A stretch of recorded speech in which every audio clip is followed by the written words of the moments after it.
Are we ready to go?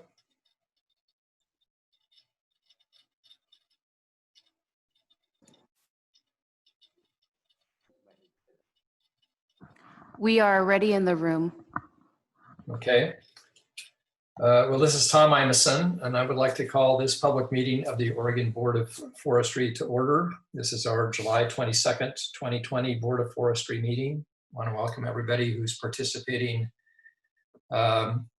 or watching or involved in some other way.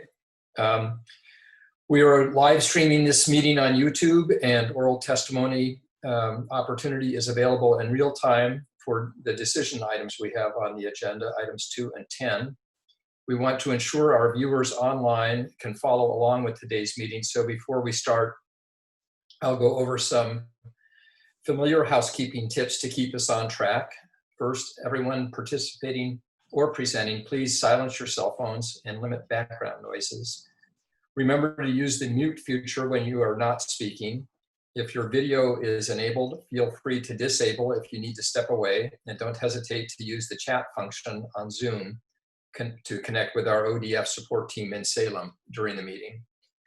To ensure folks online can follow our board presentations with the live testimony incorporated, I'll remind everyone of our general order of operations. Generally, I will introduce the item and invite the presenters to begin. For board members, if you have clarifying questions, please use the raise hand function and I'll call on you as they come up. Presenters, we will do our best to ask questions one at a time. After the presentations, the public comment period will be open to those who signed up. Commenters will be provided 3 minutes to offer testimony. Following public comment, board members may have follow-up questions for presenters, but we generally begin our discussion as a motion is proposed. Board members, we will use a roundtable approach for the voting process, which seemed to work well at our previous meetings held in this manner. Additionally, members of the public, we ask that if you would like to submit written testimony for this meeting and have it included in the record of this meeting, please send in your comments by August 5th. This will help in preparation of our board minutes.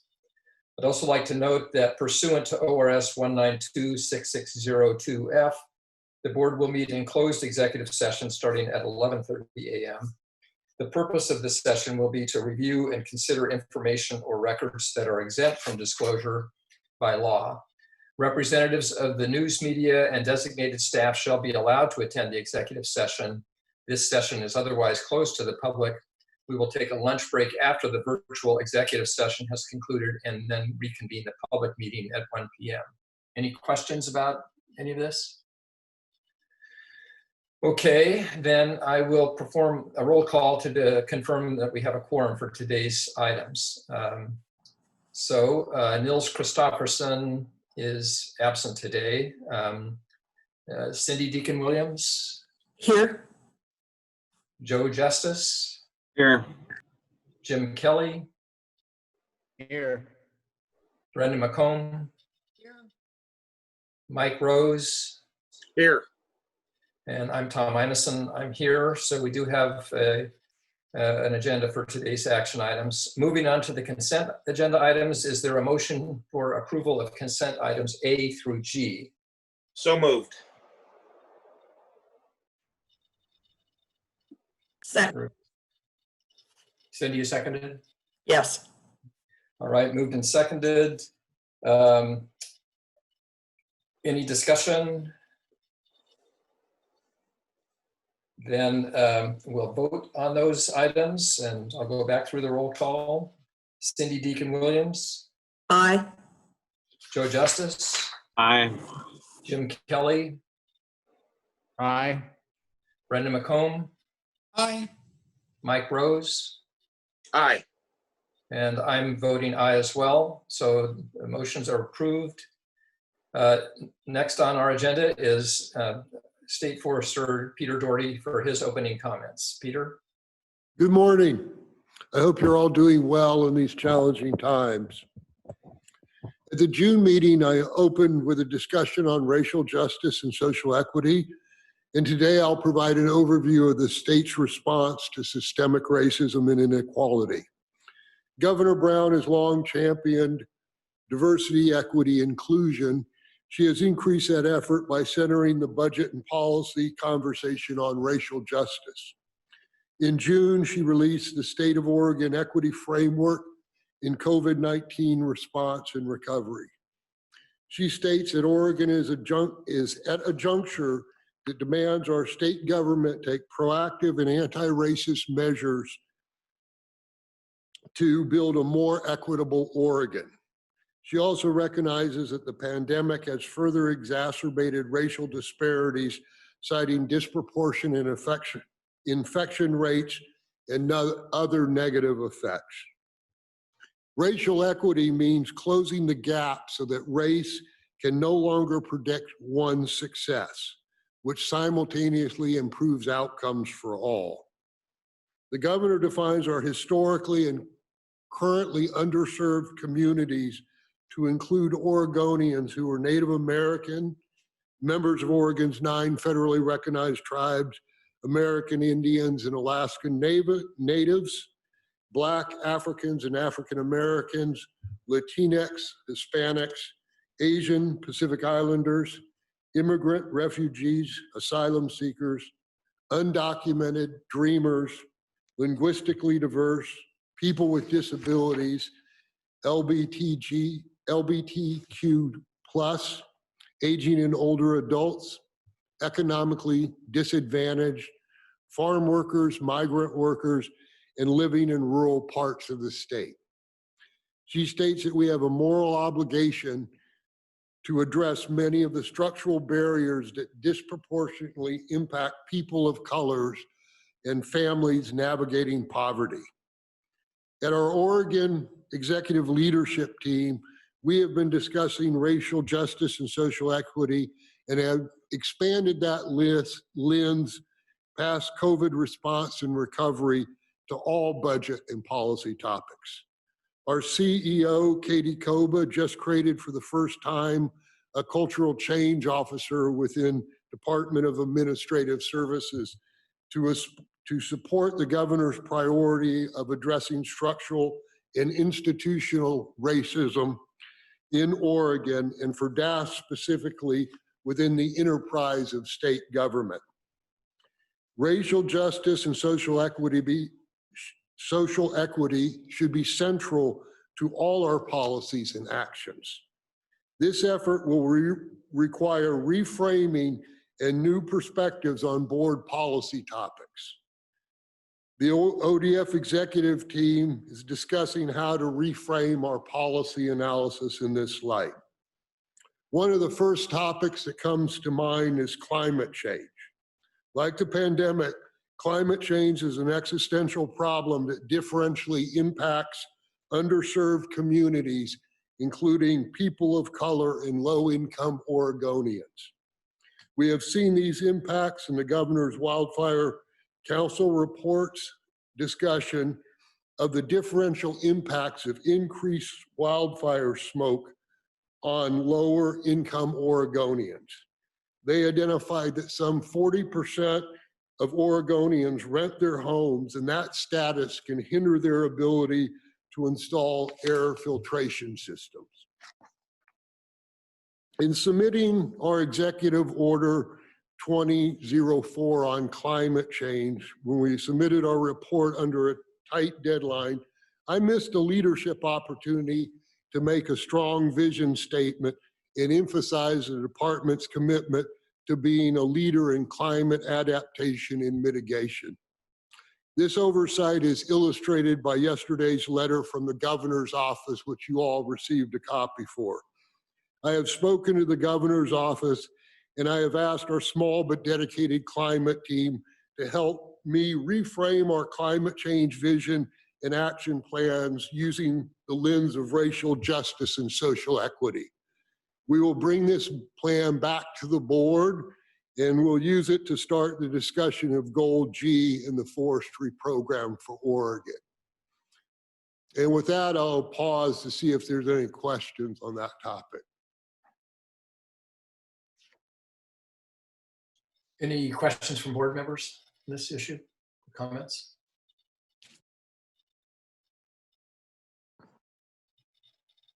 I don't see any, so Peter, continue, please. Great, thanks.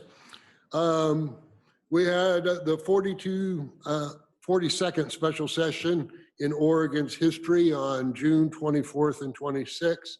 And the focus of this special session was COVID response and policing reforms. However, Senate Bill 1602 relating to forest management implemented the provisions for responsible forest management agreed to by the timber industry and the environmental groups in their MOU. And I'll come back to that a little later in my comments. We are hearing that there could another special session could be held in early August when the legislature is expected to focus on general fund shortfalls for the state budget and only a few policy bills. The Ways and Means co-chairs released their principles for rebalancing the budget for the remainder of this biennium. Their framework indicated agency program areas that would be preserved, and that included fire protection, forest practice administration, and the sudden oak death program. They released the detailed 2020 rebalance plan for agency reductions on Monday this week.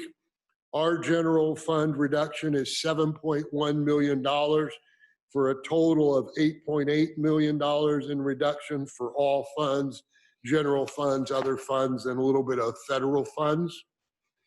We recognize that this budget challenge is not just a 2020 problem, it's also a 2021-23 biennium problem and potentially a concern for the following biennium. As we finalize our agency request budget, which we'll discuss today, we are identifying and prioritizing for additional reductions. However, we have not received any official direction beyond the standard 10% reduction plan. The detailed legislative reduction list mostly follows the budget reduction plan we submitted to CFO in early May and discussed in June. In addition to some specific requests that we fulfilled for the Legislative Fiscal Office. The overall reductions are one time for the remainder of the biennium, and they generally hold to our intent to prioritize people and reduce project work in service and supplies. We identified the least bad cuts that would least affect services this fire season. So some details on this. Fire protection is expected to take a $3.2 million general fund reduction for a total of $6.3 million one-time reduction through the end of the biennium. Given it's the second fiscal of the biennium, this reduction equates to a 12% decrease in fire protection for fiscal year 21. To achieve this reduction, the division will carry forward vacancy savings of permanent personnel, leverage federal dollars to offset the reduction, cut funds to rangeland fire protection associations, defer equipment and fire engine replacement, defer facility maintenance, and reduce service and supplies across all districts. This reduction could not be sustained beyond this biennium without significantly impacting our ability to provide for an adequate level of protection. Included in this reduction is a fund shift from a 50-50 split between private landowners and the general fund to a 55-45 split, which equates to a $1.9 million shift in costs to private landowners. This was not one of our reductions put forward, and I'm not quite sure how it would be implemented. Private forest is expected to take a $1.4 million general fund reduction for a total of $1.9 million one-time reduction by reducing services and supplies, eliminating the forest practice compliance audit work, additional statistical review and field data collection, reduce motor pool cost, and sudden oak death treatment activities. The division will also hold current vacant positions for 12 months in both headquarters and the field district, which equates to less forest practice administration and landowner assistance in forest health monitoring. The Federal Forest Restoration Program will realize a $359,000 reduction, or 11% of their general fund budget. It reduces funding for seasonal firefighters doing timber sale and restoration project work, and reduce funding for technical analysis and science support for local collaboratives. State Forest will forego $195,000 of general fund for a land purchase near the Santiam State Forest. It's also important to note that approximately 1.8 million of the above reductions come out of administration. The various programs within administration would all have to carry vacancies for the rest of the biennium, resulting in less human resources, information technology, public affairs, facilities, finance, and motor pool support for the entire agencies. Reductions in administration would also impact the department's ability to implement the forthcoming recommendations from MGO, the financial consultant hired by the state to review and improve financial processes. We have been directed to accept the cuts the legislature proposed if they are the least bad cuts given the level of cuts proposed. If the cuts are not the least bad cuts, then we can offer alternative equivalent cuts. And we can only do this after consultation with our CFO and policy advisor. The Natural Resource Subcommittee of the Ways and Means is meeting today to take public testimony on these cuts. So moving on, today the Production Division will report on the current status of fire season, including COVID-19 readiness. I'm going to emphasize the work we've done to prepare for COVID-19. All aspects of our wildfire response operations have been reworked to include COVID-19 mitigation measures identifying best management practices and specific COVID protocols. We have worked closely with the state fire marshals to add capacity to our incident management teams to implement our screening, testing, contact tracing, quarantine, and isolation protocols. These COVID modules include 3 local fire service personnel who have the medical and safety expertise to mitigate the spread of COVID-19 in our fire camps. Sincere thanks to the local fire departments from all over the state who have answered the call. Almsville, Silverton, Jackson, Sheridan, Marion, Columbia River, and Silverton fire departments have all volunteered to participate in ODF's COVID modules. The Protection Division has also hired 2 limited duration personnel from the health communities. These folks will serve as technical experts in interpreting and implementing COVID-19 protocols in all aspects of our fire work. The Oregon Health Authority and county health departments have shown extraordinary leadership in helping with our COVID preparations. These partners will be part of our operations by providing a dedicated Oregon Health Authority staff member during our IMT deployments, providing a 24/7 call line for emergencies, and supporting our response to COVID cases. We expect that will be part of our new reality. I cannot thank our health partners enough as they assist us in providing for the health and safety of our firefighters. Their support is especially critical given our contract fire crews include significant number of Oregonians defined as historically and currently underserved. As I mentioned earlier, Senate Bill 1602 passed during the June special session. Signed by the governor, it became effective on July 7th. There was very strong support in the legislature for this landmark bill. It includes several significant changes to protection requirements for non-federal forest, and the department is very excited about this strong collaborative effort for developing long-term solutions for Oregon's forest. Highlights include mediation sessions for developing an approach to evaluate and jointly recommend substantive and procedural changes to the Oregon Forest Practice Act. The governor's office will lead these sessions over the next 18 months with representatives of forest industry and environmental interests. Language about aerial application of pesticide by helicopters that increase riparian buffers along certain streams and buffers near homes and schools. These requirements go into effect January 1 of 2021. Language about providing real-time announcement to nearby residents and water users within certain distance of aerial application by helicopter. These requirements are likely to go into effect July 1, 2021.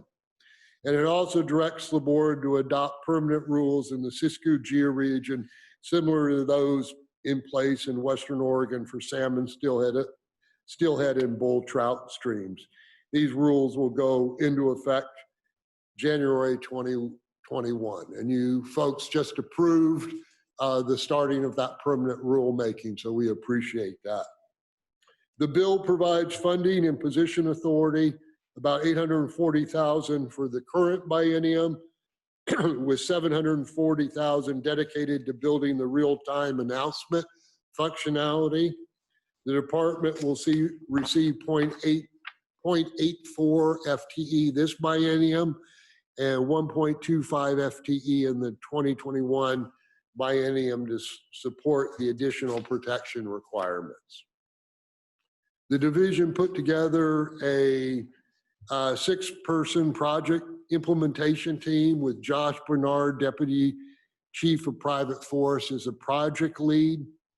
The existing workload in private forest will be impacted as these folks focus on implementing Senate Bill 1602 over the next 6 months. The budget reductions in vacant positions, if they go into effect, have significantly altered the division's capacity. The division is currently planning necessary mid-course adjustments to their board work plan to be discussed at the October retreat. While this change is a shift in work duties for some folks, and other folks will be tapped to pick up the key projects in the interim, the department remains excited and committed to advancing the collaborative effort. On kind of just a quick budget update around our fire finance. On July 15th, we received our fully signed and executed 1-year loan agreement with the state treasury for $55 million. This money is now available to the department when we determine it is needed and can be accessed within days of notifying the state treasurer. Given that we have to draw the entire amount at once, and we'll be paying 2% of interest on the amount until repaid, we will be strategizing on the best timing for initiating the request, factoring in our financial conditions and the fires that are on our landscape. With this loan, and we have roughly $30 million cash on hand and another $15 million on its way from FEMA, we have positioned ourselves to at least enter fire season with some level of insurance that we can manage the financial burden of large fire. While the loan doesn't fix the structural problem we've been trying to address, we're in a much more comfortable position than we were just a month ago. Please note that while these resources are significant in our ability to manage the 2020 fire season, they in no way put the agency on solid financial footing. The department will continue to engage in substantial efforts to ensure we're able to meet our obligations to repay the outstanding balance of the loan when the time comes. Cost containment measures that we implemented are still in effect, and we'll keep them in effect to maximize our ability to respond to all the pressure on our financial resources. And I'm going to sort of wrap up with some miscellaneous highlights and accomplishments to try to end on a positive note. Our seed orchard, the J.E. Schroeder Seed Orchard, is anticipating its largest harvest ever, estimated to be 800 bushels, whatever those are, or 2,640 pounds of Douglas fir seedlings. That equates to about 30 to 40 million seedlings, enough to plant about 80,000 acres of land. The overall increase in final timber harvest yields due to tree improvement is about 30% per acre on these seedlings. I mean, yeah. We have a new agreement with the Natural Resource Conservation Service, or NRCS. We have a long-standing cooperative relation to provide technical and financial assistance to family forest landowners. We use it to implement a suite of practices designed to improve forest health. With no dedicated state funding for family forest lands, this partnership has been a critical tool in our toolbox. We combine it with our other state and private forestry grant programs and our federal forest restoration program. And with that, we're able to address forest health, fire and fuels management, and water quality at the landscape scale. The new agreement extends our partnership for another 5 years, doubles technical assistance funding to $2 million, and broadens the scope of allowable activities. So paving the way for more local innovation in the delivery of technical and financial service. And the final note is baseball starts tomorrow. So the return of America's pastime. So thank you, and I'd be glad to answer any questions. Questions for Peter? All right, seeing none, we'll continue to our next agenda item. Excuse me. This is item 2. Bill Herber is the main presenter for this item. This is our 21-23 agency budget request. This will require board action. Thanks. Bill? Thank you. Good morning, Chair Imeson, State Forest Steward Doherty, and members of the board. For the record, my name is Bill Herber, Deputy Director for Administration, and with me today is James Short, Assistant Deputy Director for Administration, who will actually be the primary presenter during this topic. So I'll hand it off to James. Good morning, Chair Imeson, members of the board. For the record, I'm James Short, the Assistant Deputy Director for Administration. I'm here to report on agenda item number 2, the 2021-23 agency budget request.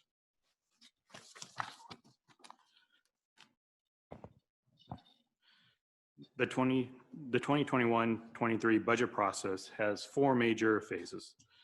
The first is the agency request budget. Oh yeah.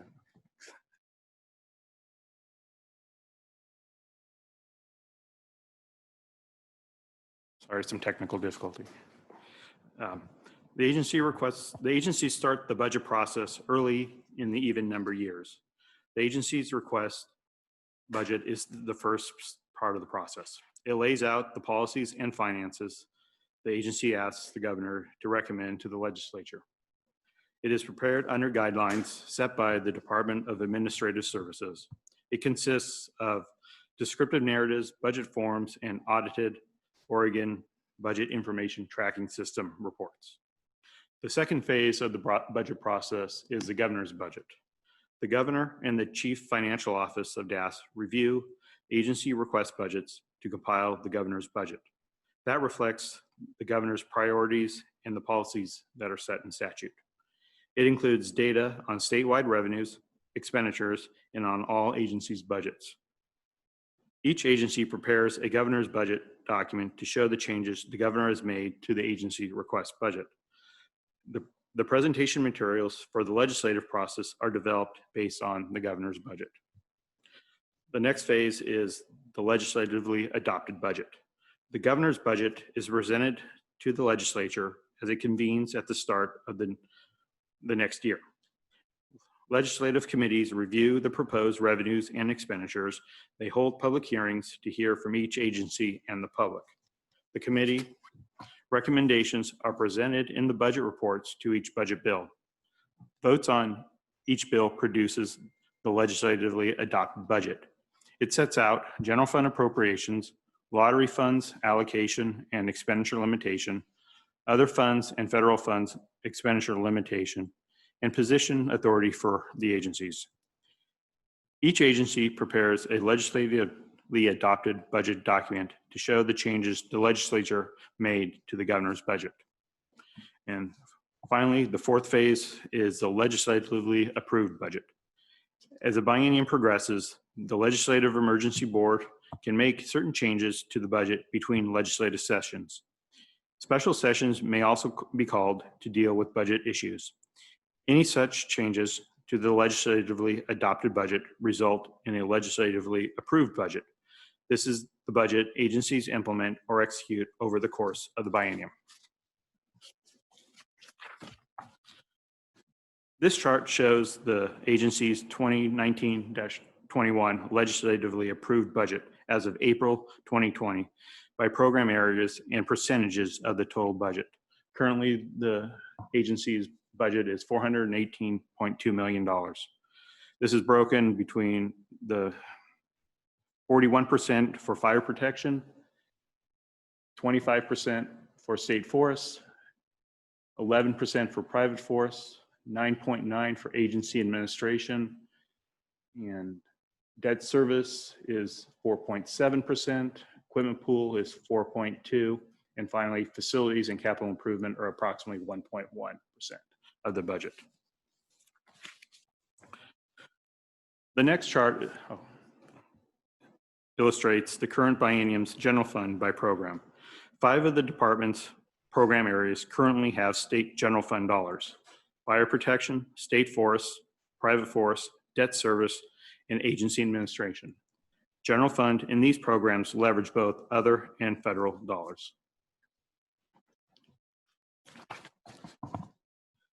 The current service level is the estimated cost of continuing current programs into the next biennium as required by law.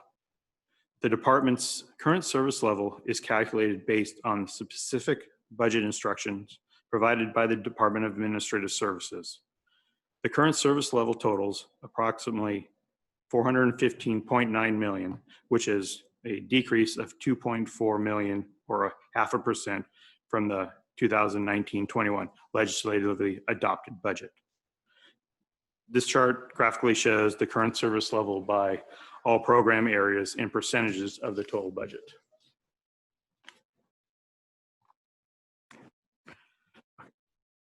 The next is the agency policy enhancement packages have remained unchanged since the last board meeting in June, except for the priority ranking in the first column. State Forest, not yet. Okay. One technical note, POP 100 is required to be listed as the first priority, but the agency's #1 priority is the diversity, equity, and inclusion for this biennium, for the next biennium. So let's go 3 slides up. I won't go through the POP since we've seen them three times already. So.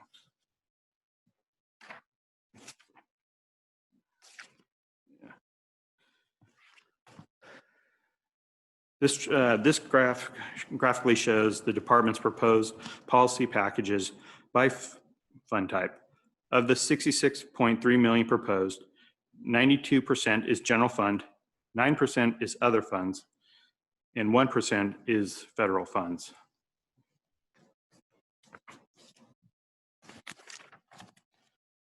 The sum of the agency's current service level and policy option packages comprise the agency's request budget. The department is proposing an ARB of $482.2 million for a $63.9 million or a 15% increase from the current biennium's legislatively approved budget. The number of positions that the department are asking for is it increases by 96. This next chart illustrates the current biennium's budget by fund type compared to the 2021 agency request budget by fund type. So general fund increases, so does other funds limitation, and federal funds stays flat for this next biennium request.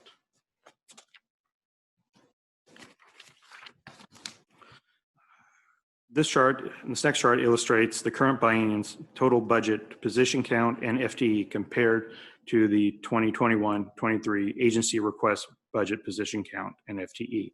The position count increases by 96 and the FTE increases by 99.69 with all the policy enhancement packages included.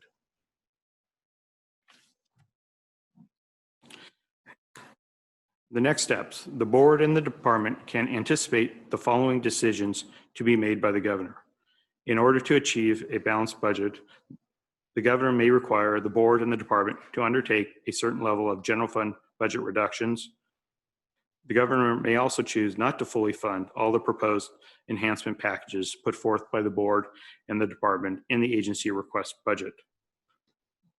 The department will continue to update the board on any and all changes initiated by the governor to the agency's request budget. The department will also continue to work closely with stakeholders on key budget issues. Thank you. Any questions?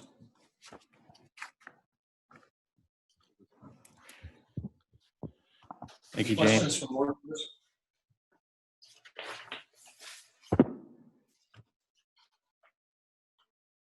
Can we get the board back up?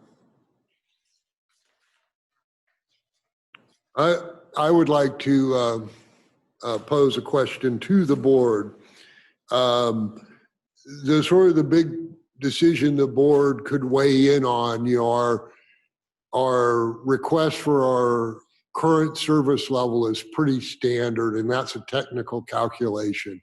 Where the board really has to weigh in on is the policy enhancements package. This is the priorities of what we say the agency needs in additional investments to be successful. Excluding the first one, which is a technical one for our severity resources, that'll eventually be pulled out of our budget and put in a special purpose appropriation, and it doesn't count as our budget. But we include it in there to keep it on everybody's mind that they need to do that. The rest are actually enhancements to our program. Based on the October retreat discussion around the agency initiative and taking an all-agency approach, we did prioritize POPs 101, fire protection, POPs 150 and 173, 171, which were all pieces of the initiative. I did prioritize diversity, equity, and inclusion first because of our commitment to that and the governor's emphasis on diversity, equity, and inclusion. Coming after the agency initiative, we have our state forest RAI POP as next. And then coming in at number 8 is forest climate change mitigation and adaptation. Then we get into shared stewardship, implementing forest practices, and then on down the list. But I would, given the discussion on and the governor's interest in climate and the board's interest in climate change policy and focus on state forests, this is your opportunity to set direction in terms of priorities. So just wanted you to be sure you knew the logic of why we prioritized them in the order we did based on the October discussion, but that was a while ago and things have changed. So And I see that Joe Justice has his hand up. Yeah, Peter, just clarification in this budget. I'm assuming the legislature proposing to go to 55-45% in this year. This would go back to the 50-50 split, correct? this is, yes, those are all one-time reductions. And so this is based on our current service level, which is a 50-50 split, correct? Right. Yeah, I assume that was correct. I just wanted to clarify that. I think from, certainly my opinion is I think you have to always look at your core businesses, the core things that you're doing as a organization with budget reductions, potential prioritization, all the things that we talked about in October are very, very important. But I guess I always look back at what are the core things that we must accomplish as a department and as an organization when we think about prioritization. So that's my offer of my opinion. Thank you. One thing to note about the split discussion is this is a predominantly general fund request, so it would not be part of what our typical split is for base funding. Thanks, Bill. Other questions or comments from board members? All right, then is there a motion to approve the 21-23 agency request budget? The motion is outlined in your materials, so it's staff recommendation. So I'm sorry. So moved.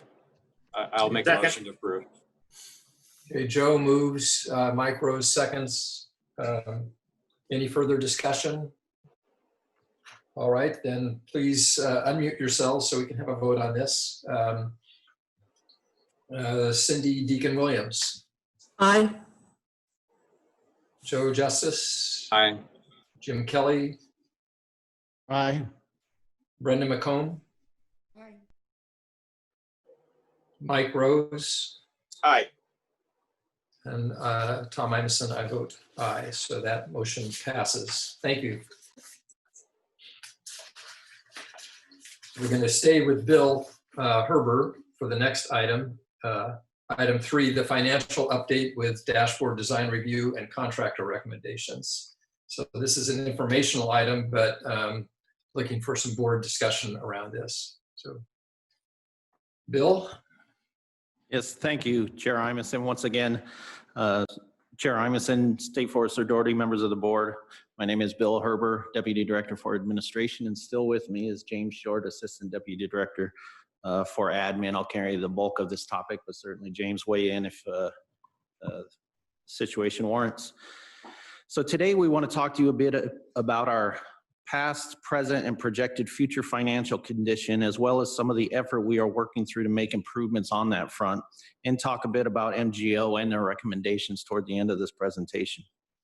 So managing the financial resources of an organization is overlapped effort in 3 areas. And to be frank, sometimes this overlap has been more of a gap for our organization historically, certainly some part of our current financial situation, but you'll see we've been making great strides in improving this effort.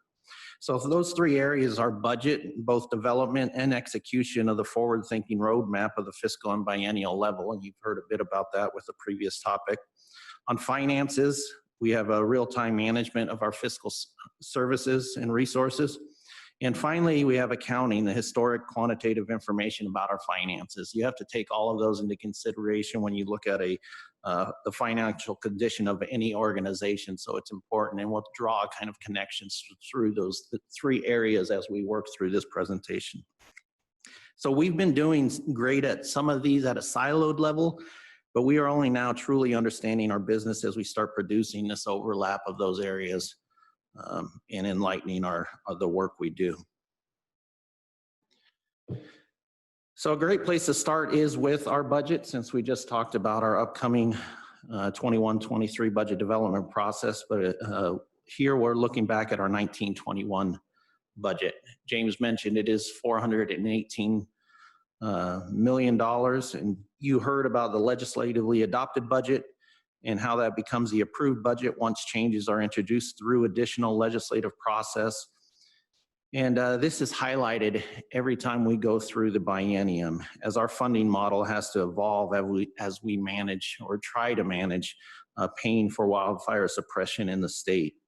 We often have to, or we always do, have to seek limitation in funding after the fire season is ended. And this, as you know, means we must bear the cost of those suppression efforts until relief comes in the short sessions or the emergency board as in regards to our budget. So this chart, you can see how our adopted budget grows into the approved budget. And most recently, we received some general fund relative to severity resources, fire preparation, and the acknowledgement of increased COVID costs. You can see that in the general fund, as well as we've increased our other fund limitation to pay for those wildfire suppression costs. Through the budget development process, the legislature allows an organization to spend money through expenditure authorization, receive money through revenue authorization, and hire people through position authorization, just like James mentioned earlier. Here we are looking at our revenue authorization. At the time of this data, we were 50% through the biennium, although the organization is all over the board on tracking against its budget for revenues. Administration and private force are tracking exact as normal, but you can see fire has already exceeded its biennial authorization pretty substantially. This is driven by large fire collections as we are receiving revenue from previous biennia, just like much of our biennium's costs from this year's fire season will be recovered in future biennia. For state forests, this is a pretty typical situation where they carry a lot of extra revenue limitation to allow them to adjust to changes in the revenue stream from market fluctuations. So like I mentioned, understanding the financial condition of an organization is much broader than looking at how it executes its budget. So this is just one aspect of that financial picture. This chart's a perfect example.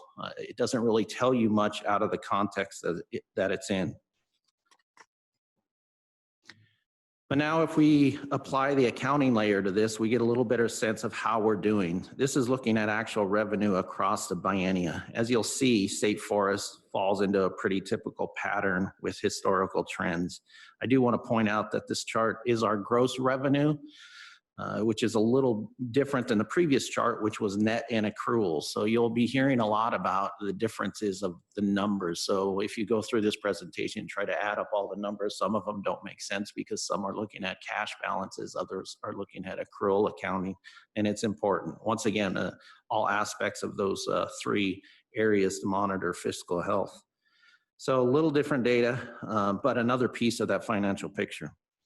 So you can see the big jump in fire reimbursement. This really highlights the monumental effort we've been working through this biennium to recover all our previous fire cost recoveries. We'll talk a little bit about that more in detail as we get to accounts receivable.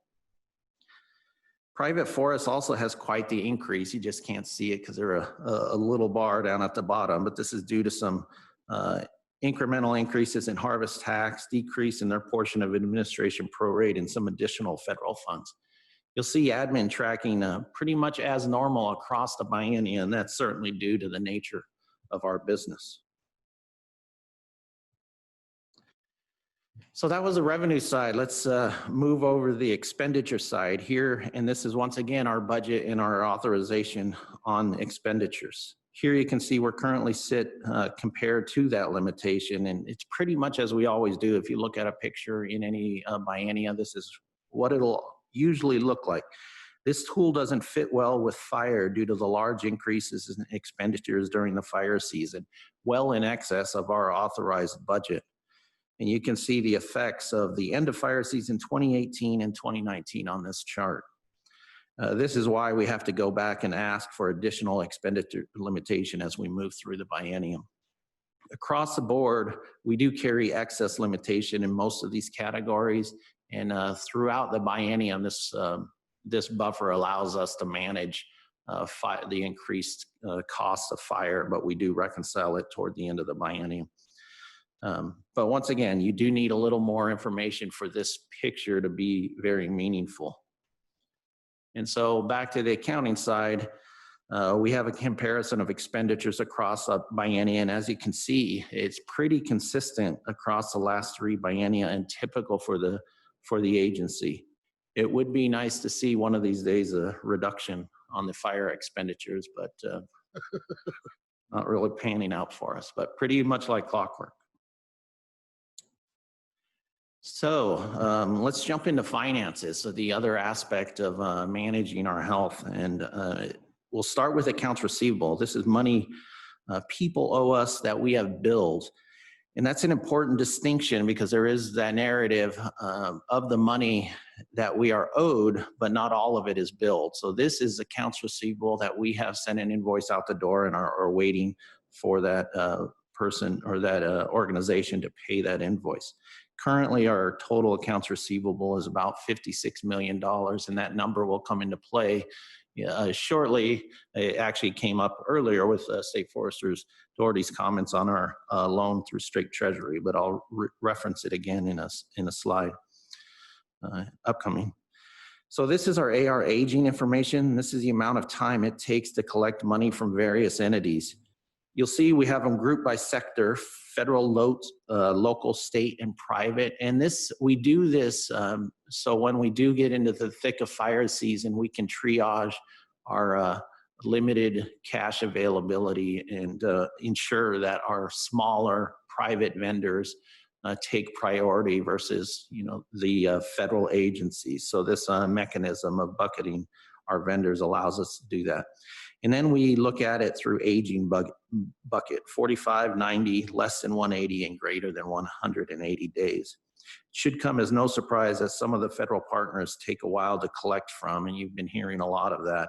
And this is due to various reasons. We've been making great strides at improving that. If you look at that previous slide that I showed, where we really ramped up the revenue on the large fire cost recovery. So we've been doing much better at collecting from private partners than in the past. You'll see it's pretty low, and it's been a lot of effort on our behalf to look at those aging receivables and work with Department of Revenue on following through with collections. And also some state and federal agencies wait until the end of the fiscal year to pay their direct bills. So I didn't mention earlier, this topic was scheduled for last board meeting. But we did update these numbers. But if you go back and look at those charts, you'll see that the local government and the state government are probably a little bit higher, and that's because the fiscal year just ended, and often they wait until those fiscal year changeovers to pay those things. Strategy we use as well. But they're paid now. In the totals, you can see that most of our AR falls into the greater than 180 days bucket, and the majority of that being federal, those two charts on the right. All of this, what you're looking at right now, is a fairly manual process, and you'll see that in the recommendations of MGO. We are currently implementing a new AR system, which will help us efficiently track outstanding accounts receivable and produce more timely collection results. So we're really looking forward to that effort, and I believe it's going live this month. August. August. All right, thank you. So we can't discuss our agency's accounts receivable without talking about large fire cost recovery. From just a year ago, this is a massive success story. Since 2013, we have recovered nearly 90% on $500 million worth of large fire suppression costs. And frankly, we've done it on a shoestring budget. With that structure and staffing we currently have in place that we're currently working with, that workload for those individuals should have been more in the ballpark of $70 million during that time period. So it gives you a sense of the scope of work here. Of the $19 million we have outstanding to invoice and or reconcile, a good portion of that is FEMA. And it's important to look at, the amount invoiced. There is $44 million. Some of that will take a while. It's our majority of it is our federal partners, and They are under the same budget constraints that we're facing, so they work through that process. State Forester and the Fire Protection Chief, Doug Graff, have been doing a lot of work with our partners to kind of facilitate the payment of those. In fact, we, as State Forester Doherty mentioned, we just received nearly $15 million from FEMA on a 2018 Garner Complex fire, which is pretty incredible that we received that money just 11 months after we submitted it. So hopefully an indication of things to come. On the outstanding, the invoice and reconcile, you look at these numbers and you can't get into the mindset of why don't we just send the invoices out the door, because it's a much more difficult and complex picture than that.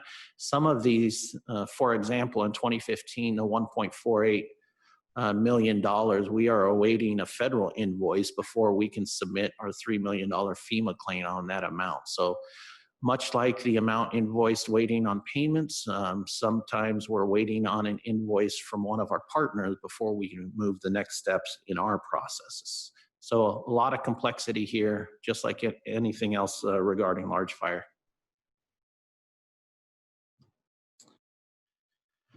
So on the other side of the accounting shop, we have accounts payable, or the amount we owe our vendors. Outside of fire season, this is a pretty boring metric. In fact, you can see that here. We are statutorily required to pay our vendors within a 45-day period, absent the declaration of an emergency. And you can see we usually hit that amount without any constraints on our capacity or cash as fire season. In fact, right now, accounts payable is at $2.6 million, and it's all within 45 days. And we have no reason to think it won't be paid within that time frame. Last month, we did have one outlier to the tune of $250, but that ended up being an IRS issue with a vendor address. So outside of fire season, accounts payable is really nothing to look at. Now, once fire season gets into full swing, certainly capacity on our cash does make this problem much more complex. A little bit of how we're addressing our cash, we'll talk a little bit about how we're addressing our cash situation, but as far as the capacity on the workload, we've implemented a purchasing and payment system to automate much of our processes. This is the organ buy system you might have heard about previously. And as well, we've adjusted workflows to accommodate the eventual increase of that firework. So we've positioned ourselves, we've learned a lot through the 2018 season and are applying those processes to now. So hopefully in 2019, we can be much more successful on accounts payable. Like I said, our priority is to pay our private vendors and get them on the door so they can continue to help us address the fires. This is one area we'll continue to watch because, like I mentioned, we do value those vendors. So of course, the big question regarding finance is how much cash do we have available, as the main situation in front of us is whether we have the resources to maintain operations and solvency. And it's certainly been a question for the last year for this department. A majority of our revenues and expenditures happen in large batches throughout the year, often competing each other. So you'll see our cash balances are constantly churning, as you denoted by this chart. So I wanted to walk you through this to just give you an understanding of how some of the revenues and expenditures impact us and how we try to mitigate those. So let's start at the beginning of the biennium. Other than large fire, our single biggest expenditure is our disbursements of timber harvest revenue to the counties that happen every quarter.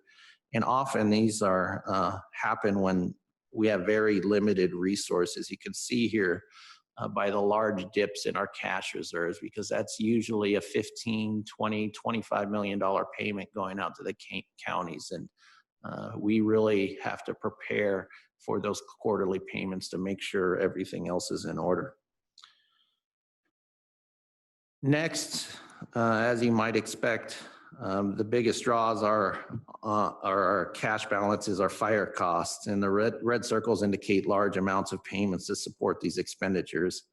I kind of stumbled there when the had a panic attack when the red button or when the red circle appeared because it's at the top of the apex. And I just talked about large fire costs, but that first red dot on large fire costs is when we basically pulled in the agency's entire biennial general fund appropriation to support fire season 2018. So you have this huge spike of general fund coming in, but then just a massive influx of expenditures. So those expenditures really drove down that peak. So that's the storyline behind that first peak in the chart.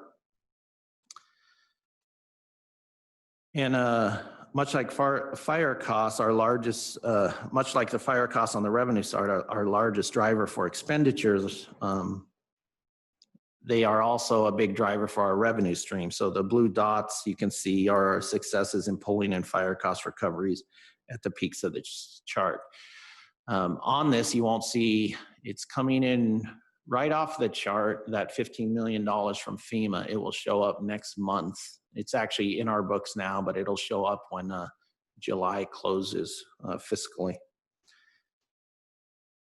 So next, the brown and orange dots represent some of the other revenue streams within our agency: timber revenue and fire patrol assessments. Timber revenue is pulled in throughout the year, usually gets lost in the churn, but we've seen some good numbers lately, kind of leading to that increase of our current cash balance, which is certainly welcome as we enter into fire season. And in purple, you'll see, this is a good one for us. This is the last payment to Treasury for our line of credit to $25 million. So that accounted for that. You can't see the other side. It's kind of hidden in there, but we pulled in a lot of revenue to there to support that $25 million.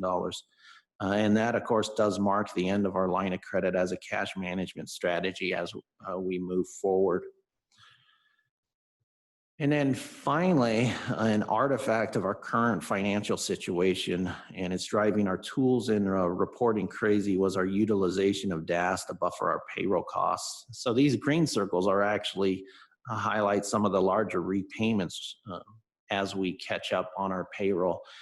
So DAS is still positioned to help us mitigate costs by absorbing our payroll, and they've committed to doing three-month runs if the situation arises. But currently we are in a situation where we have paid back all our payroll and anticipate to keep that moving forward as we work through the summer.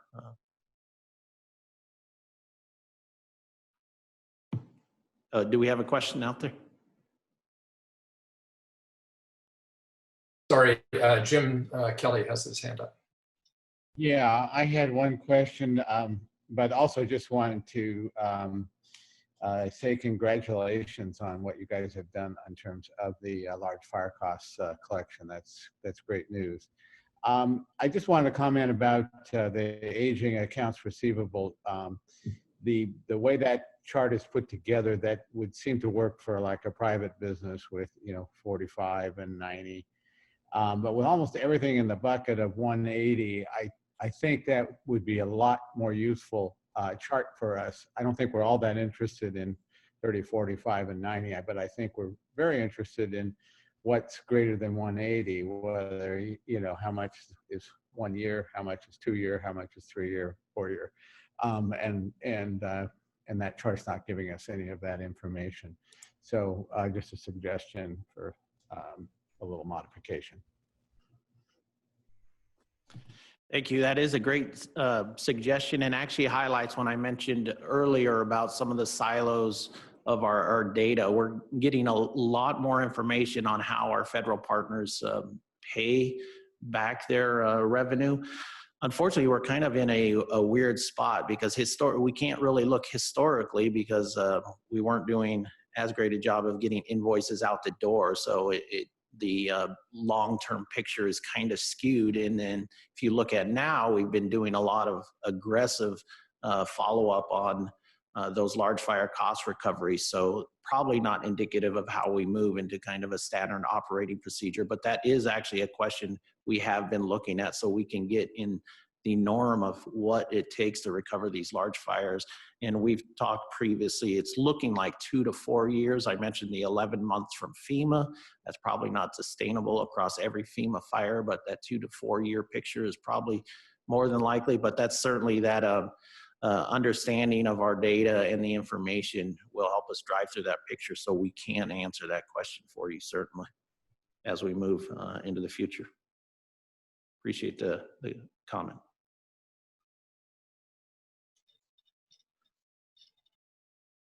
So, I got to go through all my little. I'd like to, for the next 2 slides, I'd like to bring up Liz Dent, if that's all right, the State Forest Chief, to kind of talk us through some of the state forest financial metrics. Thank you, Liz.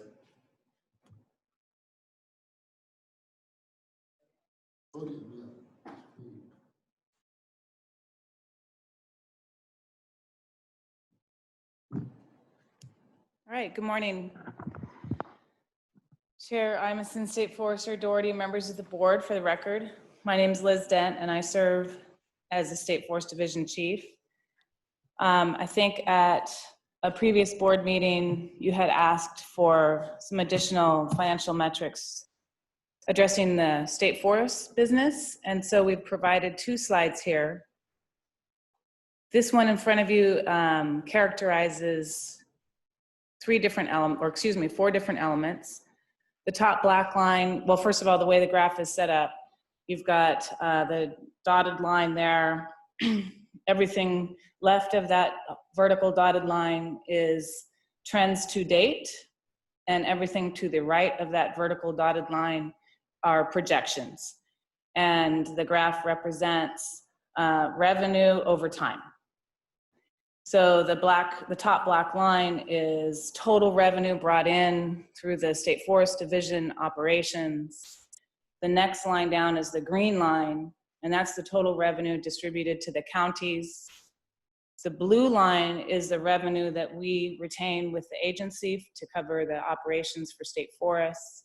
And then the red line are the expenditures in the State Forest Division. And basically what it is clear from this is that over the past several years, we've had an increasing trend in total revenue being brought into the agency and being distributed to the counties. We anticipate in the years to come to still retain or maintain fairly high amounts of revenue coming into the agency and being distributed to the counties. We are projecting that we'll be expending more revenue than is being retained in the State Forest Division. However, we have really solid internal tracking tools and are able to make adjustments year to year to control that deficit spending. Just a little bit here, a little background on how this works. For the projections, those are based on the amount of timber that has been harvested, but the value has not yet come in. Also, we base those projections on what has been sold. And then as you get farther out in time, those projections are relying more on what has been planned to harvest. And so I think it goes without saying that the farther out in time that we make these projections, the greater uncertainty there is around the actual precision of those projections. So just really wanting to be clear about that. Another big driver on these projections is the actual value and housing starts. So stumpage prices and housing starts. So those are the big drivers in terms of what we can expect in terms of revenue for state forests. And the other metric that the board has been interested in the past is our forest development fund balance.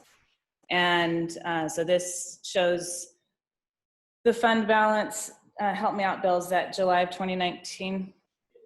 Yeah, so you've got a monthly tracking of the forest development fund balance to date for the past year. And again, this just depicts, it's a reflection of the previous graph of the total revenue coming in from the sale of timber. And of course, then the expenditures are beginning to outpace the revenue that's coming in, or we would anticipate that in the upcoming years. And so we would anticipate the forest development fund balance to come down as well. One of the things I want to point out, we've talked about this several times, so apologies if this is too much of a repeat for you all, but we offer 3-year contracts to our purchasers. And during the good market, the purchasers really took advantage of that, and that's part of the intention and why they like those 3-year contracts, is that it gives them the flexibility to respond to market conditions. So we found during the really good timber market that our purchasers were harvesting those timber sales very early on in those 3-year timeframes.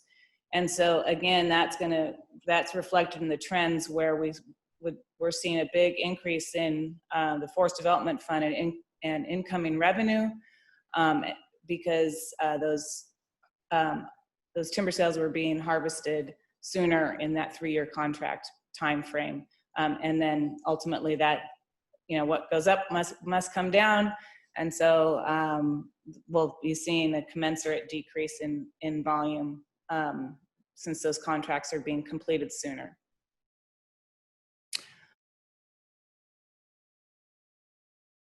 Happy to answer any questions before I sit down.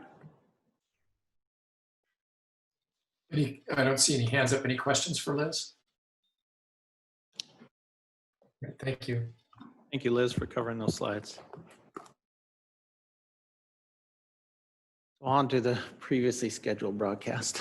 We'll talked about our past and present, but most often the most important question is what about the future?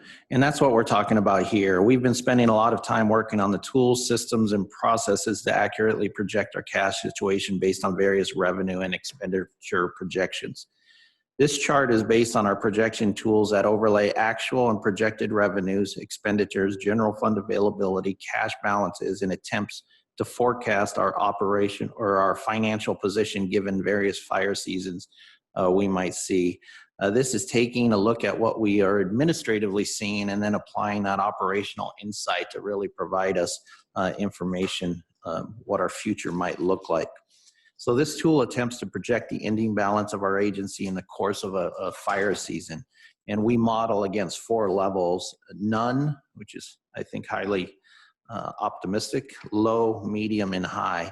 Interesting enough, even if we have no fire season, we do incur large fire costs from our cooperation with various partners, and that's usually to the tune of about $8 million.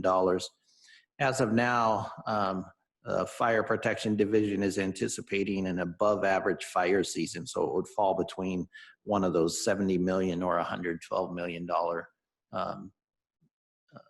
average amounts of a medium and high fire. So the purple line you see going across the screen is what we consider our prudent reserve, and it's roughly about $45 million. That amount would allow our programs to operate normally in their normal business lines without having to adjust operations such as cost containment measures due to limited financial resources. And so we strive to keep enough cash on hand to make that prudent reserve. So our projections currently show us ending with an ending balance of, and you can see that in the purple, green, orange. So the blue line you see on the left is actuals to date, and as the lines kind of disperse, those are those models based on a none, low, medium, and high fire season. Right now, if we were sitting at or if we realized no fire season, we would sit at an ending balance of $47 million. 35 million if we happen through a low fire season, and we're projecting going negative to the tune of $14 million or $56 million with a medium or high fire season respectively. And that would be a fire season that we've seen in 2013 and 2018, which would take us into that red line. So pretty significant for the organization. But given that we know that, as Peter mentioned, our loan through the state of Treasury is our immediate strategy to mitigate the potential of running out of funds during fire season. And that is pretty unique, the loan. Previously, we've used lines of credit after the fact or kind of during. This loan gives us resources on the forefront rather than trying to piecemeal the strategy. as we go through fire season. So we're looking forward to having that available. But like Peter mentioned this morning, we will strategize when the best time is to start incurring interest on $55 million. So this chart is a work in progress. It takes a lot of time to produce, actually not that much time, but it is a very manual process, and much of the data comes from disparate agency and state systems. And this chart is not our future. Hopefully the data, it's projecting is, but this chart is not. But certainly the insight it provides is what we're after. And that moves us into what we're going to talk about next. So like many organizations, we collect a lot of data, but we struggle to turn it into meaningful and actionable information, often due to the complexities of our systems and processes. And you'll hear MGO's recommendations. They talk quite a bit about that. That complexity can be managed by controlled systems, and we have been developing centralized systems to manage the interoperability of many of those disparate machines and systems throughout the agency and the state. A key one to our ability to gain insight into our agencies is what we call OFRS, our online fiscal reporting system. You've heard about this a few times, but we're finally at a point where we can operationalize some of this stuff. This system provides contextual awareness around many different data sets and provides real-time access to them, even if the base system does not support real-time access. So that's really key, as many of our systems are have different update periods. Some are real-time, some are daily, weekly, and monthly. OFRS manages all of that to provide easy-to-use interface to some of these complex underlying systems. So actually, this system has been highlighted by MGO as central in many of their outputs they were originally brought in to deliver, as well as the solution to some of their recommendations. So we are continuing to work on them to deploy this into production, but they see it as a useful effort that they are part of. So we actually have a late breaking update as far as OFRS. Just yesterday, with the assistance from the State Data Center, we stood up 2 production servers that will provide. We've been working on that for quite a while. It's finally happened. This will provide the backbone of all our current and future business intelligence systems. We've been working, like I said, for these components for quite some time. And with these servers in place, we can start operationalizing a lot of these components. So looking forward to that. So what can OFRS do? It can do quite a few things, but taking the example we were just looking at with our cash projection tool, I showed you the old manual way to do it, and OFRS takes all of the manual processes out of that effort and makes the information available as near real time as the underlying data will allow.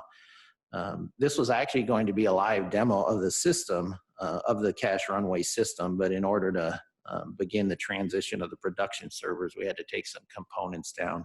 Hence why I have the warning up there that this is sample data, because I think it shows us with an ending balance of $87 million, and that's not likely in any scenario. But that was due to the transition to production. So we can't have the live run through, but that's all right. We can still make do with what we've got. But to zoom in on a piece, you can see it lets the user drill down into many of the various aspects rather than get stuck with just a chart.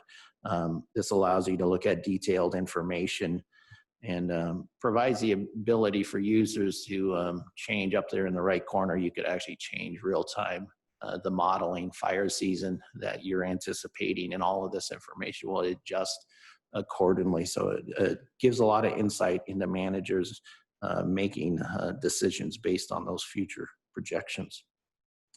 But for informing the board, there's a lot of information here, certainly not in a format that I would like delivering to you. The data is real time, and so that should that information be toward you, which is why much of OFRS will consist of very simple dashboards that focus on exceptions and highlighting, much like Jim said, with understanding what the financial or the federal reimbursements are. We can have a lot of that stuff in these systems. So this is actually a screenshot from the system just yesterday, and as you can see, it summarizes at a high level of all the information we've been talking through. The big ones are the kind of the ease of use of like the exceptions right in the middle. Right now there's green zeros because there are no exceptions, but as payroll or accounts receivable starts going off the track, those things start incrementing and flash colors and whatnot, and it gives Peter, some insight that he needs to see what's going on in our accounting shop as far as accounts payable or something like that. But it really allows somebody to see at a high level or very context-based what's happening within the department without having to understand the complexities of the underlying systems, processes, or tools. So now that we have this infrastructure in place, we will begin providing the board a monthly summary of various financial metrics shortly after the fiscal close of every month. We do work on a monthly fiscal process, and they close usually about mid-month of the following month. So shortly thereafter, the board will receive a summary report on various aspects of the agency. And this will be progressively adjusted based on not only your feedback, but our other systems coming online, as well as working with MGO. So there's a much more coming on these efforts, and I look forward to providing this detail to you well before the board meeting, so you can look at them and ask questions as we work through things. So speaking of working with MGO, in your packet you have the complete listing of their current recommendations, and that is a living document and has and will change again. You'll find that many of the recommendations overlap, and this is due to their initial findings and discoveries, prompting them in one direction, but as they increased their awareness of the business, they saw convergence on other issues or strategies, and you can kind of see that in some of their work. So when MGO started, they had a set of deliverables laid out, but quickly found out that the department had already been doing much of that work. So they had to kind of shift course, specifically around fire cost recoveries and cash management and forecasting. So rather than recreate those efforts, much of their work is helping us to continue them, because they saw a lot of the good work we were doing and some of the systems, and they think they're good moves in the right direction. So this effort in its entirety has definitely been affected by COVID-19. MGOs and our partners at MGO have been locked down pretty significantly, not only being in California, but due to their employers. So this contract has been extended until December 2020, so they can continue this work with us. If you realize, or if you remember, they were slated to end June 30th of this year. So we'll continue to work with them throughout the year. They don't anticipate it taking till December, but we have that time available. So given MGO's background in accounting and auditing, it is no surprise that accountability and controls are the forefront of their thinking. Their work has coalesced around 6 central themes within the agency, most of the area in that oversight and accountability bucket. The others being budgeting, resource training, standardization, information technology, and forecasting, as you can see on this chart. So I don't want to just go through the list with you. You have that in your packet, but here's some of the themes you'll see in those recommendations. Along the lines of budgeting, there's quite a bit of them talking about tracking budgets to actuals across the department and within the districts. And then reconciliation between fiscal and biennial budgets is a area that they've identified.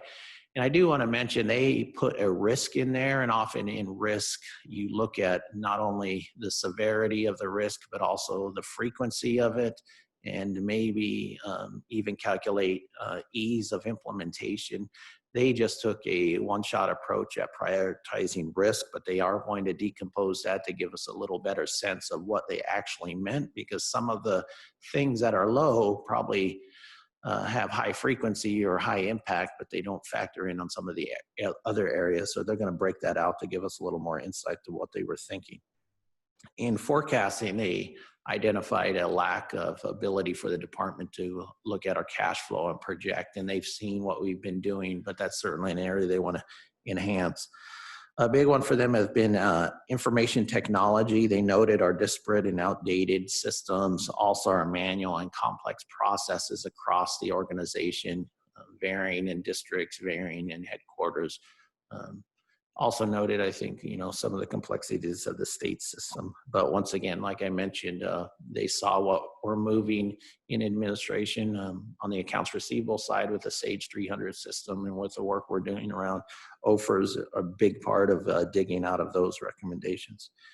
So the biggest one has been oversight and accountability. A lot of the recommendations focus around structure of the organization, but also dealing into the authority and controls on how processes are driven through whatever they're trying to accomplish. And you'll see a lot on reporting, people needing to know what they need to know, when they need to know it, and in the context of what they're looking at. And as you've heard, we've been addressing a lot of that, and they are helping us do that.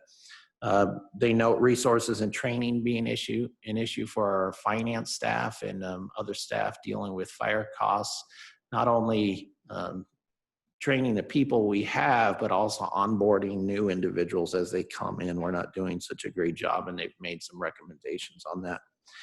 And then another big central theme for them has been standardization, or the lack thereof. And then that's through fire estimates, invoicing, receivables systems, and that goes through headquarters and districts. Make some specific notes in there. Some of them we're working through for more clarification. So the next steps, the executive team has been working with these, providing feedback, and some of the recommendations outline a state for the organization that's very different than what we've done historically. So executive team's been weighing those very heavily as far as how we move forward. And we will be working with MGO to get them responsible parties so they can start to continue their understanding of the issues, as well as they are ultimately looking for management responses for all these recommendations. You'll note on your spreadsheet, there's 3 columns on the right in yellow. Those are looking for feedback from the agency. Much like an audit, they're looking for what the management thinks of them and whether they agree, disagree, and what some mitigation plans that they can put in place. And so we are having a conversation with elaborating all aspects of that work.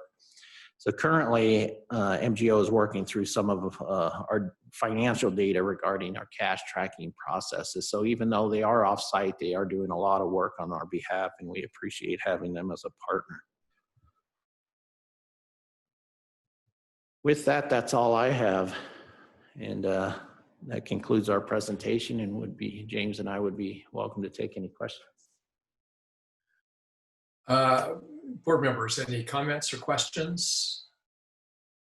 Don't see any hands up here. Really thorough report, I think, very helpful.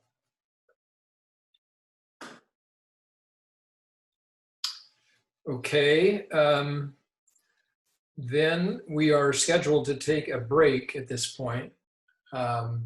We are running a little early, but why don't we go ahead and take that break now until 10:45, and then we'll reconvene then, and we'll start with the fire season readiness and agenda item 4, and then we'll move on to the executive session, agenda item 5. So you might want to make sure you're muted, and you might want to stop video during the break. Up to you. Thanks. Great. We'll reconvene then now. This is agenda item 4. Ron, this is yours to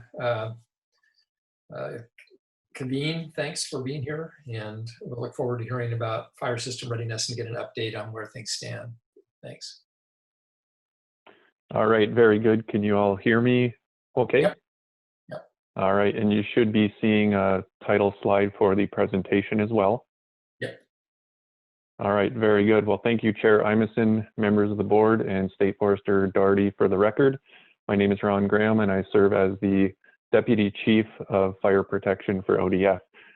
Joining me today in the presentation will be Brett Weidemiller from the Coos Forest Protective Association. Brett has been doing some COVID-19 safety officer work for the Protection Division. Brett is also a safety officer on our IMT3. And as I said, he'll be giving you an update a little bit more on some of our ongoing COVID-19 preparedness and planning measures. So before I get started into this presentation, about a week ago when Chief Doug Graff and I were briefing on what we would be updating you all on, I thought it was going to be pretty boring. And as I'm sure some of you are well aware, that is no longer the case. In just a week's short time, our fire activity has picked up significantly across the state and the region. And we're currently being challenged with, our first lightning event coupled with warm, dry weather and peak fire conditions. And I would just give you a quote from Dennis Lee, our district forester over in the Klamath Lake district, where they're currently dealing with a large fire on the landscape. He said right now the fuels, weather, the conditions are just as dry and as explosive as he's ever seen. So that should give you a little bit of an idea of what our folks in the field are currently dealing with. Pretty dynamic situation. Okay, so I want to move into the presentation for you and give you a little bit of an update on where we are with the drought. It's kind of been a little bit back and forth this season so far, but as you can see, we are still in some considerable drought through much of the state. 15% of the state is in abnormally dry, 25% of the state is in moderate drought, and 42% is in severe drought, with around 8% in extreme drought. And it seems like every day another county is declaring a drought in their respective counties. So this map depicts exactly that, the counties that are currently in drought. As of yesterday, 13 counties had declared drought across the state. And as I said, yesterday, 2 additional counties joined in and declared. So it seems like kind of daily, weekly, we see those conditions increasing across the state as well. Looking out towards August at the temperature outlook, the only good thing here is that much of the state, almost all of the state, is really looking to be in what the predictive services says is an equal chance of normal temperatures. So no strong indicators that the temperatures will be either extremely above normal or below normal. All trends are pointing towards normal temperatures for August. As we look out through August, September, and October, that does change a little bit.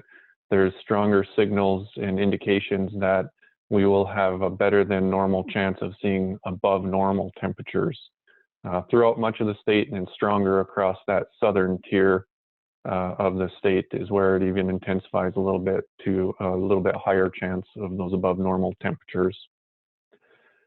Precipitation side, really showing just equal chances of normal, so no strong indicators of any above or below normal. And the caveat there is, when you look at August, it's typically one of our lowest, if not our lowest, months of precipitation across the state. We usually categorize it as minimal to no measurable precipitation. The only exception would be is if we do get wet storms that come through, but historically it's a very dry month for us. And as we look across August, September, and October, that same trend continues of just equal chance. And oftentimes we start to see a little bit better chances of some measurable precipitation September into October. No strong indicator as of yet that there's a greater than above normal chance to see some moisture later on. So that'll show up as we look at what that translates into fire danger for us as we look at that next. So looking at that, you can see up in the upper corner, July, where we stand now. Much of the eastern part of the state is in that above normal significant wildland fire potential. As we go through August, that strengthens to all but the far northwest corner of the state. And then in September, we start to see a little bit of reprieve from that as well. The next outlook of this will come out in August 1st, and it'll project, August, September, and October. Hopefully, by the time we see that outlook and we look at the month of October, it's all white, and I really hope we're out of fire season at that point. But yet to be seen. As I said, we're kind of in a challenging period right now, starting with lightning yesterday, and I'll show you some graphics later on.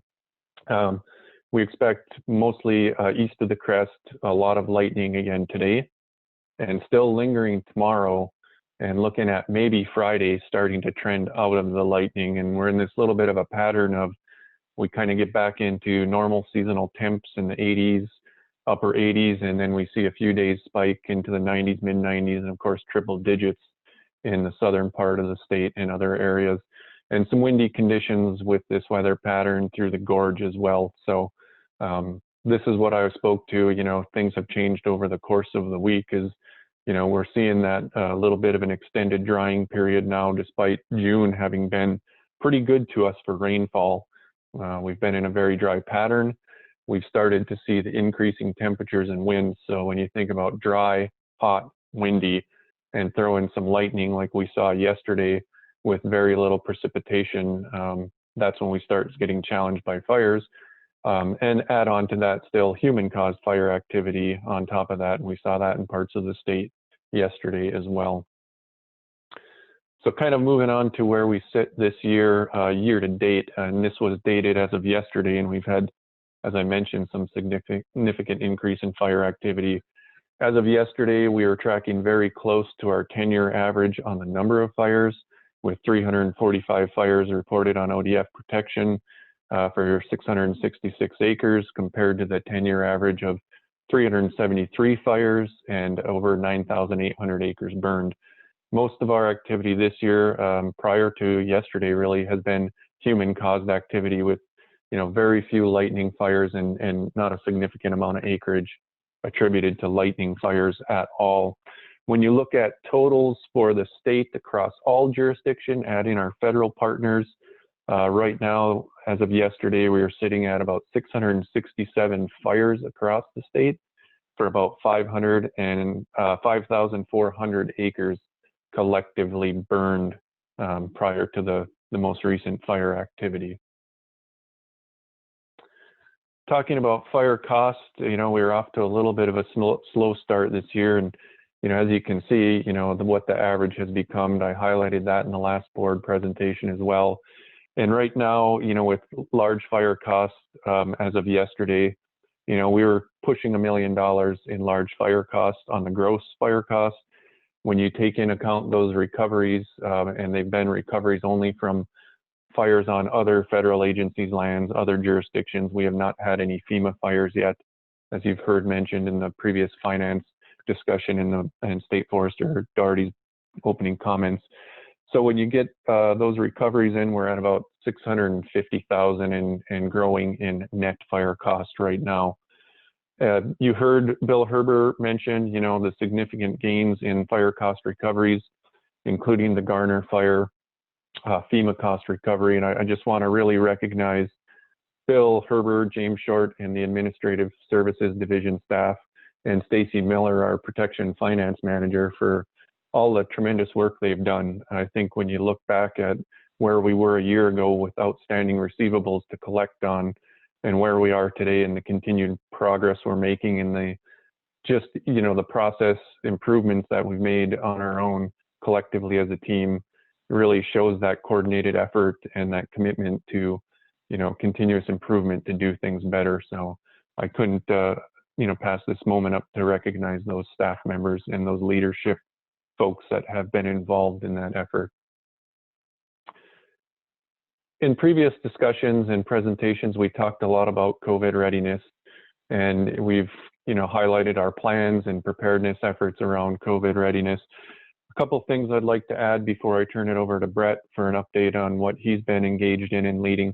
An additional thing as far as training, recently last week, we assisted with the Department of Public Safety and Standards and Training and the National Guard, getting 450 soldiers trained up in wildland firefighting at the ready to serve as 20-person Type 2 crews for us. This is a great effort across multiple agencies, as I mentioned, and having that additional resource at our ready is a great addition to our complete and coordinated system every year. So I want to make sure that I did highlight that and shout out to them.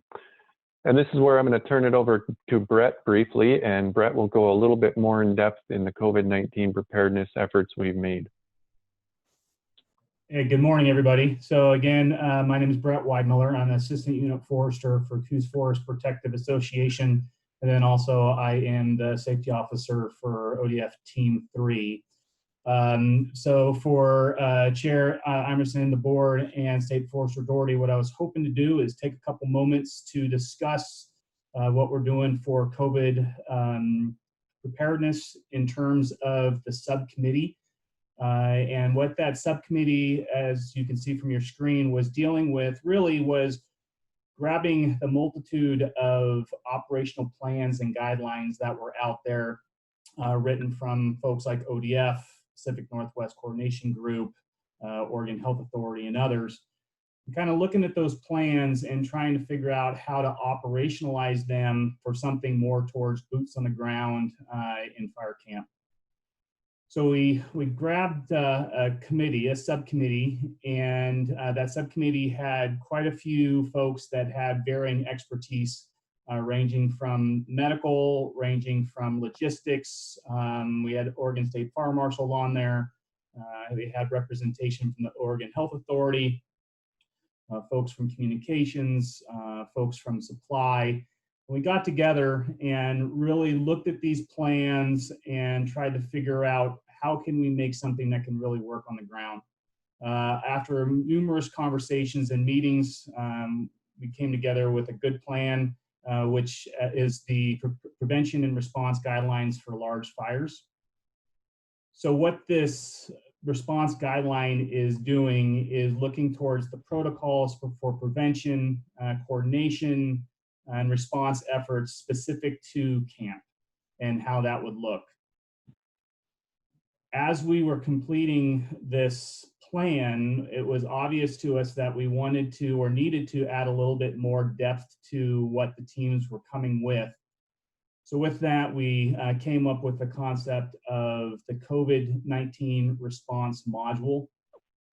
And what this is a 3-person team that most of them are coming from through OSFM and folks that their day-to-day life is dealing with COVID in the field.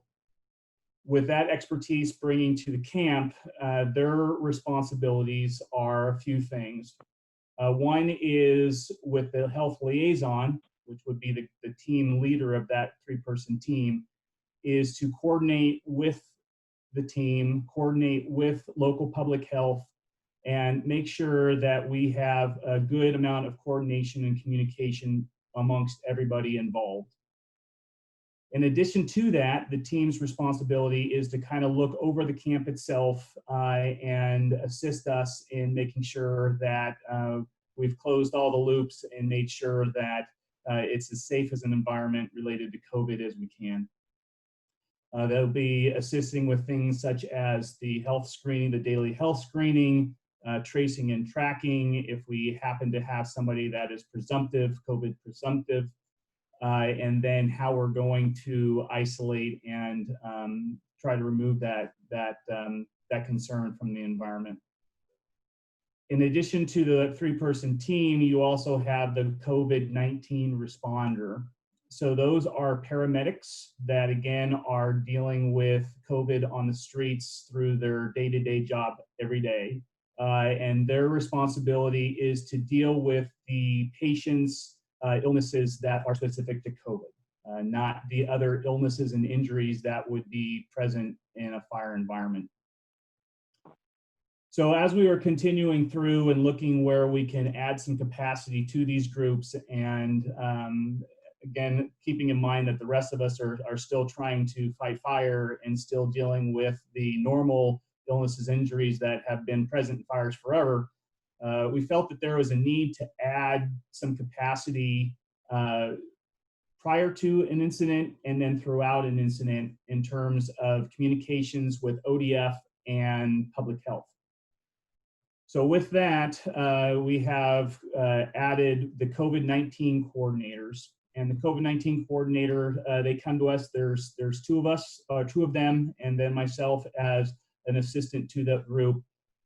They're dispatched regionally to assist, and they're tying in with the districts, ODF district levels and state levels, and public health to make sure that we know how everybody's sitting, what their capacities are, where we maybe need to add some strengths or not.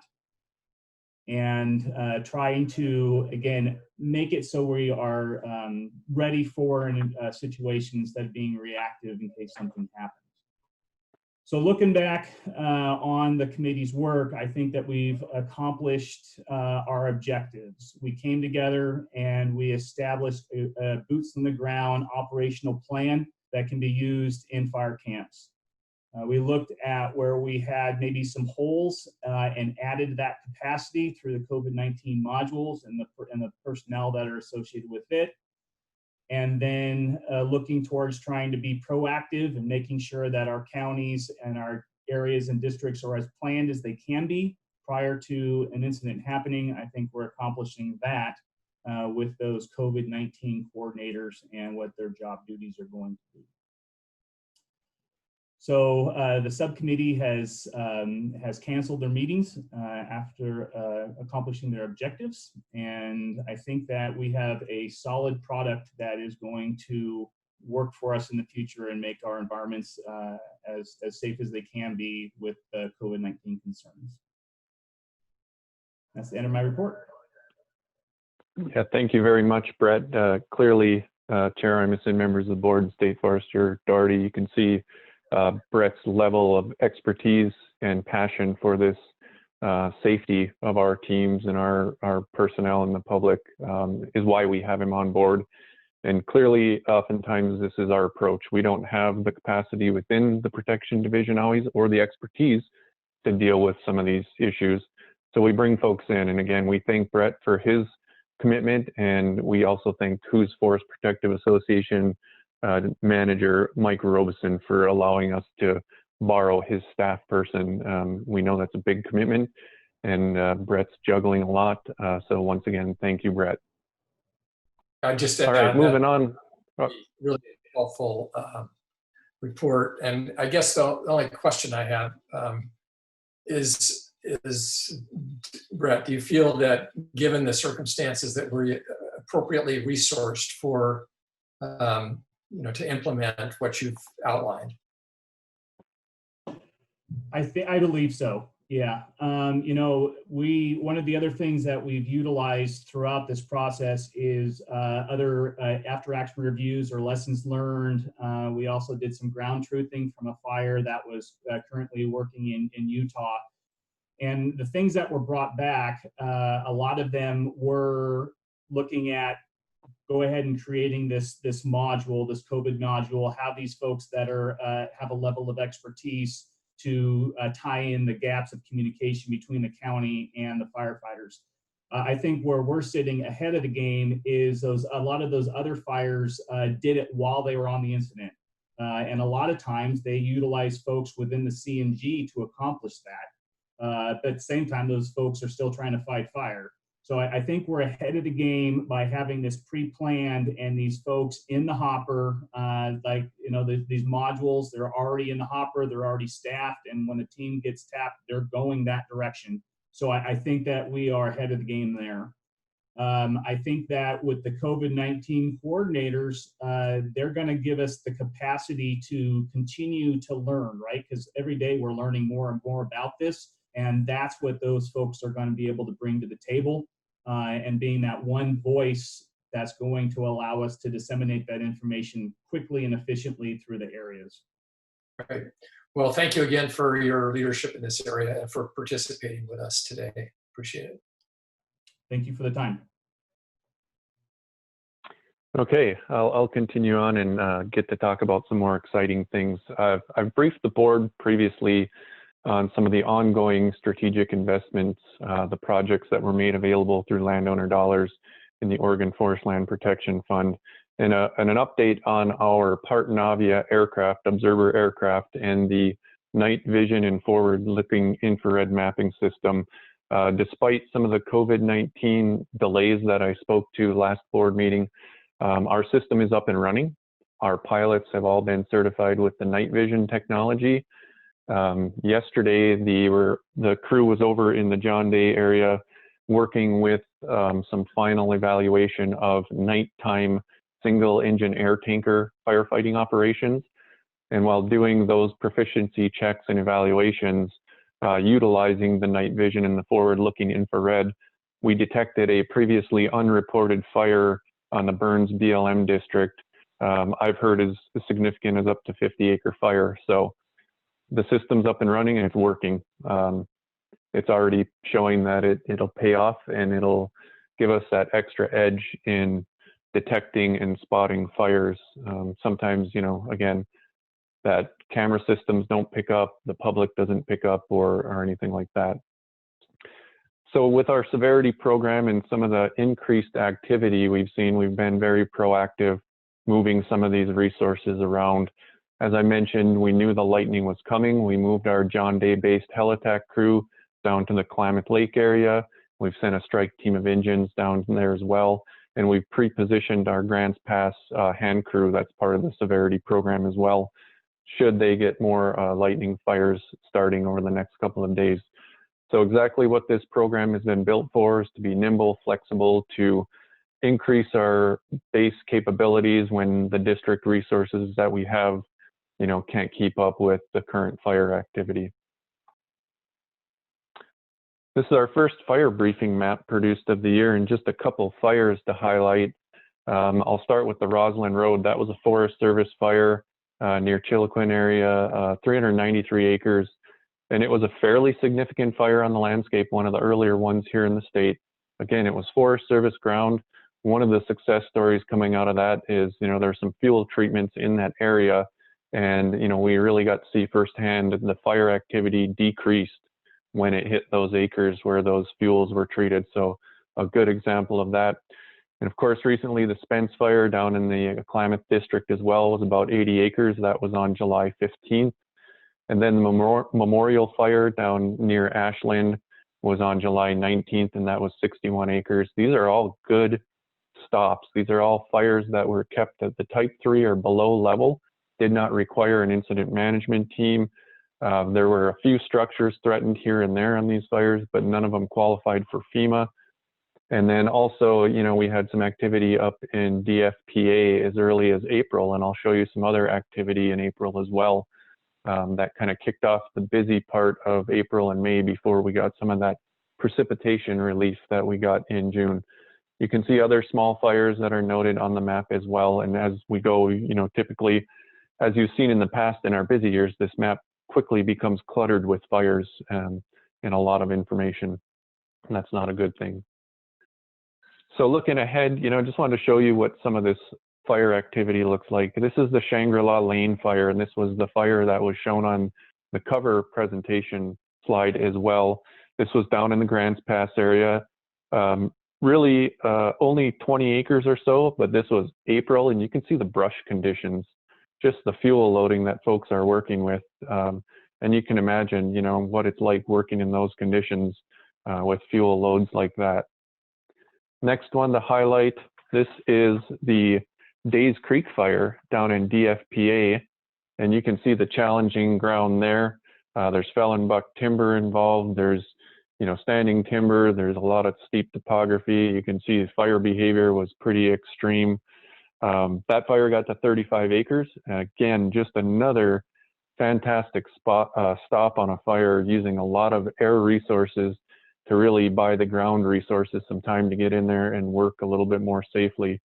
So, you know, again, you know, between our district resources and our severity program, when these come out at us in the 1s and 2s, we have significant ability to respond to these and keep these as relatively small fires on the landscape. It's when we start seeing multiple and lightning events where we see hundreds of fire starts that we're extremely challenged and we don't have the resources. This fire is the Spence fire that I highlighted on the map in the Klamath area. This one did get to almost 80 acres, and it made some pretty significant runs. Again, heavy use of aviation resources, a lot of good cooperation with our federal partners over there as well. All of these fires are under investigation at this time. And again, you know, there's been a lot of human-caused activity year to date kind of leading up to some of this. And also, I mentioned the Memorial Road fire down in Southwest Oregon District, 60 acres as well. We actually brought our large air tanker on a day early prior to the contract starting and flew it on this fire. So great that that resource was available for us and we could bring it on early. That's a real added plus for us. And then, of course, yesterday, this is the first look we had of the Ben Young fire. It's between Paisley and Lakeview. This fire is under investigation. The point of origin of this fire is very close to the border of our protection and U.S. Forest Service. And currently we're working with the U.S. Forest Service as a team. A Type 2 team has been ordered for that fire. It's estimated to be over 1,000 acres now. It's mostly burning now on U.S. Forest Service land. Most of the ODF protected acres were grass and brush and a little bit of sparse timber. And most of that has been fire lined now and is under control, but it's burning predominantly on U.S. Forest Service. Such the decision to order a Pacific Northwest interagency incident management team. And as I was starting to mention, the division, the protection division, and the Klamath Lake District is working with our federal partners, looking at the possibility as the U.S. Forest Service assuming the lead financial agency on this fire, being that most of the activity is currently on them. And that's just seems like the appropriate thing to do. There's an interagency team and a lot of interagency resources coming to that. Again, that's a very early look of that fire. What I want to move to next is just a quick update. This is outside of the Strategic Investments Program. This is a joint project we've been working on for some time with the Office of State Fire Marshals and the fire service across the state. We've been using a technology that's been developed by a company called Intera, and it's a situation analyst product. We've been using this in the past from the Keno Fire Department in Klamath County. They piloted this project and started it in that area. And as interest grew and demand for use grew, Klamath County asked the state to become a partner in this and really take the lead and make this a statewide product. And a lot of hard work and leadership from Chief Ketchum and Keno Fire Department in Klamath County, Dennis Lee, our district forester in Klamath, as I mentioned, and then Teresa Alcock, our fire program analyst, is our project lead on this. And we've worked across the fire service, as I mentioned, with OSFM, and we now have this product in place. You'll recall at times when we've had a lot of fire activity, we've used this tool in giving you kind of a live briefing. And that was based out of that system that Keno hosted. And now we do have this available statewide. So all of the fire service can request access to this, whether it's wildland responders from ODF, structural rural fire departments, our OSFM partners, and even our landowner partners. So industry partners and landowners can have access to this system, as well as our federal partners as well. So this really gives us the ability to share real-time information, see where responders are, see where fires are on the landscape, pull in a host of information. You can see in the lower part of your screen that project through the strategic investments with our forward-looking infrared. When that is up and running and mapping a fire, you'll be able to see that download and that link right in this system. So it's really neat. What I'm going to do now is I'm just going to stop this presentation for a moment. I'll show you, as we always do, the closing slide, of course, but I'm going to show you the State of Oregon Fire Situation Analyst live, SOFSA as we call it. So bear with me for just a minute and I will switch my screen here. Okay, hopefully you're seeing a real busy map right now and a lot of information. I'm going to zoom into Oregon a bit and show you just a couple of things. I could spend an hour giving you a demo on this, and I will not take up that much of your time. But one of the things you can see on there, and as I move out, you can see lightning activity. And lightning activity is color-coded by the age of it, basically. So as you look, as you see black lightning strikes, those are older ones. The more darker, prominent colors become more recent lightning. And as we progress through today, we'll start seeing actual lightning as it's being, as it's coming across, the countryside. So I just wanted to show you kind of what this system does for us. And you see these fire symbols here. And as I zoom into them, this is the Ben Young fire that I mentioned outside of Klamath right now. You can kind of see where that fire is burning. You can see responders, resources, heat spots, etc. Once we get the incident mapping, you'll see a fire line and a perimeter and a lot of other information in here. If structural fire departments have done assessments on structures. That information is populated in this as well. And I'll give you an example of what it looks like when you actually see kind of a completed fire with fire lines and perimeters. So back to the Spence fire, Klamath District as well. This gives you an idea of what you can really see. The division breaks, water sources, hot spots, resources still on the fire, all of that information for incoming staging area, incoming resources, all have this information as it's being put into this system real time. The responders on the ground can put this information from their phone, multiple media devices, tablets, you name it. So it's a really significant tool. This is just the tip of the iceberg as we expand this technology and add to it. The other thing I wanted to show you is just a little bit of what else it does. It doesn't just stop at the Oregon border. As you can see, it's all GIS based, and you can see Northern California, and you can see some of the activity down by Susanville and that in Northern California. Those conditions down there are not much different than what we're seeing in Southern Oregon, Klamath, Southwest Oregon. So just a little bit of a preview of what's to come possibly our way as that fire activity is picking up, to the extent that we've seen our interagency firefighting crews, the private firefighting contract crews, mobilizing to those incidents now as well. So we look at resource draw when we start seeing this kind of activity across the map. Our federal partners and their interagency resources, a lot of them are committed out of state, out of our area right now. And that's why we rely on our base fire system in the complete and coordinated system and the severity program that keeps those resources dedicated here in the state to respond to our fires. And that's a key point we make to our federal partners. We fully recognize that they bring a lot of resources through their national system to bear at times, but those resources are controlled nationally and they're sent to the highest priorities nationally. Our resources stay here, they protect the home front, we prioritize them within the state, and that's what makes us highly successful. So with that, I believe I've probably used up all my time, and I would end my presentation and be open for any questions. Any questions or comments from board members? Yeah, Tom, I have a comment, a question. This is Joe.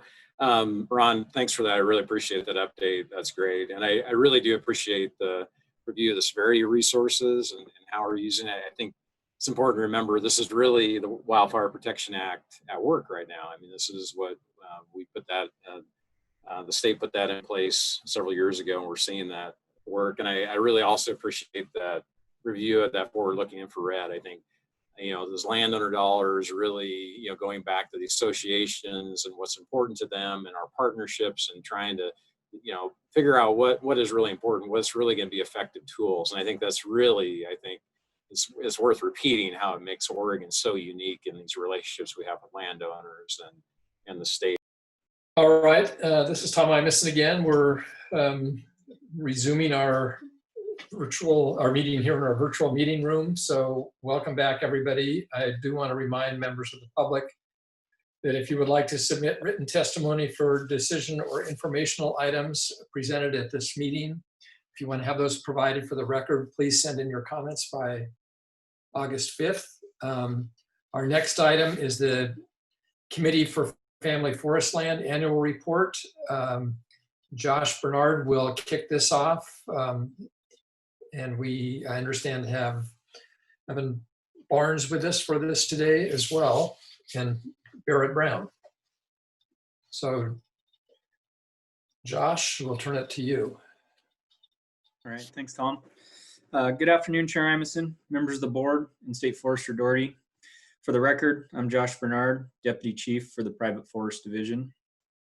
Joining me today are Evan Barnes, Chair of the Committee for Family Forest Lands, and Barrett Brown, our Northwest landowner representative.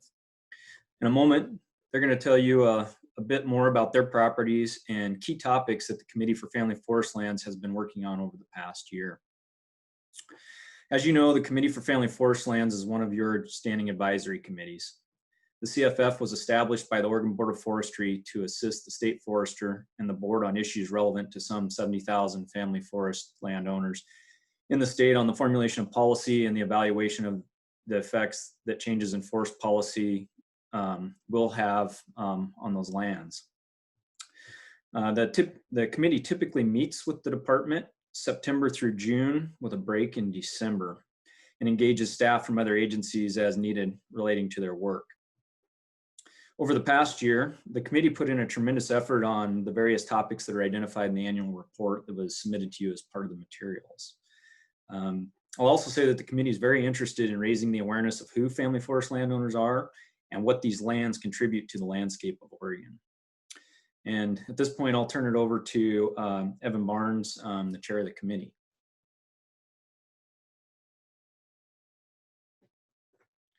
You're still on mute, Evan. You're muted. Okay, unmuted. Thank you. How's that? We can hear you now. Okay. Thank you, Josh, for that introduction. And to the board chair, Emerson, and Peter Doherty, State Forester. Thank you. So you've read we have our report, and I certainly am not going to go through all 8 pages there. You see the chairman's introduction there. And I guess I just hit on the high points here. I know you've got a lot to do, and you feel like we're in good hands, and we appreciate your support. I guess the biggest thing, the Governor's Wildfire Council has met and brought its recommendations forward, and it really is in the hand of the legislature for funding, and obviously that's a big problem. Just here in Douglas County, we've had a fire Monday and a fire yesterday. Fortunately, the 2 ships I think are here, one from the severity program, and they were able to get around those pretty quickly. My biggest message in speaking several different times over the last lot of years has been fire, fire, and more fire. If we can't get our hands around fire issues, we won't be able to talk about seedlings. We won't be able to talk about pre-commercial thinning. We won't be able to talk about any of the forest issues that we really need to work on, because we're going to have fire. So yeah, that's in the hands of others, but certainly you guys have the ability to put some interest and some pressure on them to fund these. But in these COVID times, there's only so much money going around, and it's going to be short. The other part, that we worked on, and we'll stop talking about it, was the House Bill 2469 that came out of our committee and was able to have succession planning for forest properties of certain acreages, which we think is really huge. And then the MOU that came through, I was, in reading that, astounded when I read the first signing page. And then I realized there was a second page which brought it up to like 25 signatures of people of some pretty high horsepower companies and individuals that signed on to the MOU, which we hope will move forward. And there will be some great consequences out of that. So we've set this up that Barrett will answer some questions, and I'll help out if it's something that he's not aware of, which I don't think there would be capable individual. I will say lastly that I'm in the last year of my 2 3-year terms. So next June I will be termed out. And I think that's a great thing, because we have this movement of individuals and appointees that keep the committee vibrant and with lots of different voices. So unless there's any questions specifically for me, I'll turn it over to Barrett Brown.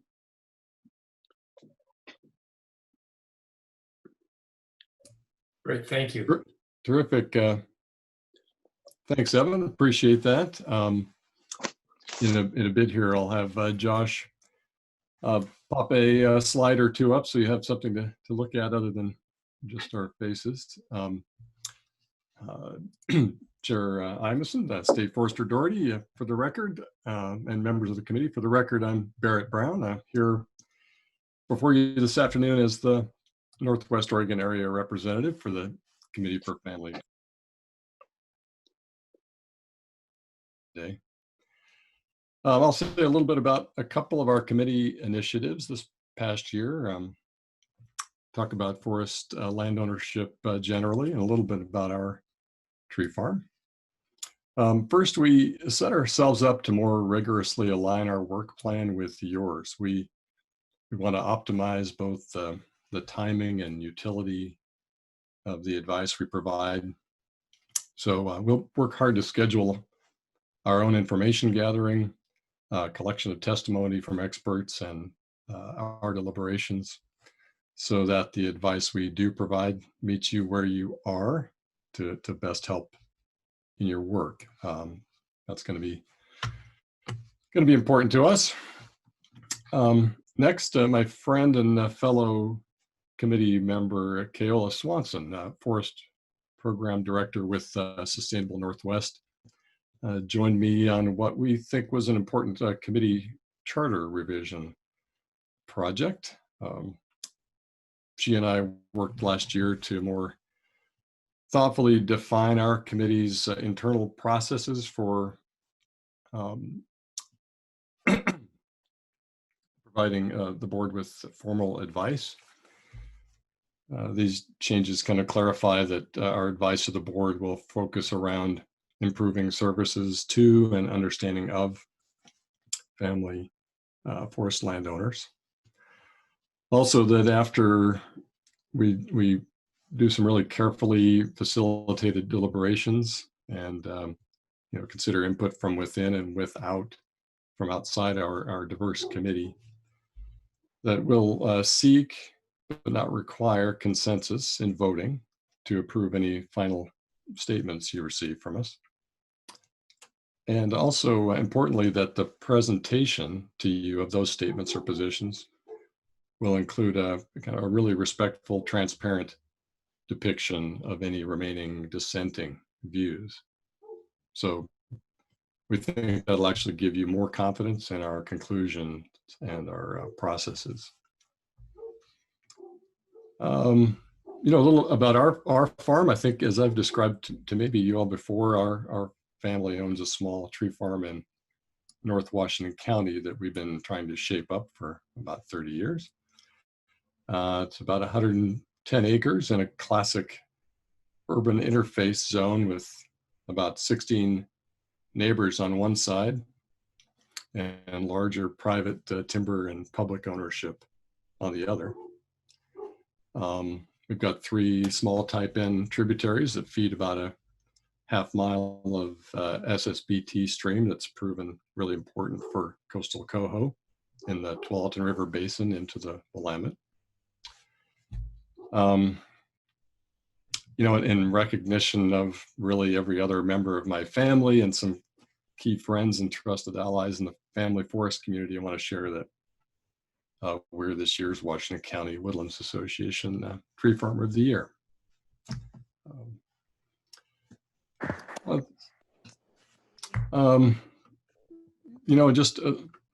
just wanted to kind of depict, when we borrowed every dime it took to buy our kind of rough cut over a tree farm when we were young, we had one type of management plan. It was primarily focused on the classic retirement age investment. Over time, as we realized more of the kind of recreation returns from the recreation opportunities of the trails and views and so on, quiet places, those values were added to the table, so to speak, and to our management plan. And as time goes by, life's rolls of the dice turn as they may. And, we have to be honest about the extent to which luck plays into our circumstance. I deserve as much credit for the zip code into which I was born as I do of the melanin content of my skin. At any rate, our financial objectives began to share more space on the table with recreation and increasing understanding of the ecosystem services that our farm could provide. It's very rewarding to be able to take steps and invest in ways that can really make a difference in the performance of various habitat in our landscape. Now for my son and our grandson, those dice might roll in a very different way, and the financial value represented on this ground, may become extremely important. That'll be for his management plan to contemplate.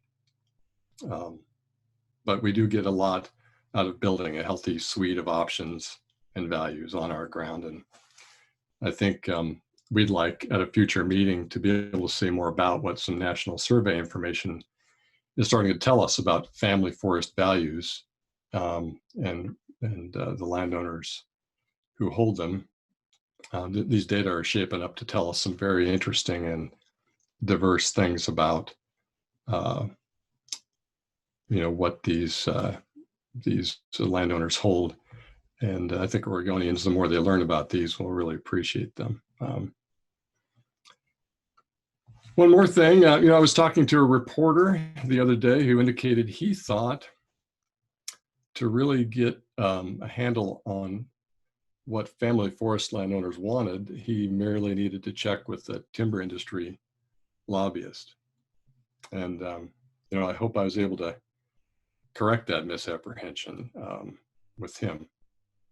The value of our family forest community is its diversity, and that's apparent when you witness the 50 or 60 people that gather in our firehouse once a month.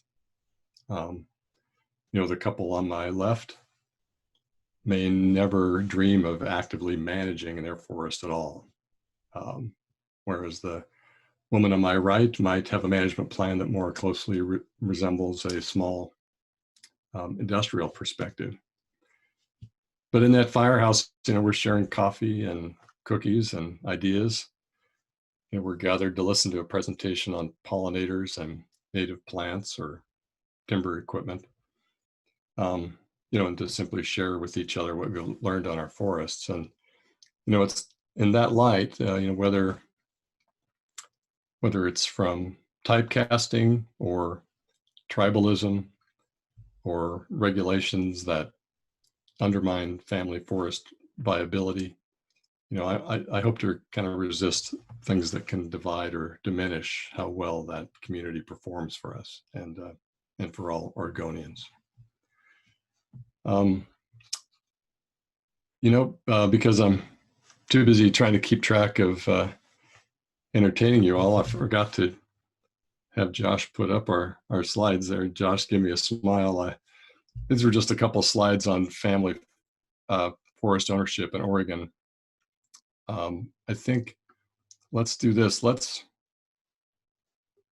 just conclude with the short video, and maybe during the Q&A we can pop up those slides. Would that work for you, Josh? You can just give me a nod. Great. So what we've got is a little award-winning, it was a conservation short category video recap of a big stream restoration project we teamed up to donate some logs on to make happen. And this grew out of a big collaboration between the NRCS, Tualatin River Watershed Council, OWEB, and a couple of neighboring landowners. And after that, please throw any questions at Evan or myself, and we'll take it from there. Josh, go ahead.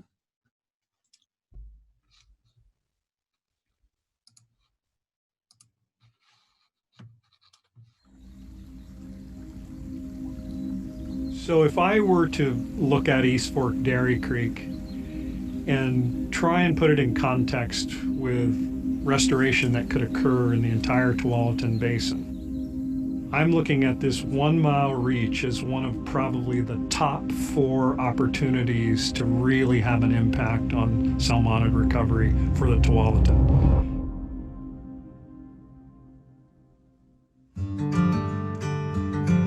So I've been working in the industry for about 40 years now. I'm extremely passionate for restoration because I've spent a long time learning some difficult lessons. Part of the basic assessment that I consider critical for all watersheds is to get a baseline of fish distribution. Let the fish tell the story. So to do that, we're actually snorkeling and counting each one of these different populations.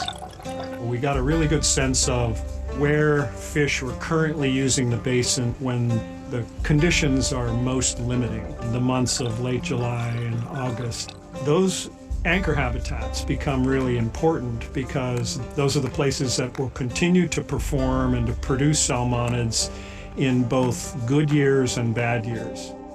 But all of those anchor habitats are not performing up to their highest capacity. And this is the place that we wanted to focus our restoration dollars. There are some key things that we have injected into this restoration plan that are critical for what's limiting salmonids in this reach. And I'd have to say probably the most important one is access to thermal refugia. And so a key component of this project was developing off-channel alcoves that are actually spring-fed. They will function both during the summertime for cold water refuge and as off-channel refuge in the wintertime during a flood event.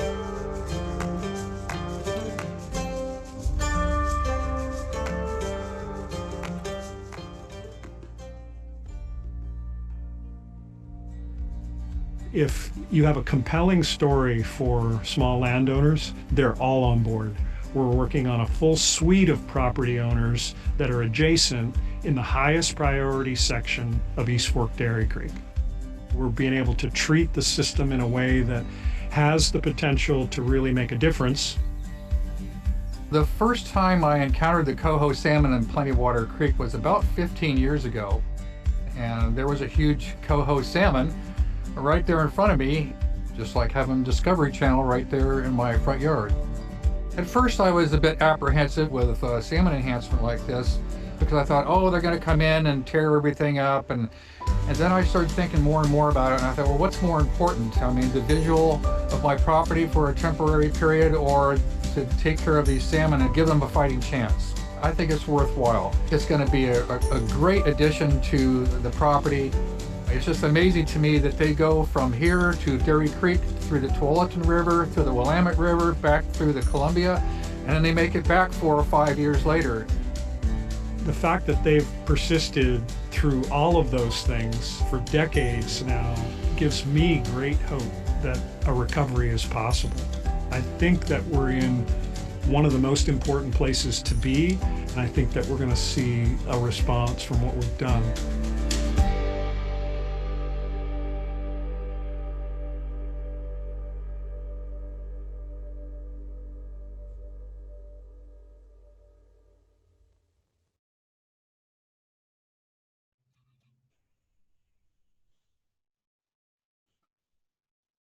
That's great. Thanks, Josh. You could probably pop up slide number 1 there and see if we're got any questions or anything we can help. Everything is a remix. Every song, every movie, every meme, every idea, every invention, every discovery.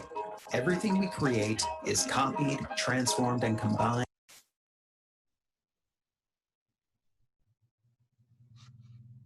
Excuse that interruption.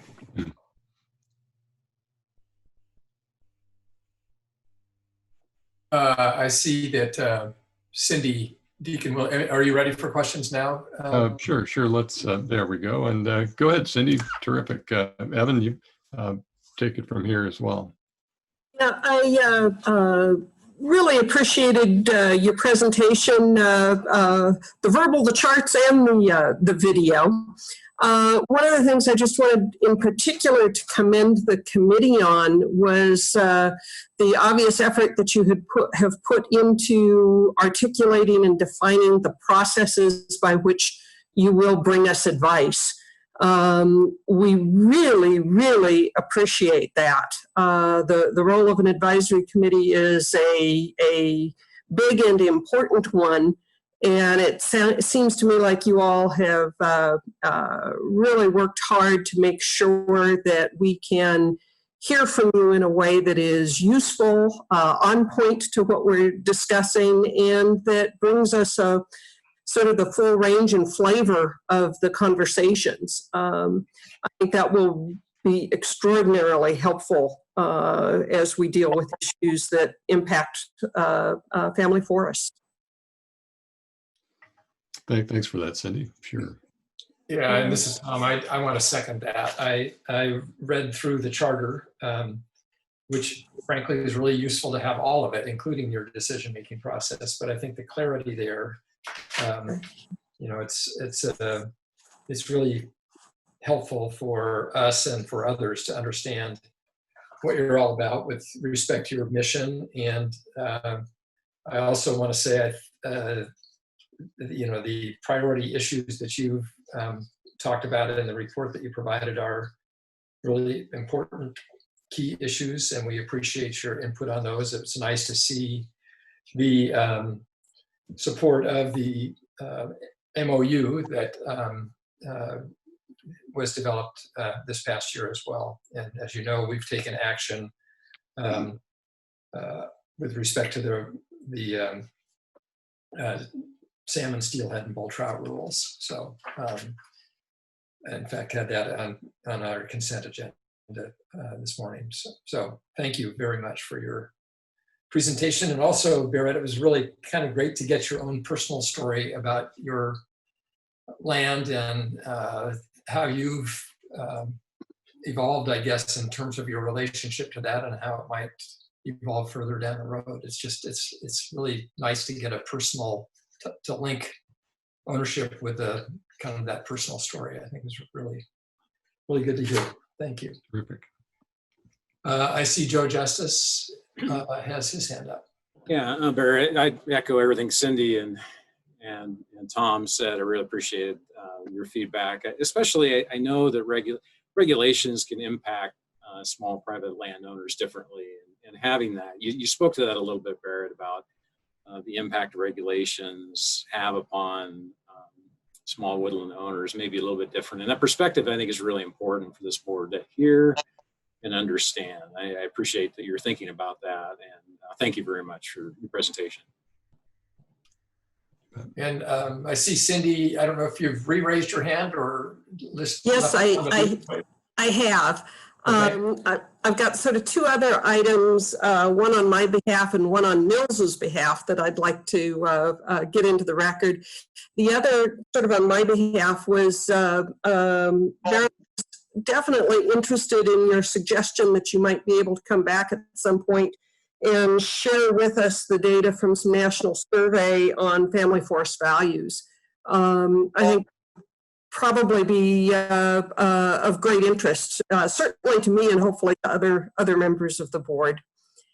And then on behalf of Nils, who was not able to attend today's board meeting, I wanted to share his continued concern about family forest viability in Eastern Oregon, and his strong encouragement that we continue to keep working together to understand the underlying causes, pressures, and designs appropriate, and how to go about designing appropriate policy and program responses to deal with that issue. Well, I will add, Cindy, this is Evan Barnes. We did have, we realize and understand the problems over in Eastern Oregon that they're facing. We did have a meeting planned to go over there in June, which we scrubbed due to the virus. So we had talked about other meetings too within the state, not just staying in Salem. But I think we'll at some point in the future, hopefully we'll be able to come out of our Zoom meetings and get together in different places around the state. Yeah, and we'll put that one in Barrett's in his hat there to work on that one, since I'll be I don't know when we're going to get through this virus thing and when we could meet over there. But Barrett, can you put that on your to-do list? You bet. You bet. The virus or the meeting? I'm a little busy for the virus, but you know, and Nils's comment on family forest viability is kind of we're going to do some more work on that, and I'll be bringing some more material to our CFF meetings and perhaps the board from a work group I'm a part of. It's the CLCC, the cascades to Coast Landscape Coalition, and it's really a Northwest Oregon regional workshop hosted by the Fish and Wildlife Service, and there's some other grant money involved. And it's a conservation objective group focused on how to keep working forests working while contemplating landscape design for habitat. So I hope I'm depicting that for you all well enough for the time we have, but it's basically, are there levers we can pull in landscape design, whether it's zoning or otherwise, that achieve these habitat values, whether they're transportation corridors or otherwise, that also support and maintain these as working forests, because really the biggest threat to these ecosystem services in the family forest space is conversion or just basically non-viability as a working forest. So that should be interesting if we're able to make some headway there.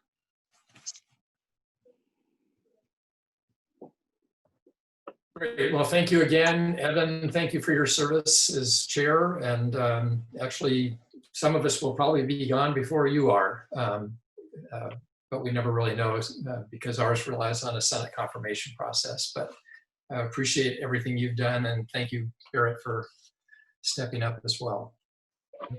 You're welcome. I'd just like to add at the end here, thank you to the committee, and I take it that the board accepts the report in the committee as it is in its current status. I think yes. Well, I don't think we have that as a formal action. I certainly see everybody embracing the report. Yeah.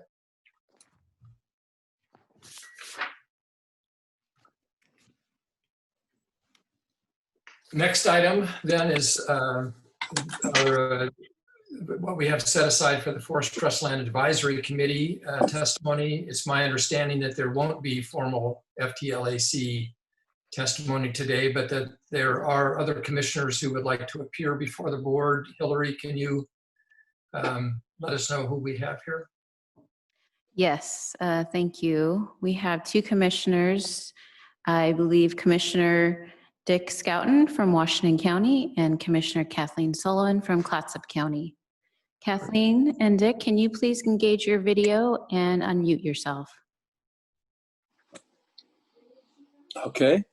Can you hear me? Loud and clear. Thank you. Yeah.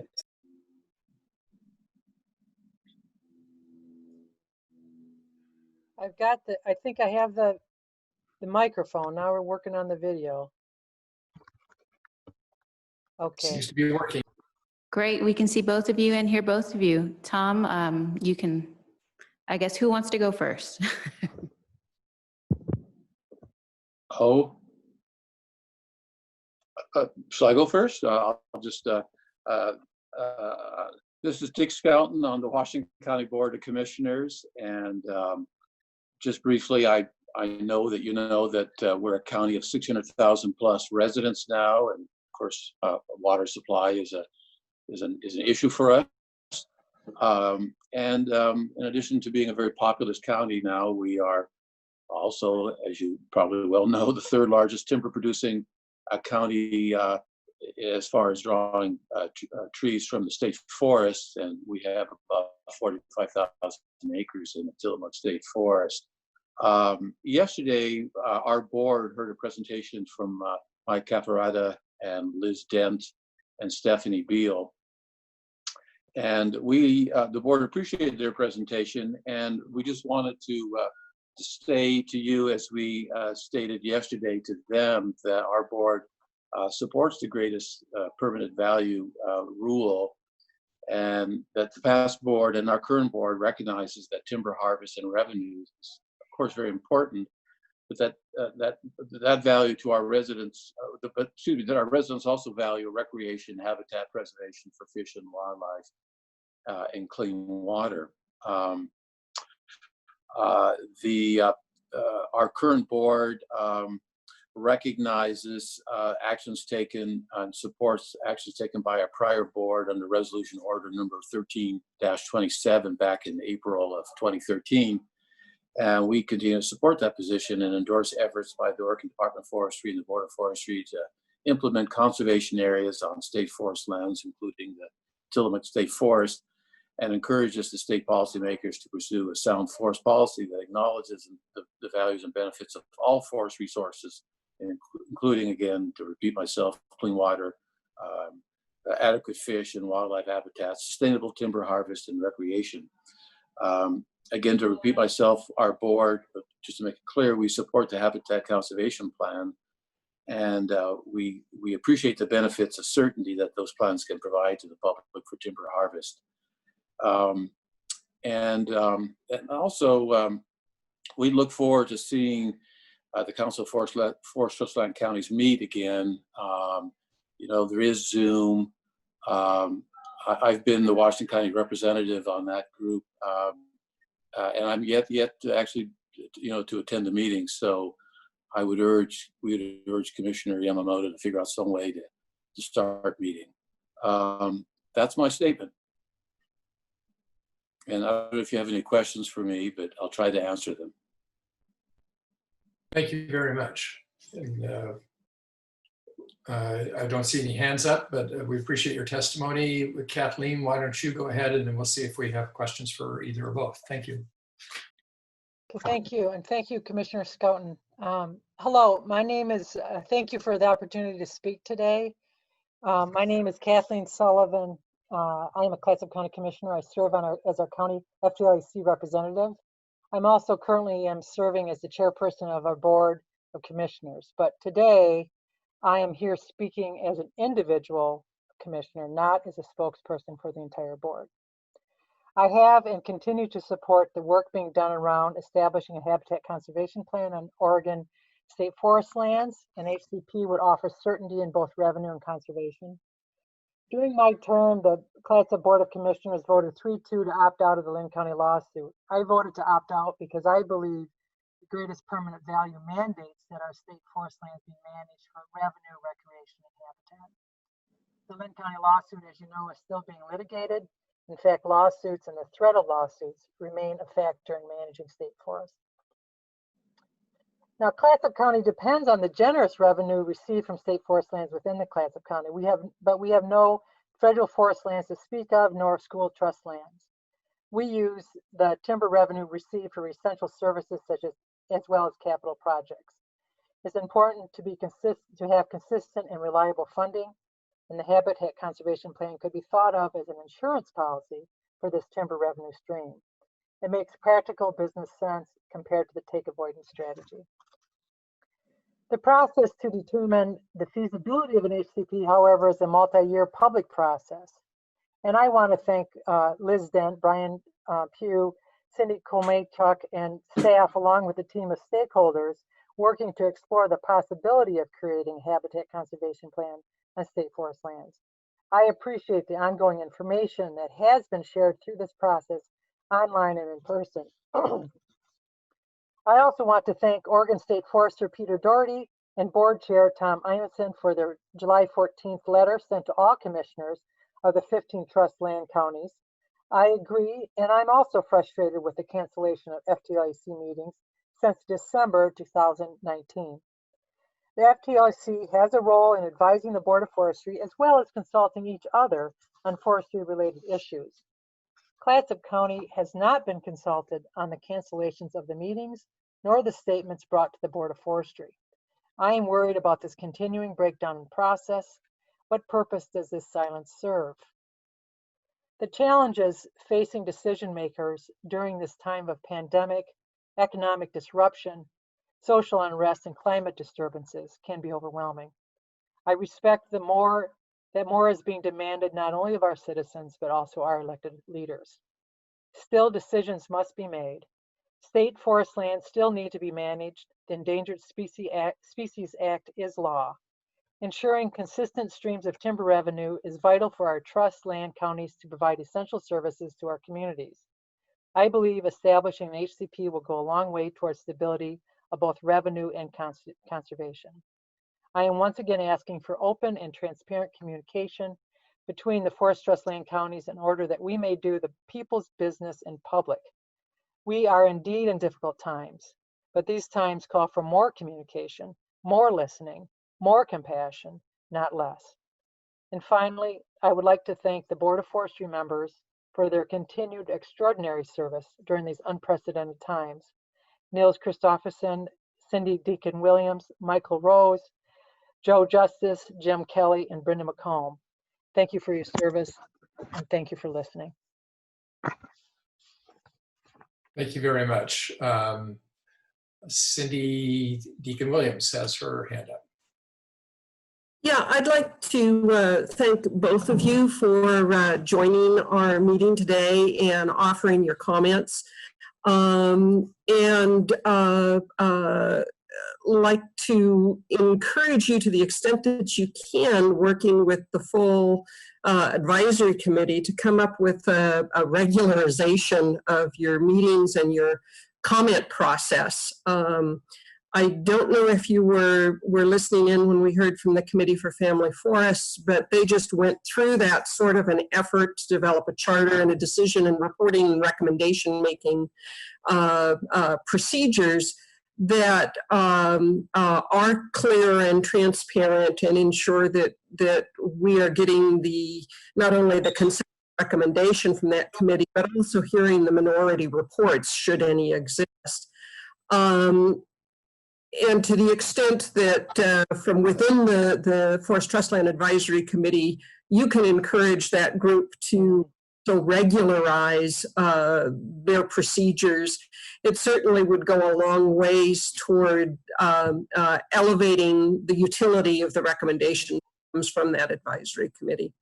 But meanwhile, thank you both very, very much for participating today and sharing your thoughts and views. Thank you. You're welcome. And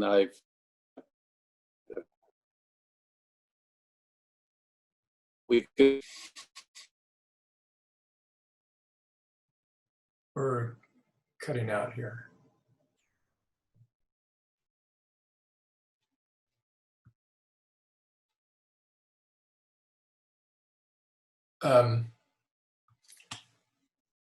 So I think we're ready to move on to our next item then. Thank you. Thanks again. Item number 8, state. Yes. Good. Sorry to interrupt, but I did have a miss on the family forest land report listing as informational item. There is a recommendation where the Committee of Family Forest Land recommends the board accept the CFF annual report and the updated CFF charter. And given the charter establishes new governance procedures, which have been spoken to, much appreciative, it would be worthwhile to take a moment to see if there's a motion to accept that and go ahead and honor that request. Sounds I great. move that we accept the charter. And the report. Second. The charter And the report. Okay. It's been moved and seconded to accept both the charter and the report. Any discussion? Okay, let me go through our list. Cindy Deacon Williams. Aye. Joe Justice. Aye. Jim Kelly. Aye. Brenda McComb. Mike Rose.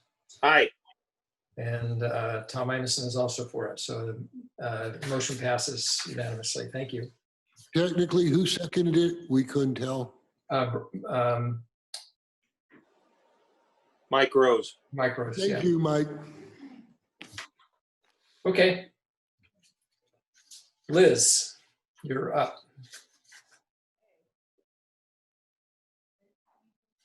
This is an informational item, but hopefully one that will generate a lot of good discussion.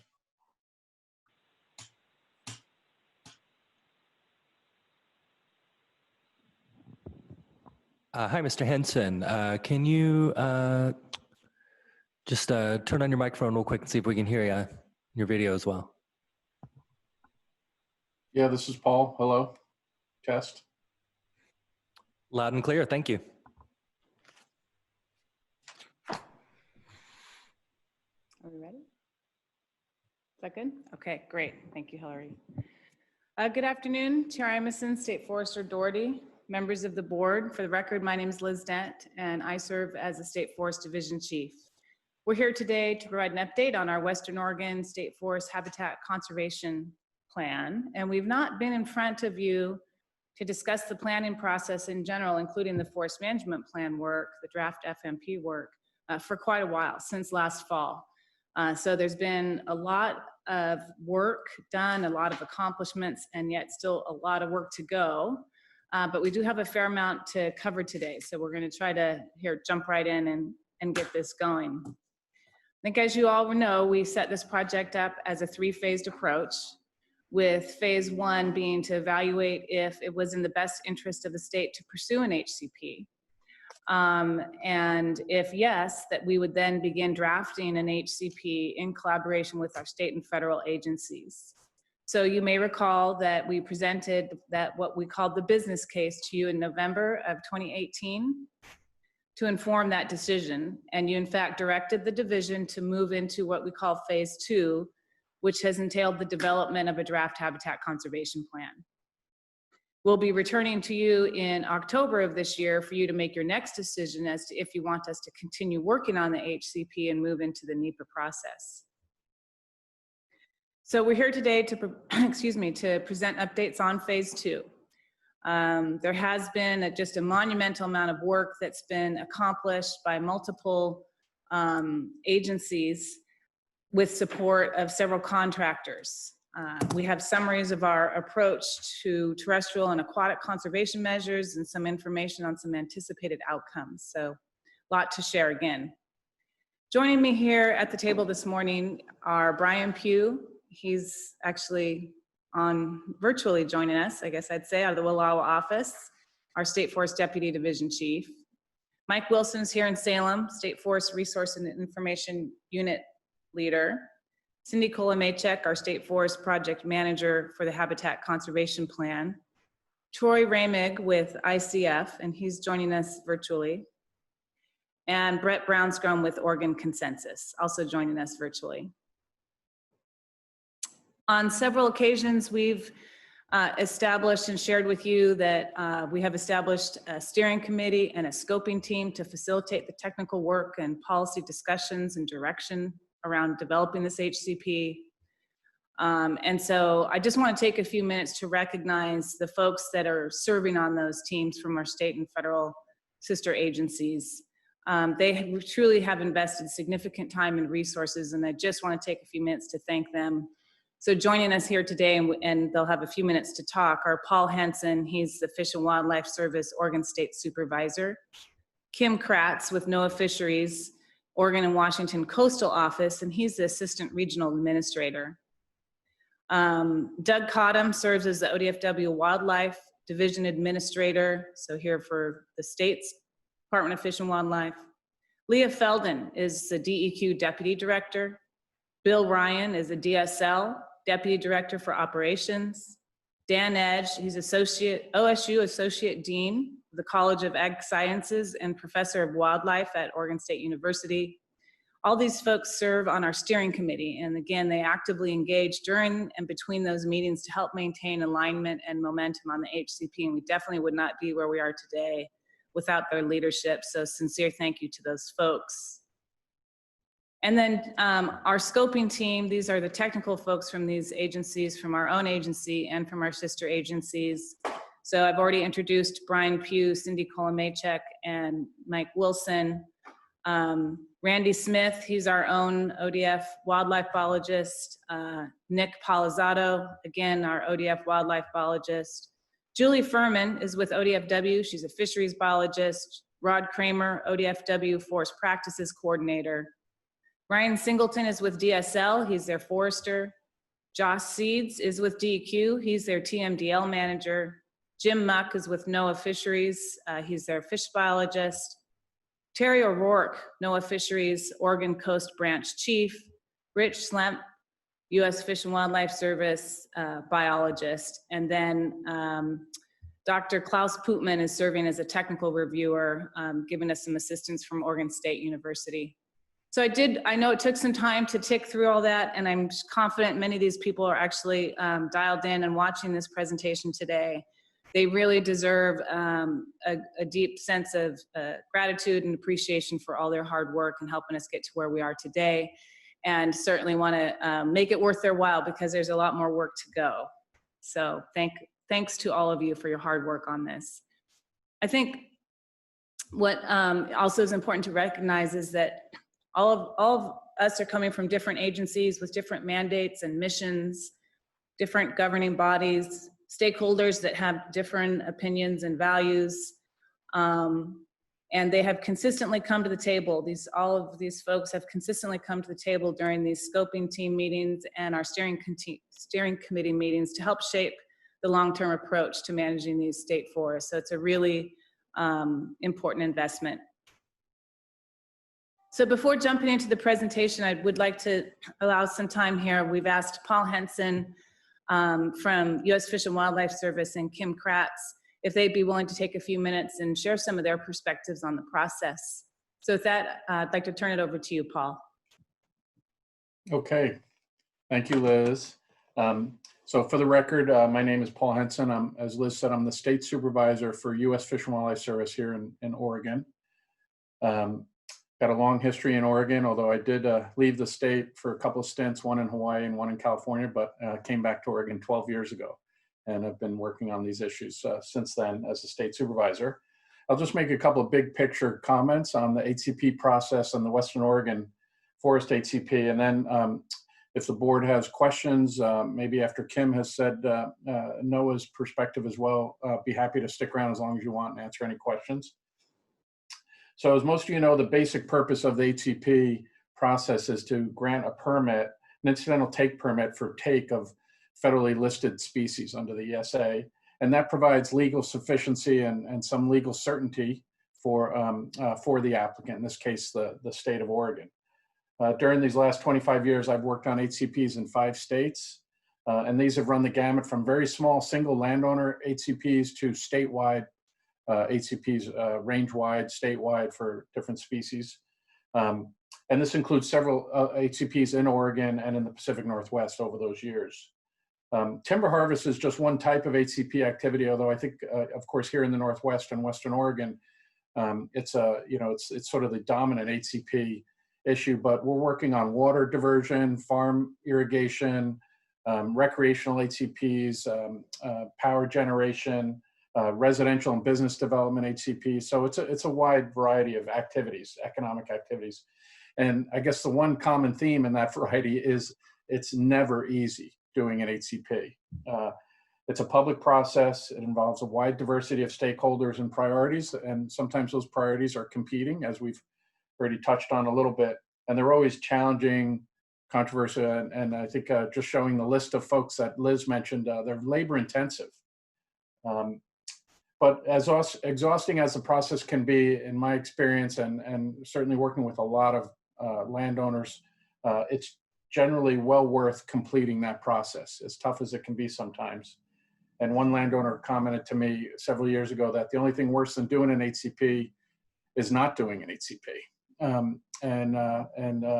So I mention that because we're kind of in some crunch time right now in this HCP, and a lot invested, but still some hard work ahead of us to complete it. But in recognition of the complexity of that process, several decades ago, the Fish and Wildlife Service created a granting program for HCP planning.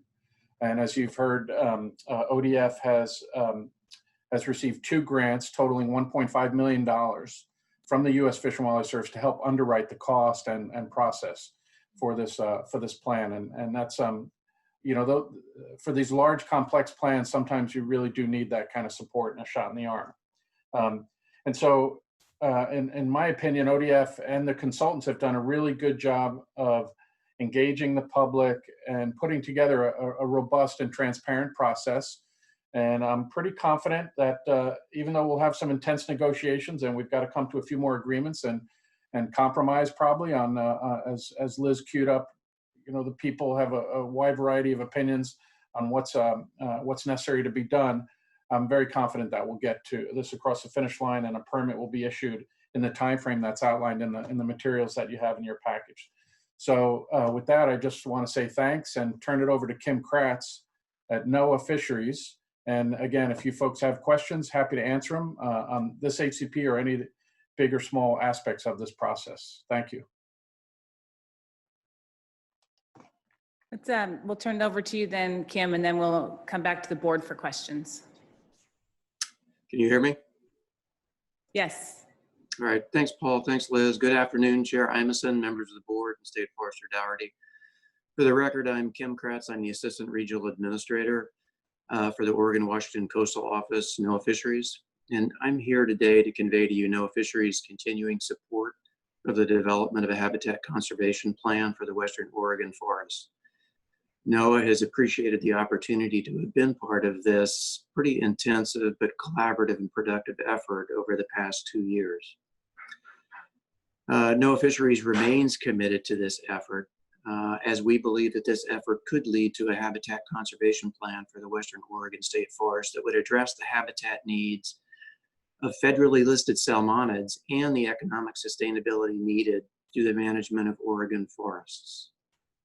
And should the board decide to move forward with NEPA and the October decision that Liz identified, NOAA has agreed to be the lead action agency on that effort. So NOAA Fisheries' mission of sustaining fisheries for economic purposes and recovering federally listed species can be challenging. From our perspective, an HCP would assist in providing for healthy, sustainable fisheries for economic purposes, and it would also support the economic needs of the forestry community. The economic viability and conservation of species, we feel, can work hand in hand. And the HCP is a tool that is proved to be effective in providing both of these. So this collaboration remains a priority for NOAA Fisheries because we believe there is a significant and an enduring value in both the biological and ecological security that an HCP would provide for the salmonids in the geography of the HCP. And we are also confident that this can be achieved while addressing the economic, the social, and other environmental goals of the state of Oregon. So I thank you much for the opportunity to be here today, and I'll turn this back to Liz. Great, thank you, Kim and Paul. Thank you very much for joining us. And I'd open it up to the board members if you have any questions for Kim and Paul before we get into the rest of our presentation. And it's Tom. I don't see hands raised, so I'll just again say if anybody has any questions, this is the time where we have these two folks. But in the meantime, I want to thank you both for your participation in the process and also your participation in our discussion here today. And it looks like we can move on, Liz. Thanks. Great. Go to the map slide. Okay, so let's pull our presentation up then. Kim and Paul's definitely welcome to stick around and join us for the rest of the presentation. We may end up asking you to answer questions if we can't. But other than that, we'll go ahead and move to the presentation, and the folks we have queued up are myself, Brian, Mike Wilson, Cindy Kolomachek, Troy Ramig, and Brett Brownscombe. Next slide. So we do have a lot to cover today. Did want to just take a moment and remind you about the geographic scope for the Habitat Conservation Plan. This is an exciting time in Oregon where we have multiple habitat conservation plans either actively being worked on or being contemplated. So I would say this is an important moment in time for forestry in Oregon in that way. It can be tempting to compare and contrast habitat conservation plans against each other. But it's important to keep in mind that HCPs reflect the landowners' objectives, their mandates, the land base that they're managing. So the forest conditions, habitat conditions, the species they want to cover, et cetera. So in the case of our HCP, we're proposing to cover 16 species, roughly 635,000 acres from the northwest corner of the state to the California border, with a legal mandate to achieve greatest permanent value. So it's inevitable that the ODF Habitat Conservation Plan is going to look a little bit different than some of the other ones that are being contemplated in Oregon today. Our conservation measures are still being refined, and the estimates and outcomes that we're going to be sharing with you today are preliminary.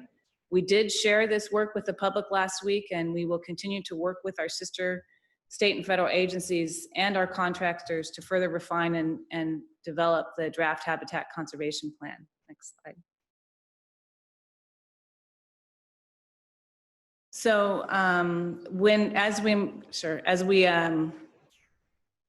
move through the presentation today, towards the end of the presentation, Brian Pugh will be talking about some of the management outcomes and characterizing and as will Mike Wilson, and characterizing those by what we're calling 3 different sub-geo regions. And so those are presented here on this graph. And Brian, towards the end of the presentation, will discuss our rationale for that.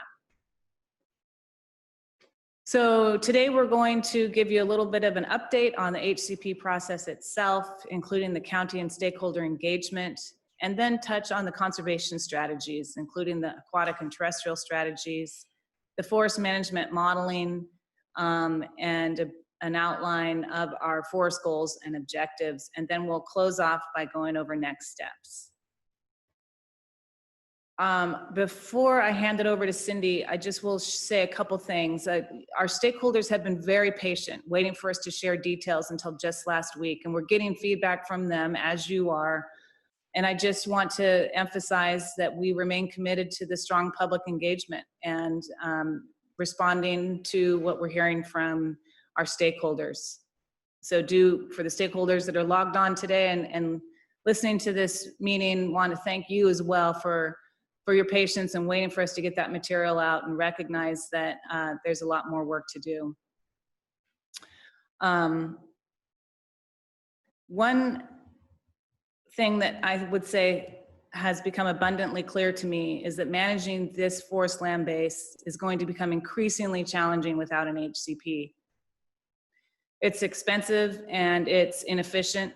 There's uncertainty associated with third-party lawsuits, new listings, evolving expectations for conservation measures for currently listed species, and then just the need to establish a social political license to manage. There's several benefits of having an HCP that are linked to certainty. An HCP provides a certainty for the conservation of the habitat, certainty and assurances to ODF to continue to actively manage these lands, including timber harvest. And this translates to certainty of timber-related revenue to counties and support for timber-related economies. Certainty is also positive from the perspective of the department's business decisions and funding our state forest division. And this certainty, should we successfully get through this HCP process and end up with an HCP, is something that would play out over multiple decades. So with that, I'd like to turn it over to Cindy. Thank you, Liz, and thank you, Paul and Kim. Good afternoon, Chair Imeson, State Forester Doherty, and members of the board. For the record, my name is Cindy Kolomaychuk, and I serve as the project manager for the Western Oregon HCP. As Liz mentioned, we've been working really hard with our steering committee and our scoping team on developing the first administrative draft of the HCP. Now, this administrative draft is a comprehensive document that addresses many aspects of ESA compliance. And so our planning teams have really been focused on the chapters that are shown in the blue arrows here. And that's because these are the chapters that really provide the foundational elements of the HCP. So the scope and the scale, the covered activities and the covered species, as well as the conservation and economic outcomes that would inform the comparative analysis and ultimately the board's decision on whether or not to move forward into NEPA in October. If so directed, then we would move into that green line there that shows that we're going to continue to make refinements on that administrative draft. And so there will be refining the chapters that are more administrative and operational in nature. And it looks here that we would be completing that sort of at the end of this year and the beginning of next year, so early spring of 2021. And that timing works out really well because NOAA anticipates that that is when they would be ready to launch the NEPA process. So we'll be able to move seamlessly into the NEPA process if so directed. At the same time, if you'll move down there onto the darker blue line, we will begin developing the companion FMP. And we are anticipating that will be finished by November of 2021, at which time we would take it to the board for your consideration. And the thought here is that we would complete this companion FMP and then bring the fully vetted HCP to the board in June of 2022. So it's about 6 months from when we bring the companion FMP to you. I will caveat that by saying that the NEPA process is a federal process. And so we are at the mercy of their timeline, but that is the collective goal of the group, is to have it done as efficiently as possible.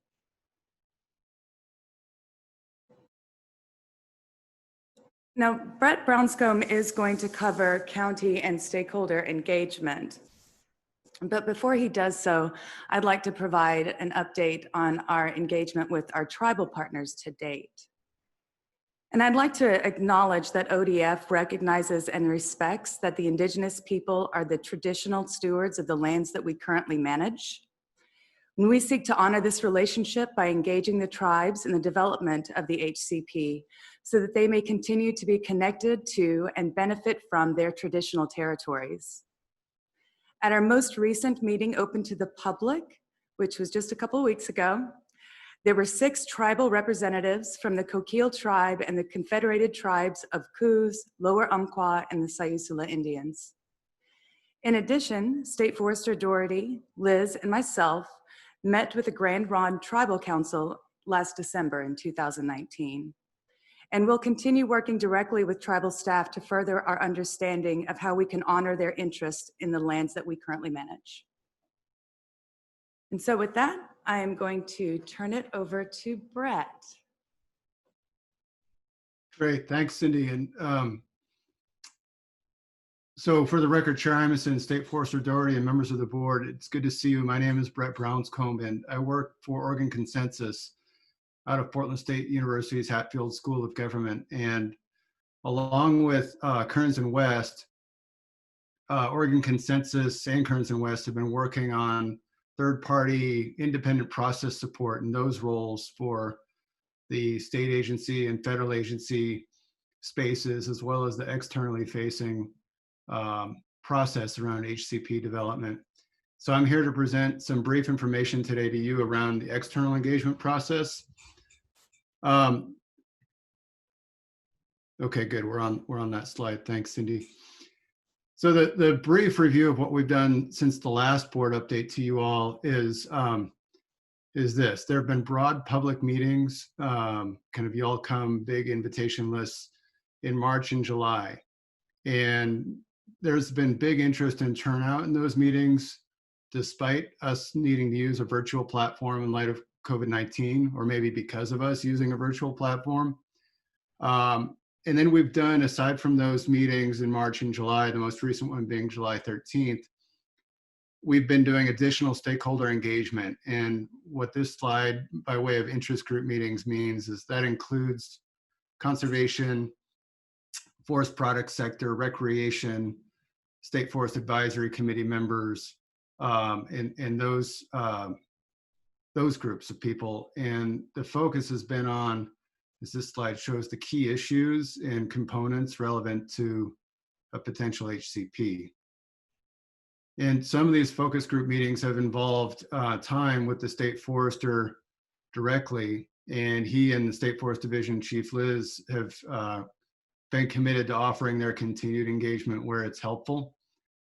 So what we've been hearing in a nutshell, and I'll be brief on this because it's still coming, is the existence of an external process is appreciated. And I think folks in the public and in across stakeholder and county governments understand that this process is in addition to NEPA. This is not NEPA. This is not a NEPA process, and ODF has other commitments and obligations around other venues where it engages with people, but this is in addition to that. And I think the existence of this externally facing process has been appreciated.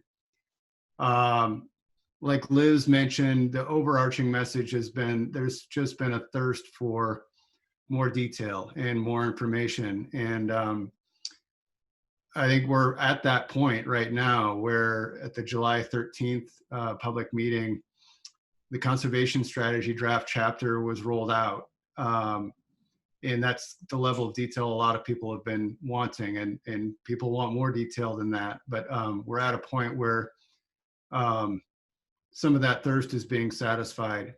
And now that people are seeing the draft work, we're at the point of hearing their reactions based on how they perceive the draft product and whether it meets their interests. Next slide. So county engagement. I wanted to speak to this first. And let me just be sure I'm on the, yeah, there we go.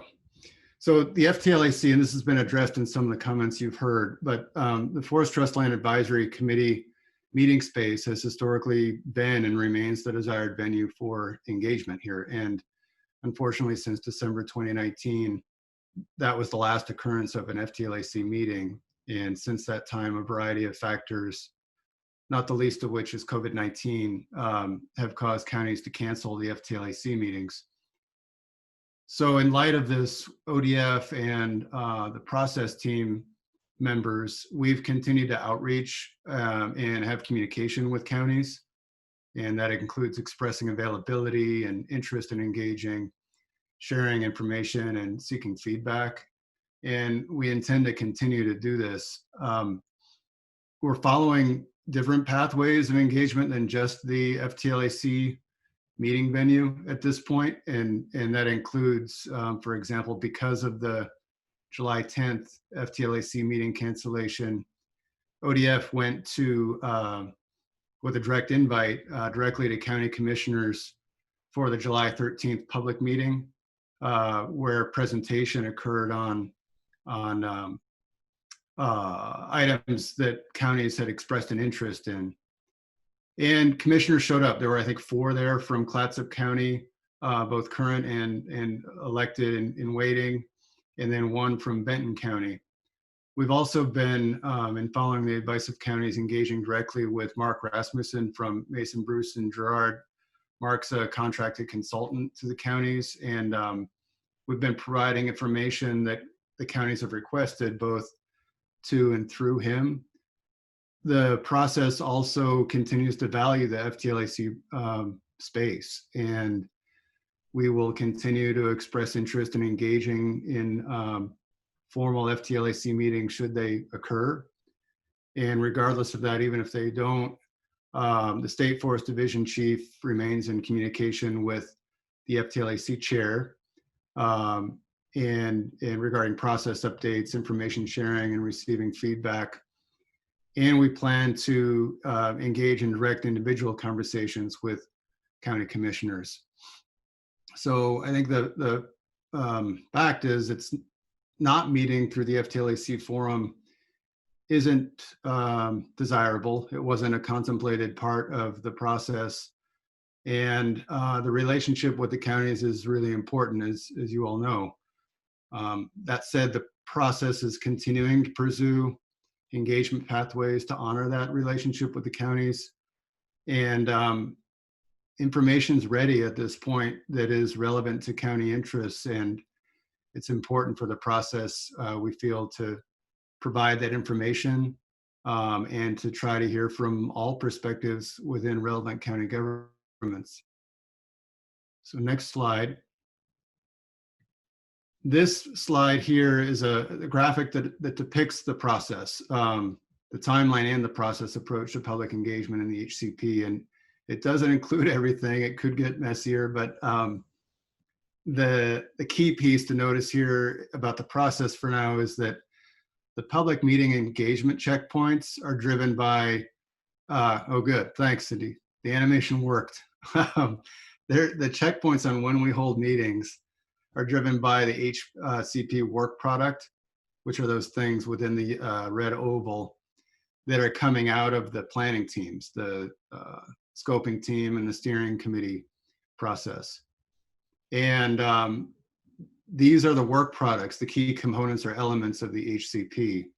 And so once we have a set of work products ready coming out of those planning teams, the first release point is with the FTLAC, honoring the board and department's relationship with counties.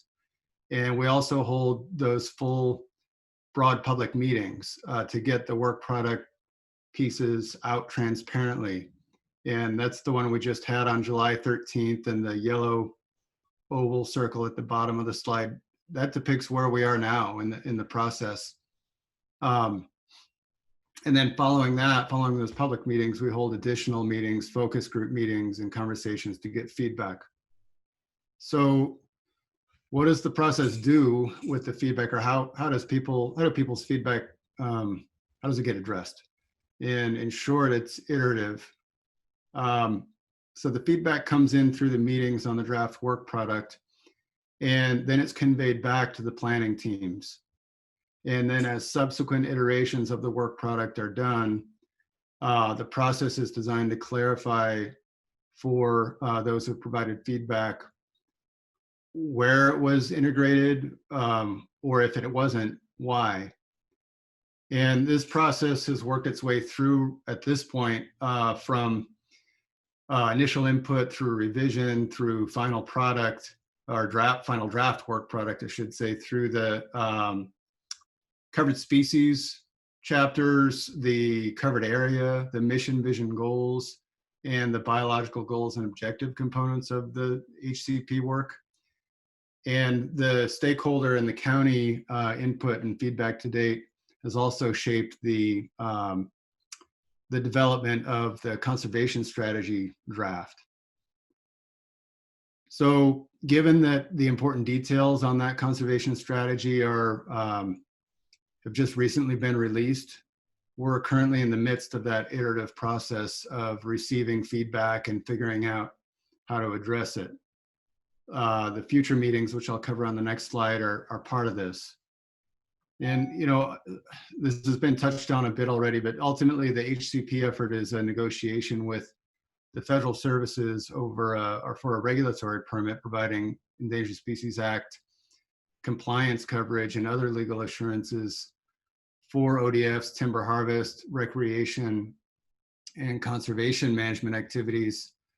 And so the ability to really address feedback and make changes to the HCP work products is limited by what it takes to gain federal service ESA compliance determination, and B, the practical and policy factors related to ODF state forest business model and related greatest permanent value commitments towards timber, county revenue, public forest use, and conservation.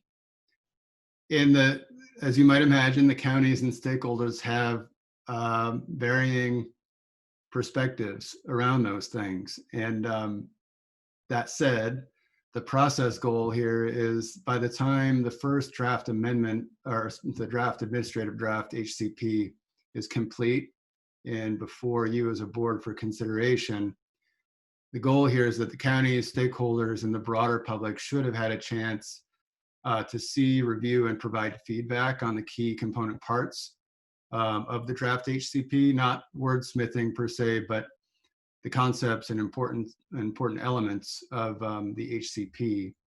And they should understand how their feedback has been treated. So there's technical expertise to do this through ODF in-house, also with sister state agencies, and through hired professionals to assist. And I think it's worth noting again that all of this process predates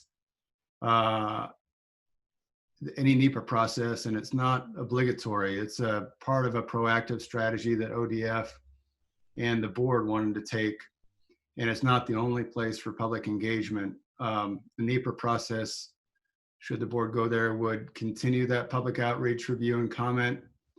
And I think that's worth noting. So the final slide here is what's next. And as you can see, the future touch points on the horizon and the things that will occur before your board meeting in October is continued engagement with the counties and continuing to try to engage through FTLAC meetings, but also having individual representative conversations. And then with stakeholders, having some joint focus group meetings, doing that together in August and September with diverse stakeholders, and then having individual representative conversations as well as engagement of the State Forest Advisory Committee in September.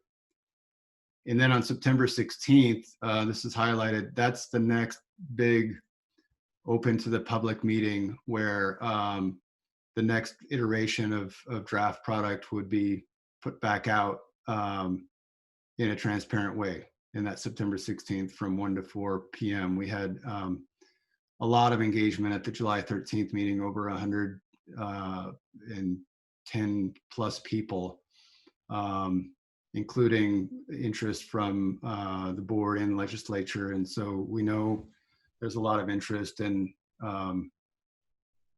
with that, if there are no questions, I'll hand it off to Mike Wilson from ODF to discuss the riparian conservation strategy.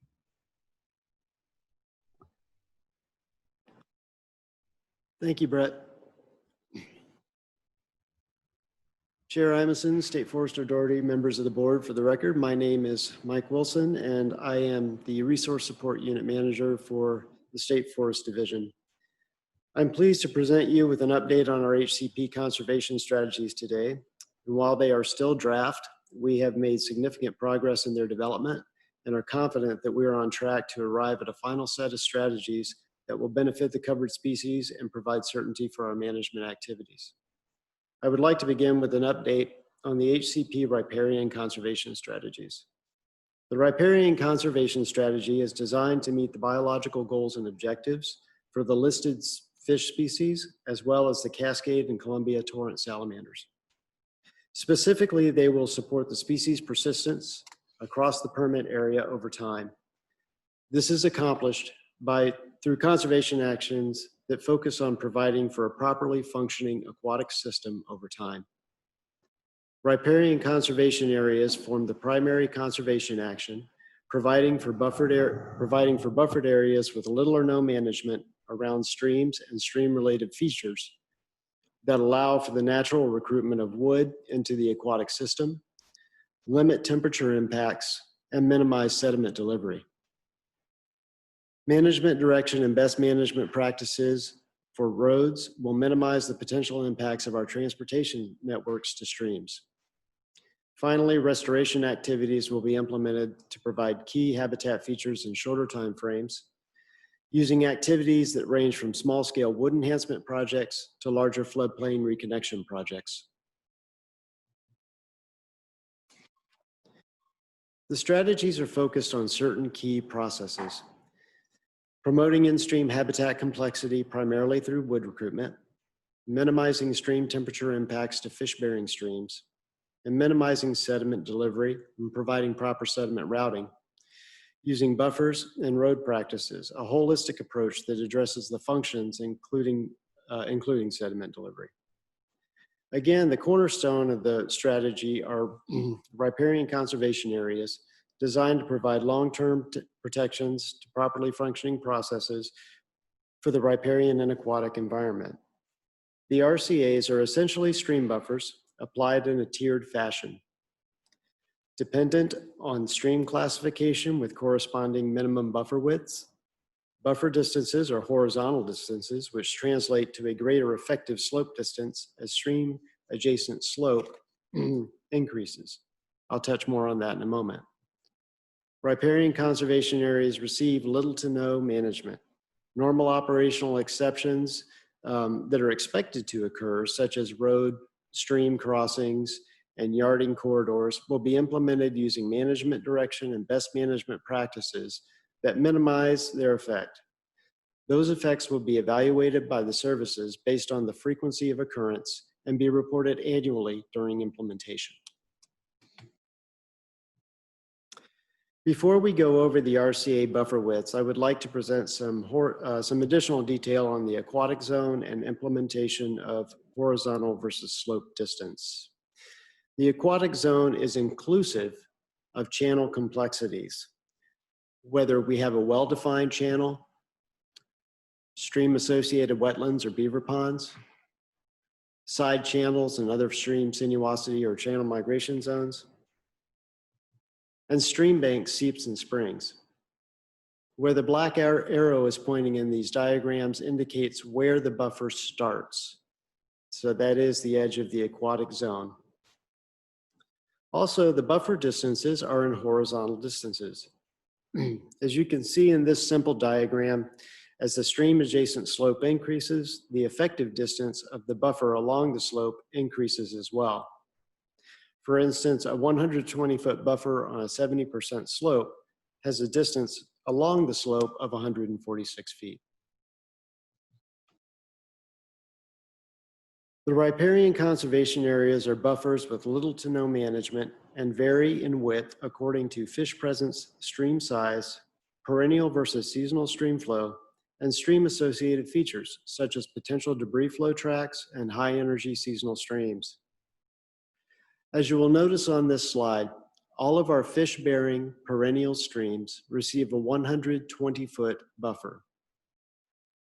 Seasonal fish-bearing streams receive a 50-foot buffer. For our type N non-fish streams that are large and medium, they also receive a 120-foot buffer. When it comes to small streams, small perennial type N streams have a base buffer width of 35 feet.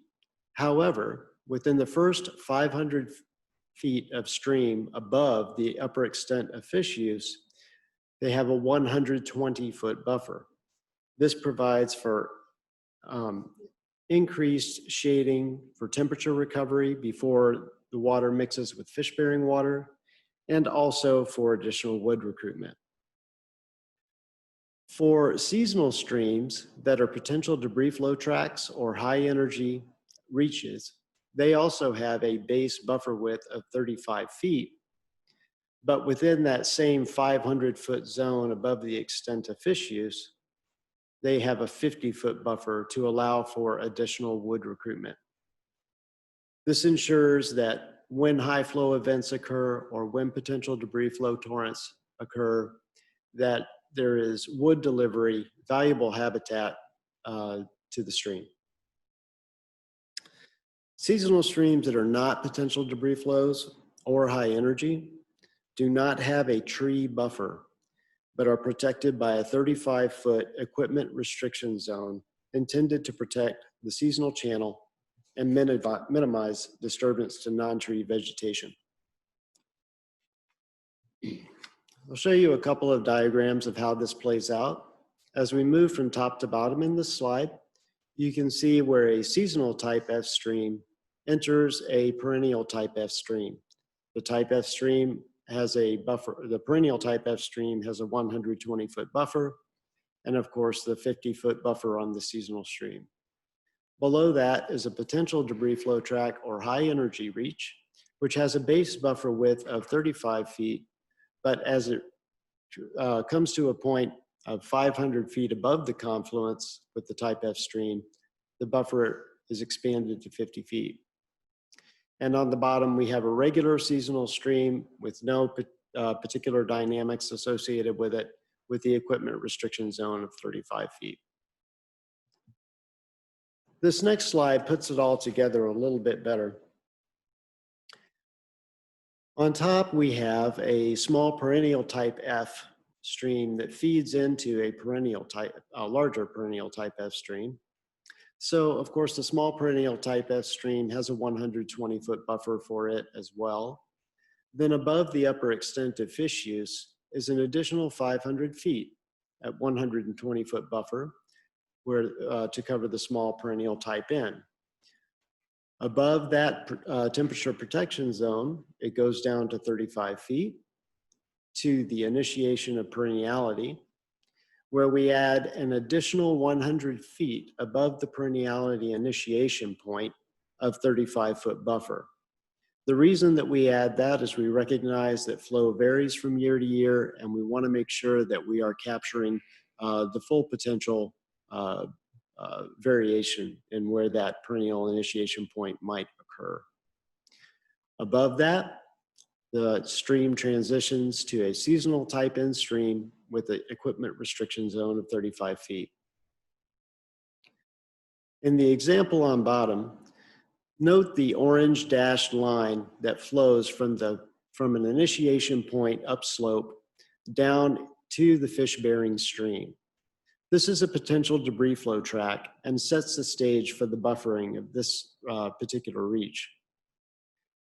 So again, where we have a small perennial type N above the fish-bearing stream, there's a 120-foot temperature protection zone. Above that point, the small perennial type N reduces to 35 feet, and then through the perenniality initiation point continues as a 35-foot buffer up to the point where a debris flow track may initiate. Now, a couple of particulars about this. First, the 50-foot buffer for the debris flow track that was noted in the table that I showed you is actually encompassed in this case, is incorporated completely within the 120-foot buffer that is also the temperature protection zone for the small perennial type N. The second thing I'd like to point out is that the point of initiation for the debris flow is not necessarily a point, but an area or set of areas that are evaluated by geotechnical staff and buffered accordingly. So that particular point varies quite a bit in the field as to how it's actually buffered.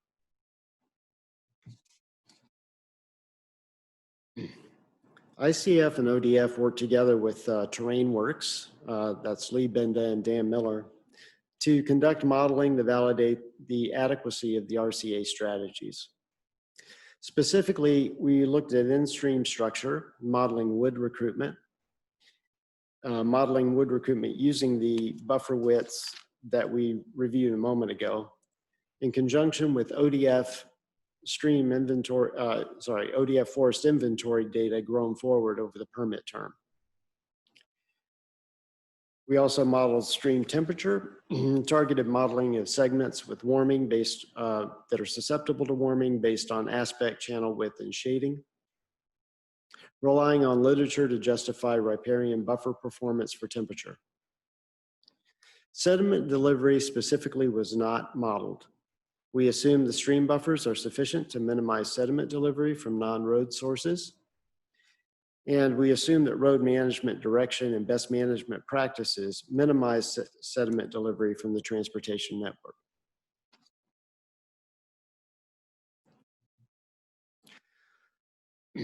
The aquatic modeling results support the riparian conservation areas as effective for both wood recruitment and temperature protection. Riparian conservation areas capture 99% of the available wood over the permit term. 88% of that comes from standing trees in the buffers on fish-bearing streams from adjacent riparian tree fall. 12% of the total wood is recruited from debris flow. And 45% of the non-fish-bearing streams deliver wood to fish-bearing streams, oftentimes because they are part of the component, part of that debris flow track, as we saw in the diagram a moment ago. Streams with a southerly aspect and a maximum channel width were looked at to determine if they were sensitive to warming. And it turns out that 67 miles of stream within the permit area are susceptible to warming. And I'm glad to say that's less than 1% of the total stream, total fish stream miles in the permit area.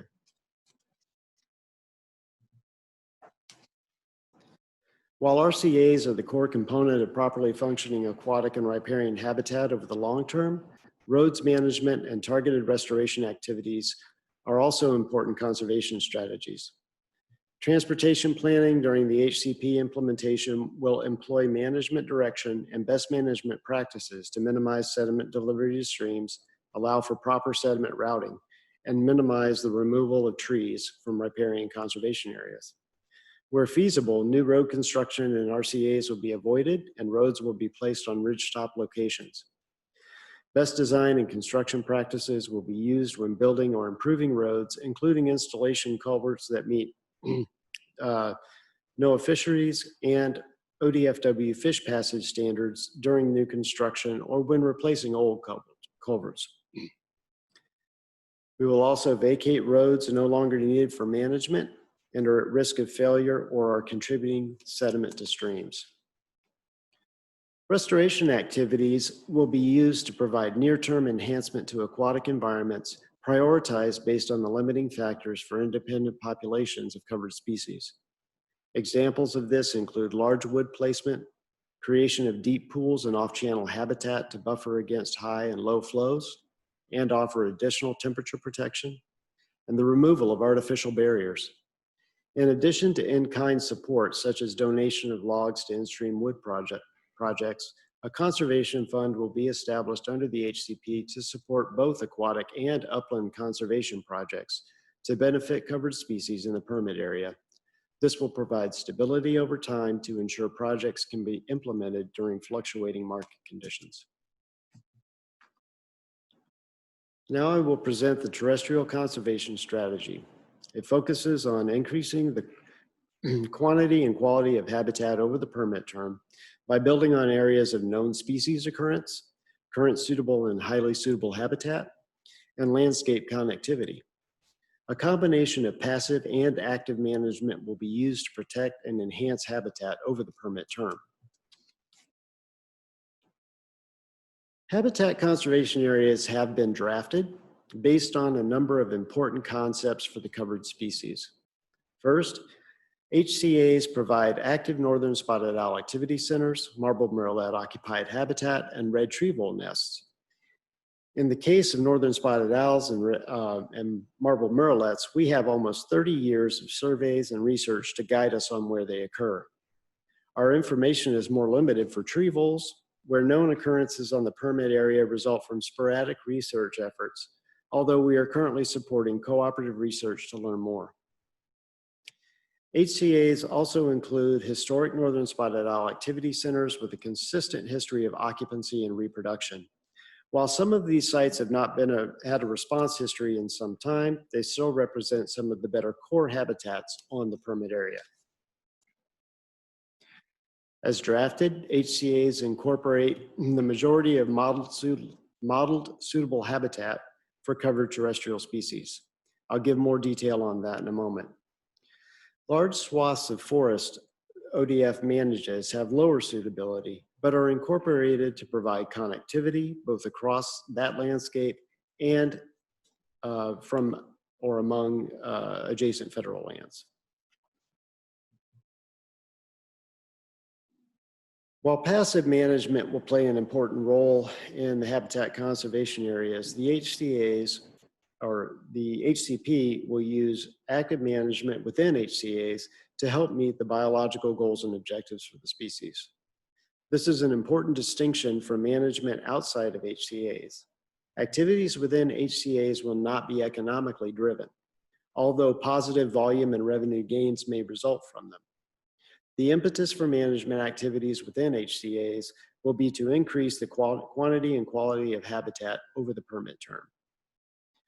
Silvicultural treatments include density management to accelerate the development of large trees and canopy diversity, selective harvest with variable retention strategies to promote horizontal diversity and patch dynamics that are also used to treat diseases such as laminated root rot, and even regeneration harvest to treat stands with low potential to grow into habitat for covered species, such as stands that are severely infected with Swiss needlecast disease, or hardwood stands that have little or no conifer component. All of these activities will be designed to minimize short-term negative effects on the covered species while still achieving long-term habitat development. The pace and scale of these activities within HCAs is still being determined, but many of the activities will occur earlier in the permit term so that the habitat gains can be realized during the permit term. The exact boundaries of habitat conservation areas are still being refined. Currently, HCAs are expected to cover between 273,000 to 289,000 acres across the entire permit area. This represents 43 to 45% of the permit area. Biologists have defined 200 discrete HCAs across the landscape, ranging from 20 acres to 60,000 acres. Almost half of these HCAs fall into the 100 to 500 acre size class. Size varies based on the functional objective and ownership pattern in a particular area. For instance, some smaller HCAs are reflective of patchwork ownerships, where habitat on the permit area helps support adjacent species sites on federal lands or connectivity between federal habitats. Many of the HCAs in the 100 to 500 acre range support sites on ODF managed lands and allow for future habitat ingrowth between these sites. There are very few large HCAs located where ODF is the only significant public land manager and provides nearly all of the habitat support and landscape connectivity for known species occurrences. Generally speaking, smaller HCAs would be subjected to less intensive management activities, whereas larger HCAs on the North Coast coincide with previously mentioned forest health concerns and will likely see more management activity.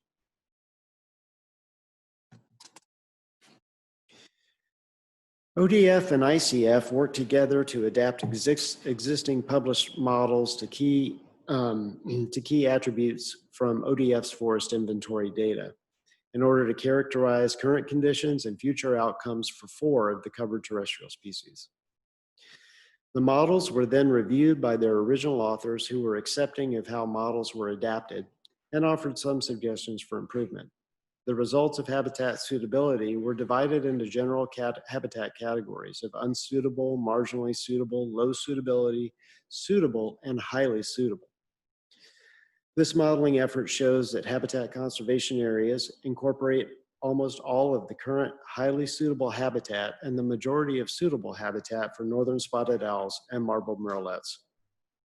This is not surprising given our knowledge of those species occurrence that was key to designating the habitat conservation areas.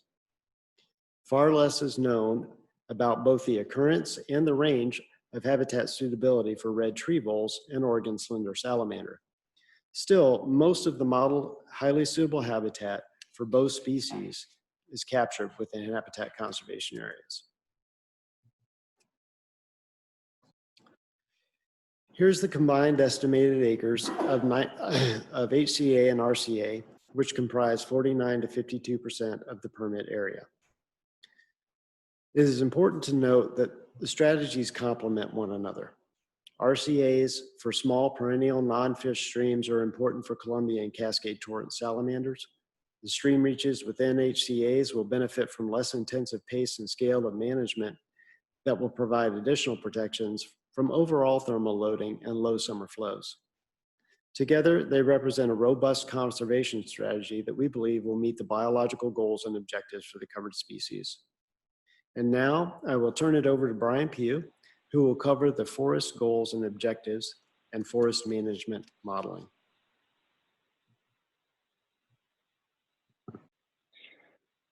Good afternoon, Chair Imeson, State Forester Doherty, and all members of the board. For the record, my name is Brian Pugh. I serve as the Policy Deputy for the State Forest Division. And so I'm going to start today by walking you through the forest goals and objectives, And similar to the biological goals and objectives that drove those conservation strategies that Mike just walked us through, the forest goals and objectives are really important, and they've been being used internally to ensure there's a balance of greatest permanent value being developed as we develop the HCP. So the HCP is a really good conservation tool, and it provides assurances that it meets the Endangered Species Act. It does not by itself implement greatest permanent value. There's other elements of greatest permanent value that are very important to Oregon State Forest, and these forest goals capture those. So I'll show you on the next slide, or this slide here, that these goals and objectives are in the context of greatest permanent value with an HCP. And so they were created by ODF staff and reviewed with stakeholders and other experts. We will be using these as kind of the keystone, the overarching objectives when we develop a companion forest management plan. And as Cindy showed earlier in the presentation, that if we are directed to go into the NEPA process with the HCP, staff would begin working on a companion forest management plan. So today, as I show you these, it's an overview. If we work on a forest management plan, a companion forest management plan, we would be coming back to you, the Board of Forestry, to discuss these in more detail. They are divided into 3 categories of social, environmental, and economics, and you'll recognize those are the 3 primary elements of greatest permanent value. You can see on the next slide, it highlights the overarching goals. And on the social one, it's to support local and statewide Oregon economies and community well-being. The economic goal is to ensure stable and predictable revenues across Western Oregon forest permit area over the long term.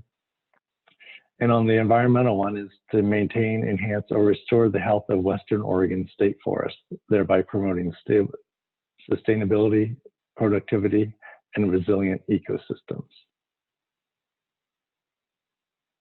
Your board materials that you had before you today have more detail in those, and there's objectives underneath them. Similarly, as we design the species goals, these are the same format. And again, we would come back to you and work with and discuss these more if we use them to develop a companion forest management plan. It's important to note that these have been used to balance the conversation and balance the thinking internally and with stakeholders as we develop this HCP. With that in mind, I'll transition to the next slide and the next topic, which is the policy level forest management modeling. And this is really some technical tools being used to test the concepts and support the decision making. And so when we think about this policy level forest management modeling, it's important to understand that it's a tool for decision making and a tool to help understand the outcomes. You can see on this slide, there's some important elements that we are focused on and trying to achieve. And when we talk about supporting the decision-making made by ODF, we're really using it to refine our concepts and our approaches and strategies. And so a lot of the details that Mike just went over with you were discussed and concepts came up, and we're using these model runs to see how they play out on the landscape. It's giving us a good perspective of what the expected outcomes would be. And so that's an important thing to understand, is to anticipate the HCP expected outcomes. When we come to you, board, in October with a comparative analysis, and that comparative analysis is essentially the business decision-making tool for you all, the modeling will be refined. And so the numbers Mike just showed had some ranges in there. The numbers I'm about to show also have some ranges in there. We continue to make improvements and refinements to both the habitat conservation areas and then also the modeling tools itself. And so again, these are preliminary results. that we thought it was very important to get in front of you today. Also, as you heard Brett and others talk about, it was important information for the stakeholders to start to see and understand too. But keep that in mind that these are preliminary results. And so another important thing that the modeling does is set up to look at the full range of GPV outcomes. And so that includes, volume to support local jobs and revenues to the counties. And also it can show how recreation and visuals and play out on the landscape. We are using this model in the HCP development to inform the effects analysis. That's a really important piece of the HCP development to ensure that there's an overall net benefit to the species. When we think about volume and timber harvest, volume is an outcome of this model. And so we didn't use this model to set a volume number or to set an outcome. As you heard me say earlier, it's really to refine our concepts and approaches, both for the strategies for the species, but also how we manage the forest. And so those forest goals set the silviculture standards and other management techniques that we use to manage Oregon's forest. The last thing I'll note, and I'll go into more detail soon, is the models across the ODF management lands in the permit area. And so we are in fact talking from the Columbia River at Astoria all the way down to the California border and everything west of the Cascade Crest. And so it's a large geographic area. What we have done for many reasons is to break that area down into smaller subgeographic areas. And again, you all are familiar with the North Coast and the iconic Tillamook and Clatsop State Forest. And so that would be our North Coast region. Then we have a Willamette Valley region, which includes our Santiam State Forest and our Western Oregon office. And then Southern Oregon area, which is from our Biennia office, again, all the way to the California border, that includes lots of scattered tracts. These areas were designed with several things in mind. One was our mill customers. The purchasers of state forest trees and logs are really important to a vital and business model. And we looked at the mills in those areas, those three subgeographic regions, and tracked historically, how much state forest wood went into those mills. And so we looked at that. Another important piece is our workforce. And as you all know, we went through a large reorganization in the State Forest Division in the last couple of years. One of the key tenets of that reorganization was to flow to work, and that is to allow people to work from one office to the other. And those are typically how we flow with the North Coast, people in Tillamook working in Forest Grove or Astoria. And then again, if you're in Santiam, you'd be working in possibly Western Oregon and flowing to the priorities so we can ensure the most important work of the division gets done. Another element of those areas is the species and how they're grouped up, with the marble murrelet and the salamanders being in different locations. And it also helps when we think about the counties. And as you know, that we have 16 forest trust land counties, and each individual counties and the two are in those groupings. And so as you see results and you hear us talking about them, these are kind of our terms that we are looking at areas there. You saw Mike's numbers in that on the conservation, and then you'll see my numbers on the harvest volumes in that too. So we'll go to the next slide.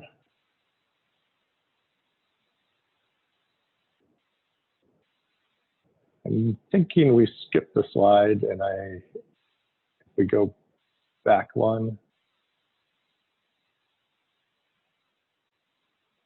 Okay. I'm going to speak a little bit to the model outcomes that we're going to be evaluating before we get to the final numbers.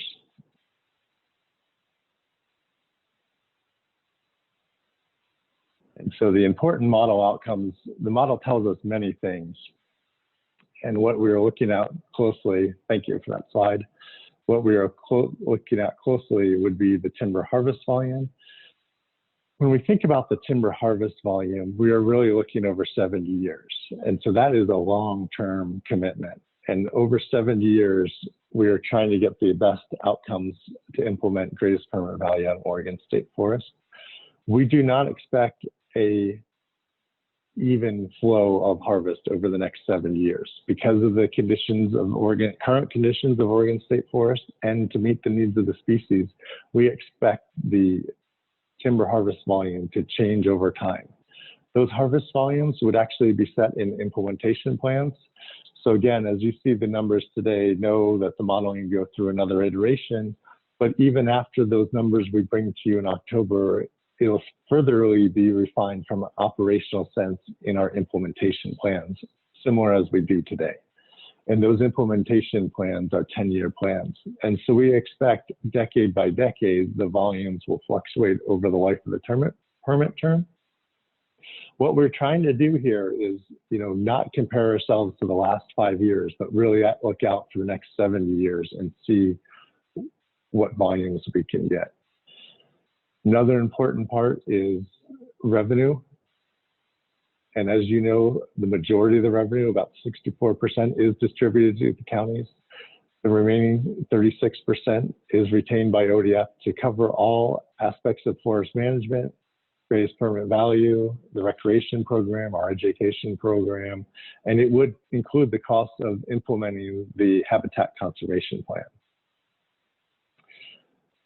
Another element we're looking at closely is the forest inventory over time. And so over 70 years, we're using this policy level management model to understand how Oregon's forests change over time with the management and how that management benefits the species.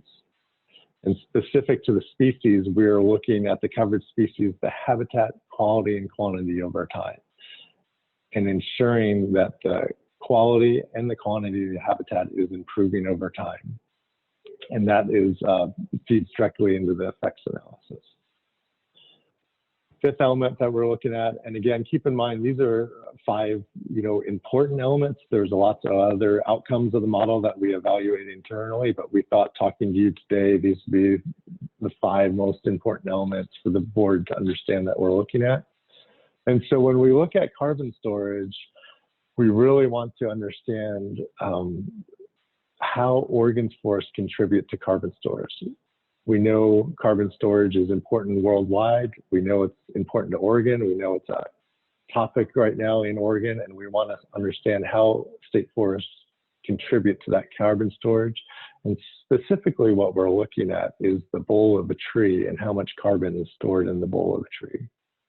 And so we don't have, at State Forest, at ODF, we don't have a carbon storage project plan. We don't plan to sell carbon at this time, but we do think it's really important to understand how we contribute to that carbon storage. So those are 5 elements there. And then we will move on to kind of the expected outcomes, the expected harvest volumes that will come. There's the map that I explained, and then here's the harvest volumes. Thank you. It's important to understand that the conservation strategies that Mike talked about, both the HCAs and the RCAs, provide the benefits to the species, which would result in an HCP permit. And then the department really will determine the harvest levels in the implementation plans with the goals and strategies and the forest goals that we briefly showed earlier. And so these numbers today are preliminary. And it's important to note these are 70-year averages. And over the life of the term, we do expect the harvest levels to undulate based on forest conditions and species and needs. Those fluctuations in harvest could be of as much as 20% plus or minus these numbers you're seeing today. And so through time, the harvest could go up. Brian, can you hold for just a second? Sure. Brenda has a question. I assume it's just a clarification question. while you're here. So is that correct, Brenda? That'd be great. Yes, yeah, thank you, Tom, and thanks, Brian. You know, it occurred to me as I was reviewing this, I wondered what approach you took when you modeled timber volume outside of the HCAs and the RCAs. Did you follow the basically the approach under the current plan, under the draft revised plan, or some other approach? Yeah, that's a good question. And it would be, I'd say, more under the draft revised plan of that approach on those silviculture strategies. We are still dialing them in, but it is not structure-based management. It is more of a timber approach with those longer harvest rotations and many elements that contribute to species that are listed here in the 15 that we're trying to cover, but also are species of concern. And so as far as some elements like the downwood and the green tree retention are very similar to what we do now. Thank you, Brian. And while we're clarifying, just I'll add a question. You mentioned that you don't, you anticipate there would be departures from the average annual growth over the 70-year period.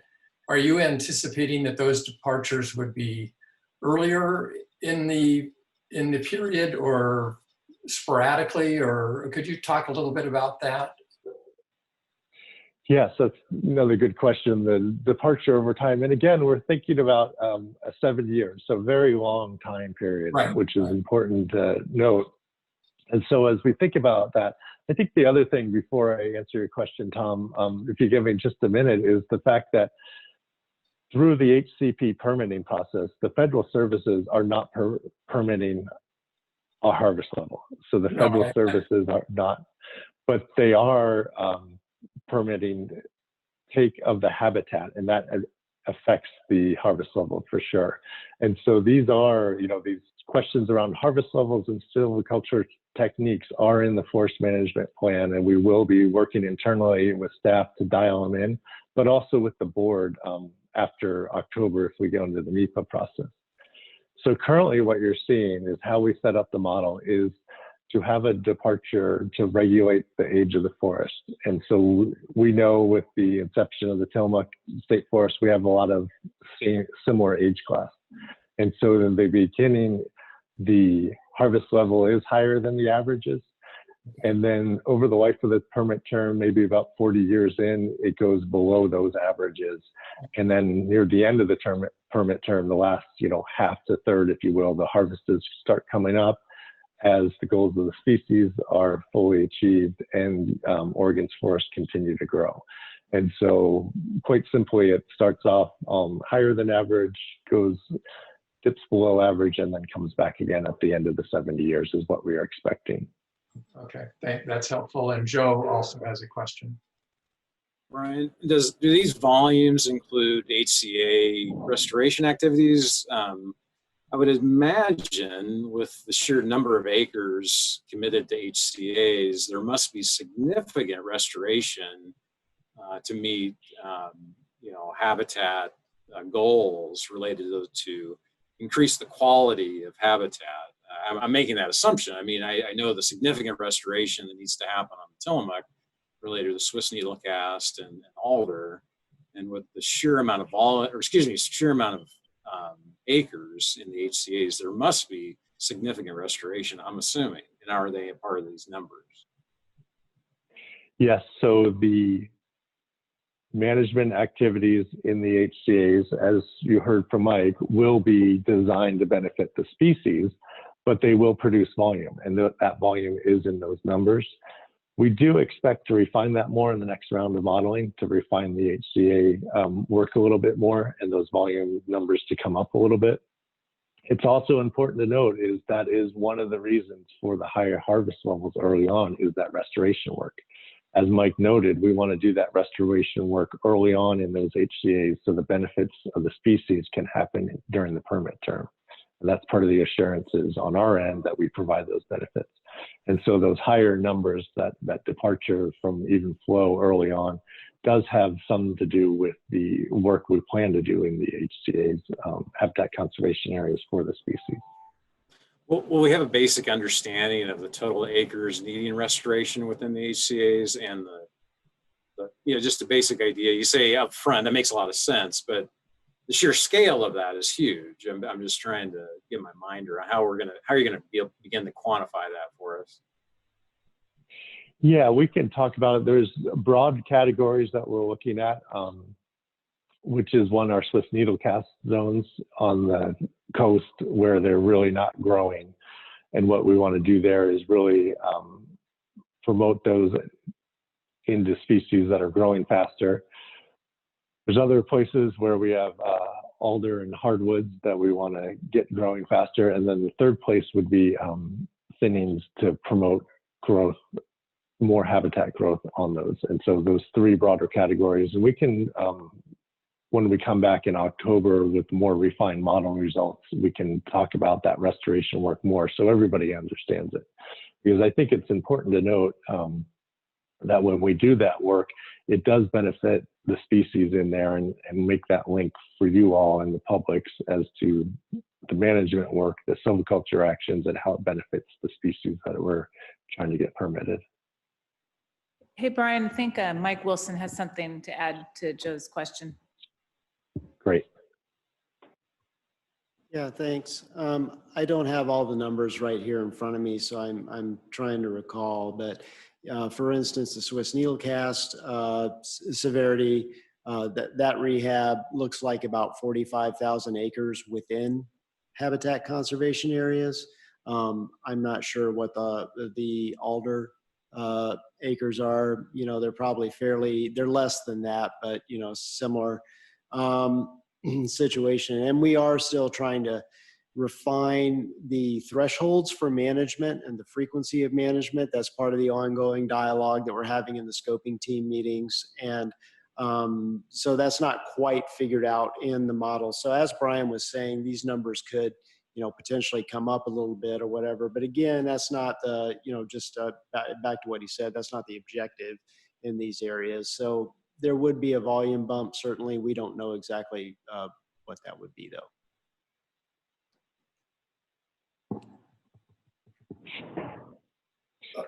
Thanks, Brian, for responding to those questions. We'll let you continue now and get to the wrap up.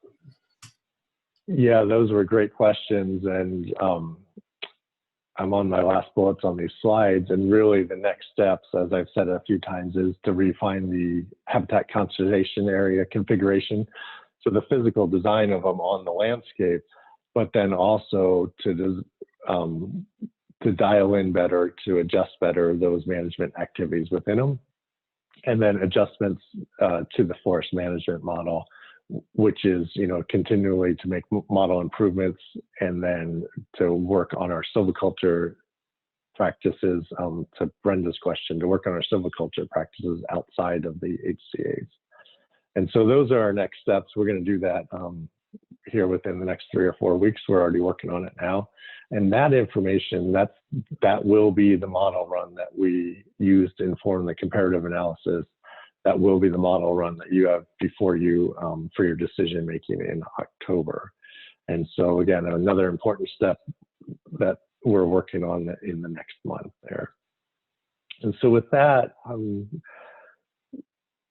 appreciate everybody staying with me while I fumbled through the slides out of order there, and then also the questions. I'm going to turn it to Liz, and she's got a slide or two, and then we'll come back to questions. So thank you.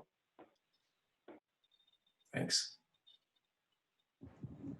Great, thank you, Brian. So this slide here just highlights some of the stuff you've already been hearing about, quite honestly. So continued work with the scoping team and the steering committee here between now and October, continuing to push our sleeves up, getting good feedback from the public, from stakeholders, hope to solicit more input from county commissioners as we take another look at the configuration and the strategies that we're putting in place in the forest goals and meeting those objectives. so we can bring together to you in October the draft proposal. Do want to remind you that we are coming to you in September for your board meeting with an update on the forest management plan. You may recall we had a whole day scheduled to go over the draft Western Oregon Forest Management Plan and sort of put that on the side burner while continuing to work on the HCP. That meeting day was canceled given, it seems like 10 years ago now, but that was when we were first struggling to respond to the pandemic. So we ended up canceling that day. We did eke out a little bit of time on your September board agenda item to just bring you a couple of different elements from that body of work that was done on that draft FMP. And so looking forward to that conversation. And then we're going to tee up this comparative analysis. We've mentioned it a couple times today. I think everyone, knows what that is, but it is a comparison of the draft Western Oregon FMP, the current forest management plan, and the HCP. And with that, the board would be teed up to make your decision in October. That's October 6th. It's a special meeting to determine if you want us to continue working on the HCP and move into the NEPA process. So a lot of work between now and October, and then October itself is going to be a big day. You heard a lot about the public engagement. I think that Brett did a great job summarizing a lot of pieces that are going on. Here on this slide, I'm just highlighting the public meeting on September 16th, but there's quite a bit of outreach outside of that one single public meeting. And then we have talked about the county engagement, I think several times today, and just know, please, that we know that that's important to the board to hear from the commissioners, and we're doing everything we can to give them the information they need to weigh in accordingly. Okay, I know there are some questions. I've got one or two maybe to start with, Liz. So, and some of these have to do with and I realize they are preliminary results that Brian just talked about. But you started your presentation reminding us of some of the history, and one of those pieces of history was the business case that was undertaken and delivered to the board, I think in late 2018. And I'm curious about the numbers that we just heard, and specifically the potential harvest numbers. And I'm asking you, are those consistent with what you anticipated when you brought us the business case? I'll kick off the answer, and then it's kind of hard when we're all in separate spaces here to eyeball who's going to give the answer. So, but probably Mike or Brian can close it out. What I would say is that the trends, well, let me back up. So with the business case, we had, of course, we were making several assumptions because we didn't have a set of conservation strategies in front of us to use to drive those model outcomes. So the big difference between now, obviously, now we have some strategies to put into a model, and then is greater clarity around what we think an HCP would look like. Mike, do you want to weigh in? Mike Wilson will help out here as well. Yeah, thanks. And, really good question. And what we're trying to do, we are trying to, I think the trends were correct for the business case analysis overall in terms of habitat and habitat future encumbrances.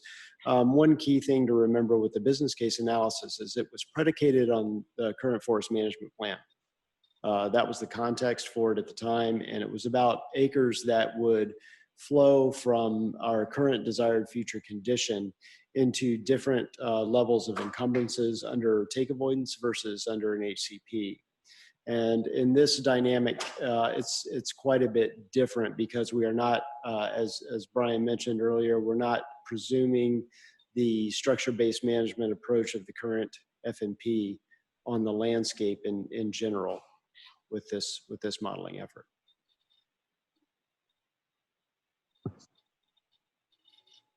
For the HCP. So I think what that comes up to say is, yes, the trends are as we would anticipate, that as we would have anticipated back in fall of 2018. The difference being with this, what we're doing now and the results that you're seeing now, we are assuming that we'll be managing the land base in sort of a couple different ways. One is restoration to further conservation objectives, and the other one is a sort of an age-regulated framework. So that's very different, of course, than under the forest management plan, which is the structured-based management. Okay. It's about 3:15. Several folks have questions. We have a break scheduled right now for 10 minutes and then to return on this topic. I'm kind of looking at my colleagues. Would you like to, and you guys, would you like to continue with the questions or take a quick break? And I'm just looking at nods of heads from like, I'm fine either way. If you, that looks to me like keep going, Joe. You okay with that, Brenda? You're the only two I see right now. Okay, let's keep going. So Brenda, I think you had you had your hand up first there. Yeah, just a point of clarification. Liz, could you remind us what the schedule is for accepting the revised FMP as a companion to an HCP? When is that decision made relative to the final decision on the HCP? Sure, those will ultimately coincide. Let me get back to my schedule here, Brenda. The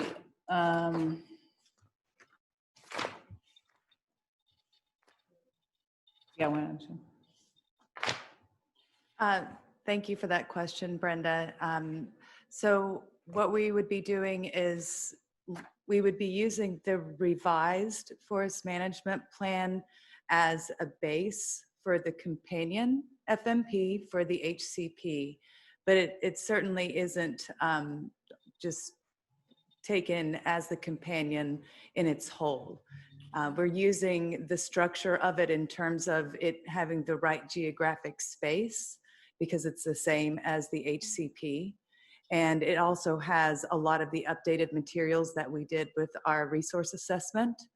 But how we are, the exact terms of how we're managing the forest and how that coincides with the habitat conservation areas and other aspects of the HCP will still be developing as we're putting that companion FMP together. So it isn't, I wouldn't say it's the revised FMP is in wholesale the companion FMP to the HCP. That's a lot of acronyms.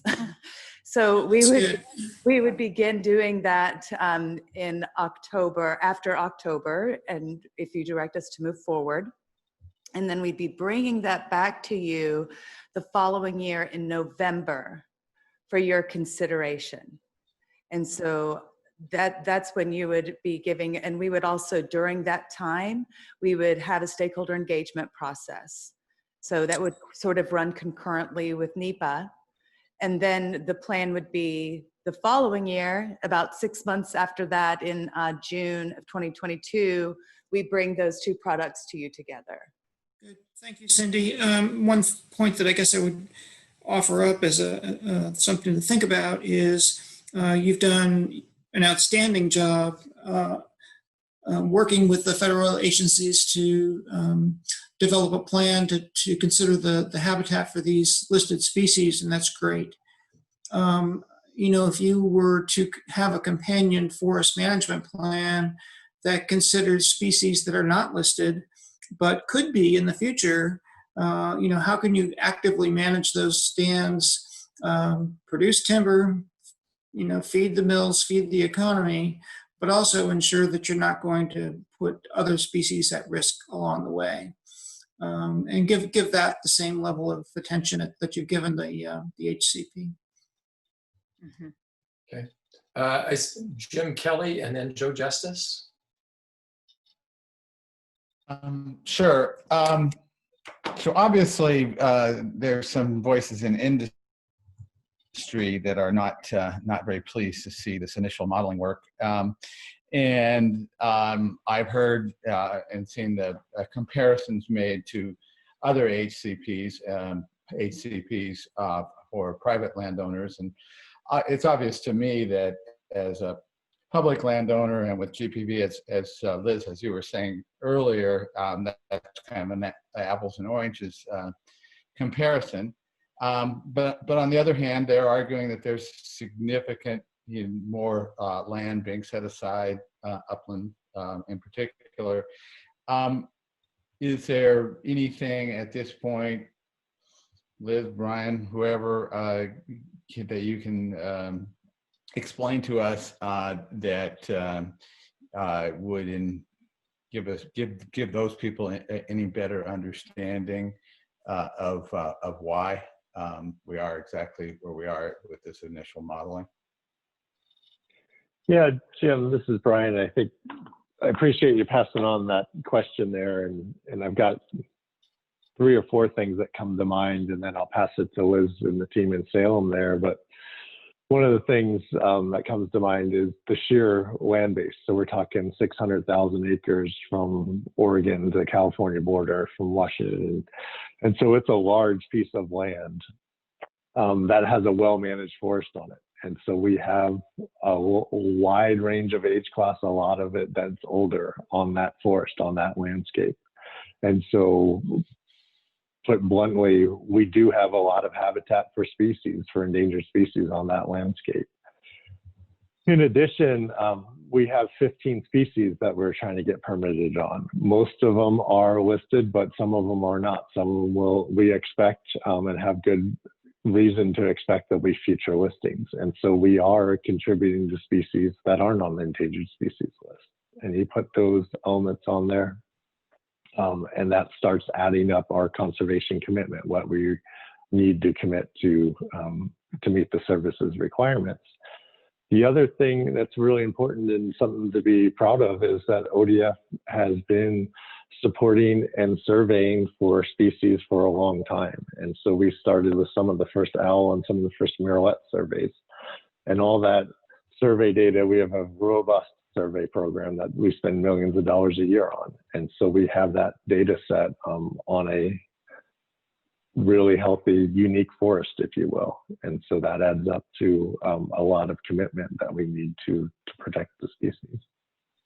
So those are the elements that I think about, and I'll look to Liz to see if she wants to add anything there. No, Brian, I think you captured the thoughts that I would have shared. So Cindy or Mike? Nothing more to add here. That's really helpful. Thank you, guys. Joe. Thanks. Brian, I guess I want to just drill just a little bit further into the business case, make sure, getting back to Tom's question, just to try to understand that, because maybe it's because it was the first board meeting, and I think it was one of the first board meetings I attended, so I remember that pretty clearly. And it seemed that the business case comparison that we were shown, compared basically in some respects about 50% of the acres managed on state forest being having policy constrained issues with them related to species, and then with an HCP, a movement away from that to a greater amount of acres being not as constrained by policy. And I guess one of the things maybe I thought I understood at that time was Brian spoke to quality and quantity of habitat of these HCAs. And it would seem, it's fair to say, as my understanding, that the quantity is established by the HCAs that are established in the HCP. That doesn't change. I'm guessing that's a fair statement. Secondly, I guess I was under the assumption that as we increase quality of habitat, the effective quality of habitat, we would maybe not need is the quantity. So I guess, can you speak to that, Brian or Liz? And is that I'm just trying to understand the difference between the business case analysis, the difference between where we are now at this current, and I understand it's a draft, trying to understand that. Between the quantity and the quality. Yeah, Joe, I think that's a really good question. And I'd say on the business case itself, what we learned, that was about 2 years ago, we've learned a lot about what it takes to get an HCP. And so a lot of our assumptions are recalibrated, if you will, and the numbers do look different. Again, the trend lines look the same. And so when we think about the quality and the quantity of the habitat, we are very much getting a take permit. And so we will, to some extent, take habitat, harvest habitat. And over time, though, we'll provide an overall benefit. And how we're measuring benefit to the species to ensure the compliance with the Endangered Species Act.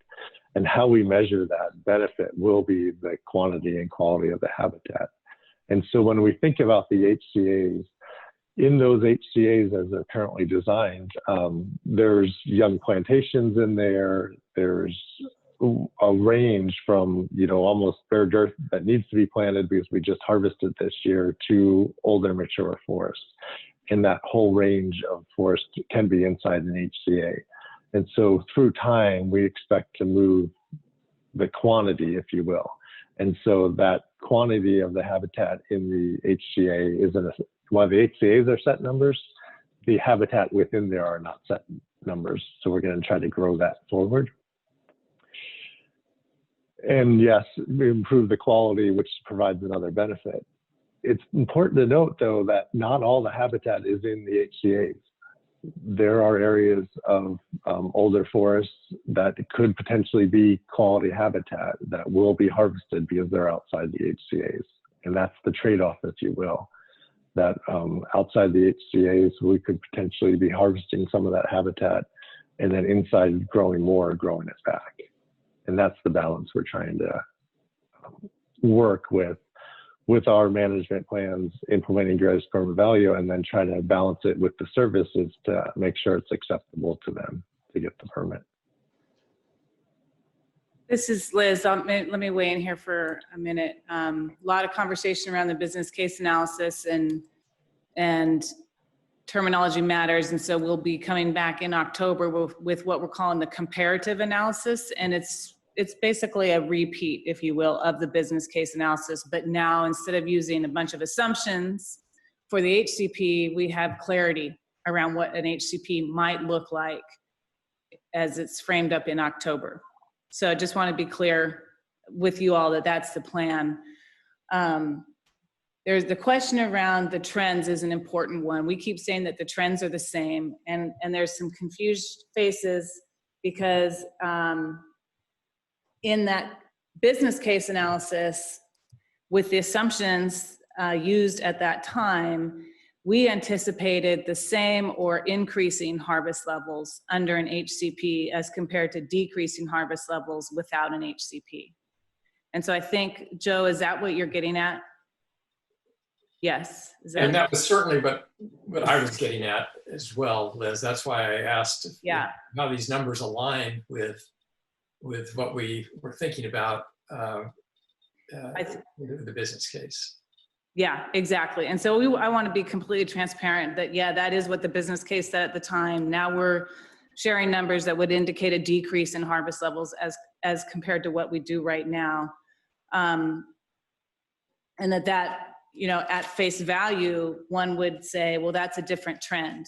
I want to go back to the point that, we run into troubles when you use averages. I heard a statistician say the trouble with averages is, think of the guy with his feet on ice and his head on fire. On average, he's doing great, but you really have no idea what his life is like if you just use an average.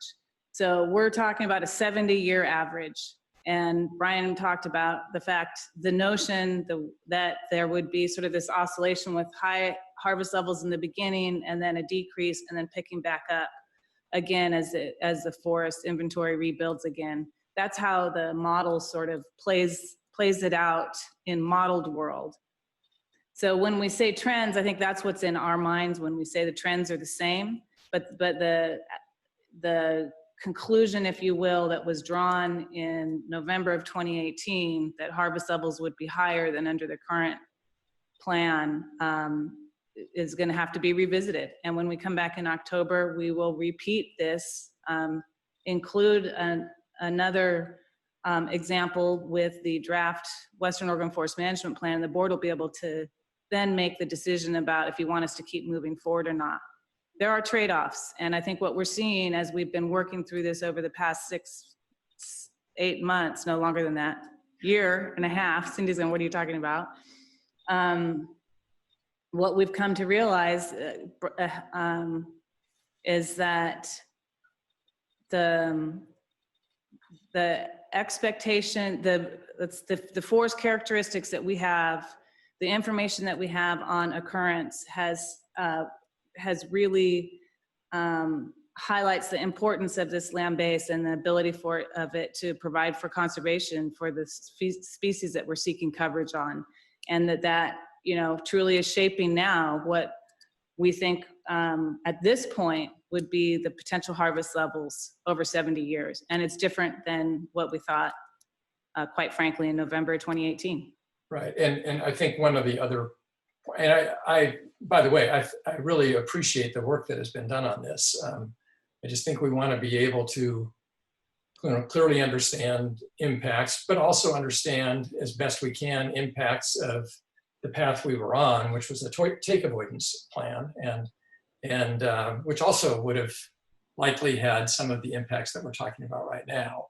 But I think we need to be able to explain those and understand those. And remember too, that one of our goals as a board has been improving financial viability of state forests. And that definition may mean slightly different things to different folks, but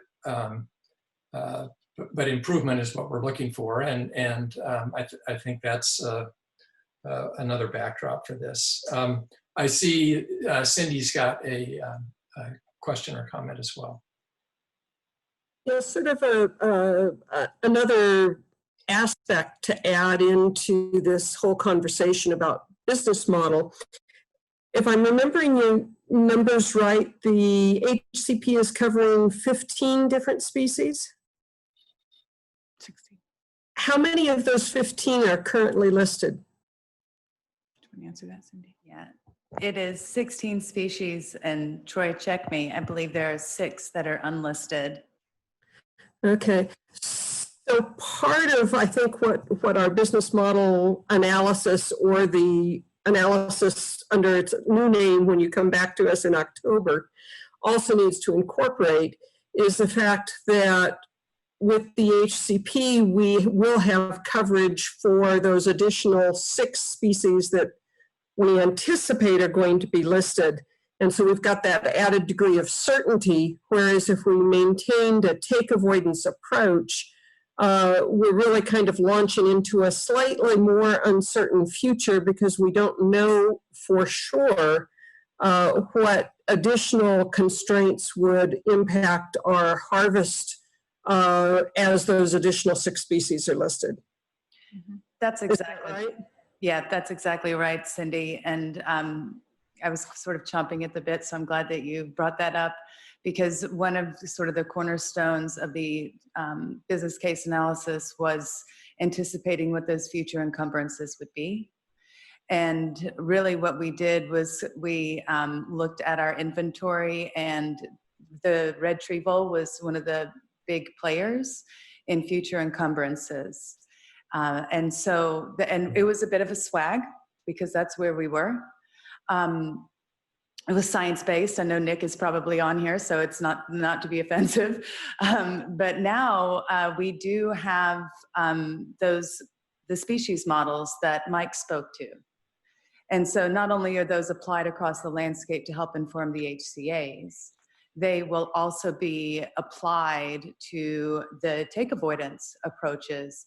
That way, those are compared equitably.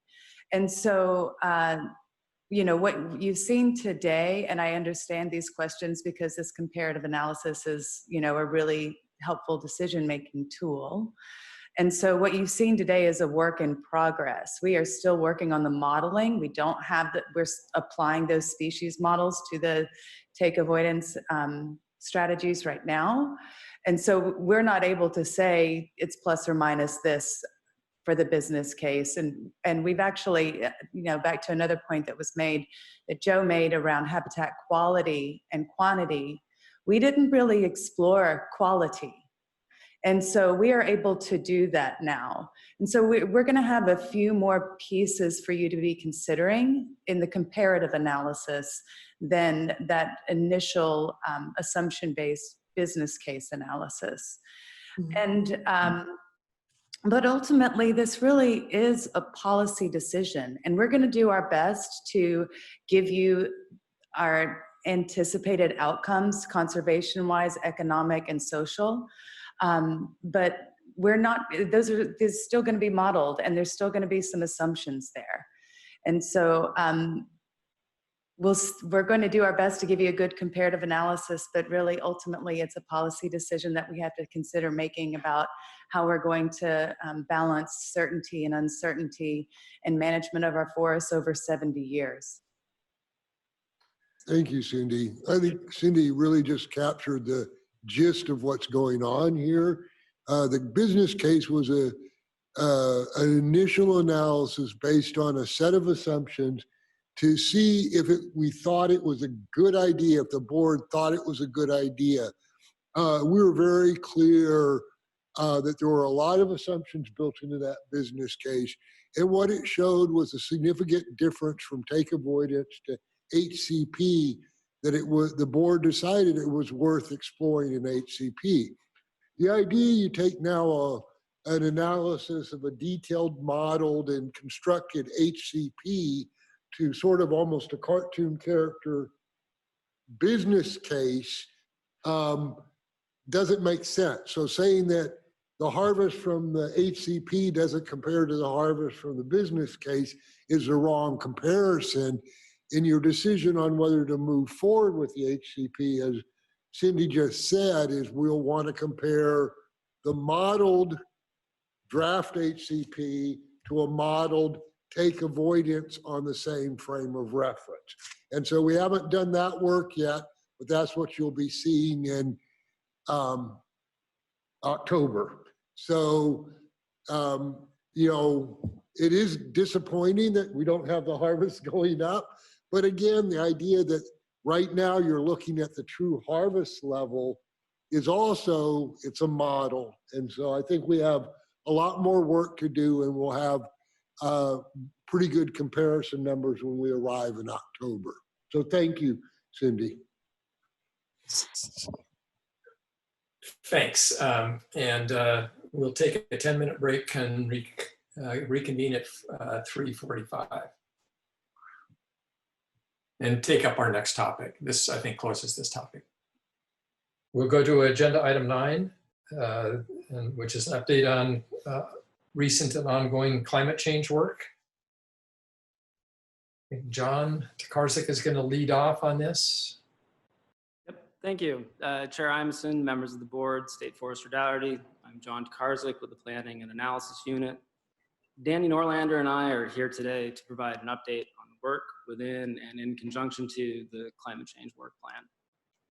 Specifically, we'll cover progress from the Department of Justice on the recently submitted questions relating to statutory authority, work on Executive Order 20-04, content and response, and next steps, status of the Harvested Wood Products Report and Sawmill Energy Report, which are associated with our multi-state partnership and temperate forest MOU, accounting for forest carbon influx.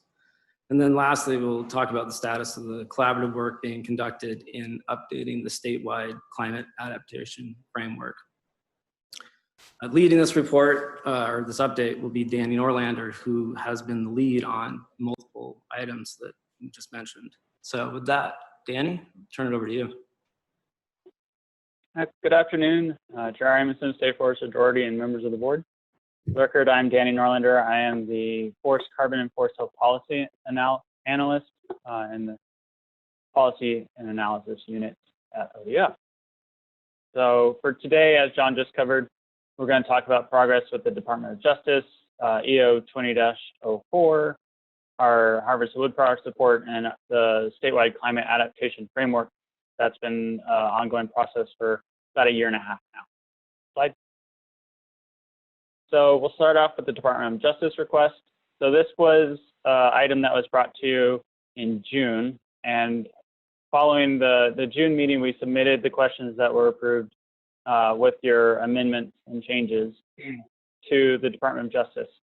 Since that time, they have been pulling the legislative history, which goes back quite a ways, and begun the analysis of that. Some other priority work has been pulling them away a little bit, but they have indicated that they're going to be able to get back to it pretty in-depth starting now. So they're looking at the statutes and everything going back to the beginning of the FDA and all of the board history and legislative history that's on record. So they'll continue with that analysis and start drafting a memo, and that memo will be prepared and ready for presentation to the board probably in the late timeframe of 2020. So probably the November meeting is when I would expect to present that to the board. That's basically all I have for the Department of Justice update. So now we'll move on to the EO 2004 section. Questions? Sorry, I thought I heard something. So Executive Order 28-04 was signed by Governor Brown on March 10th, right before everyone started working from home. So some background that kind of puts it into context are past attempts from the last 2 legislative sessions where they were working on putting a cap and trade policy in place. And then after those failed to get to the legislature and into law, this executive order is Governor Brown's work on climate change from that point forward. So there are 26 whereas statements in this executive order, so it's pretty lengthy on that side of things. And following that, there are 13 paragraphs and sections, each one of those pertaining to either multiple agencies or specific agencies. One of the first things that it sets out is that it amends the state's greenhouse gas targets, and it increases those to 45% below 1990 levels by the year 2035 and 80% below 1990 levels by 2050. Many of the sections, so many of those 13 paragraphs and sections aren't necessarily relevant to ODF because it is a very broad EO and it covers many agencies. Slide. So looking at the ones that are specific to ODF, slide,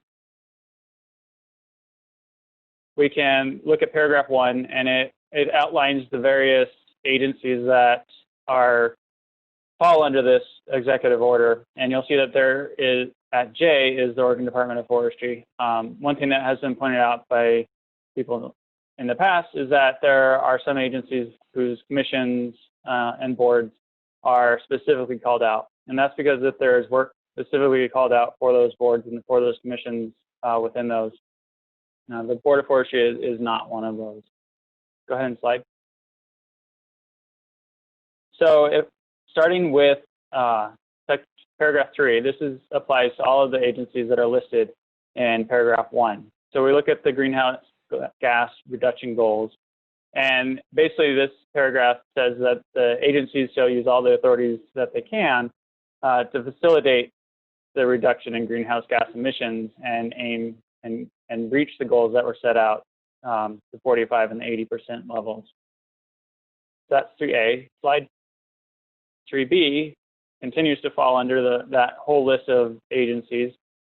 And this one indicates that agencies shall, so that it is shall, prioritize and expedite any process and procedures, including but not limited to rulemaking. So it kind of allows agencies to expedite the rulemaking process that would fall under this EO. Slide.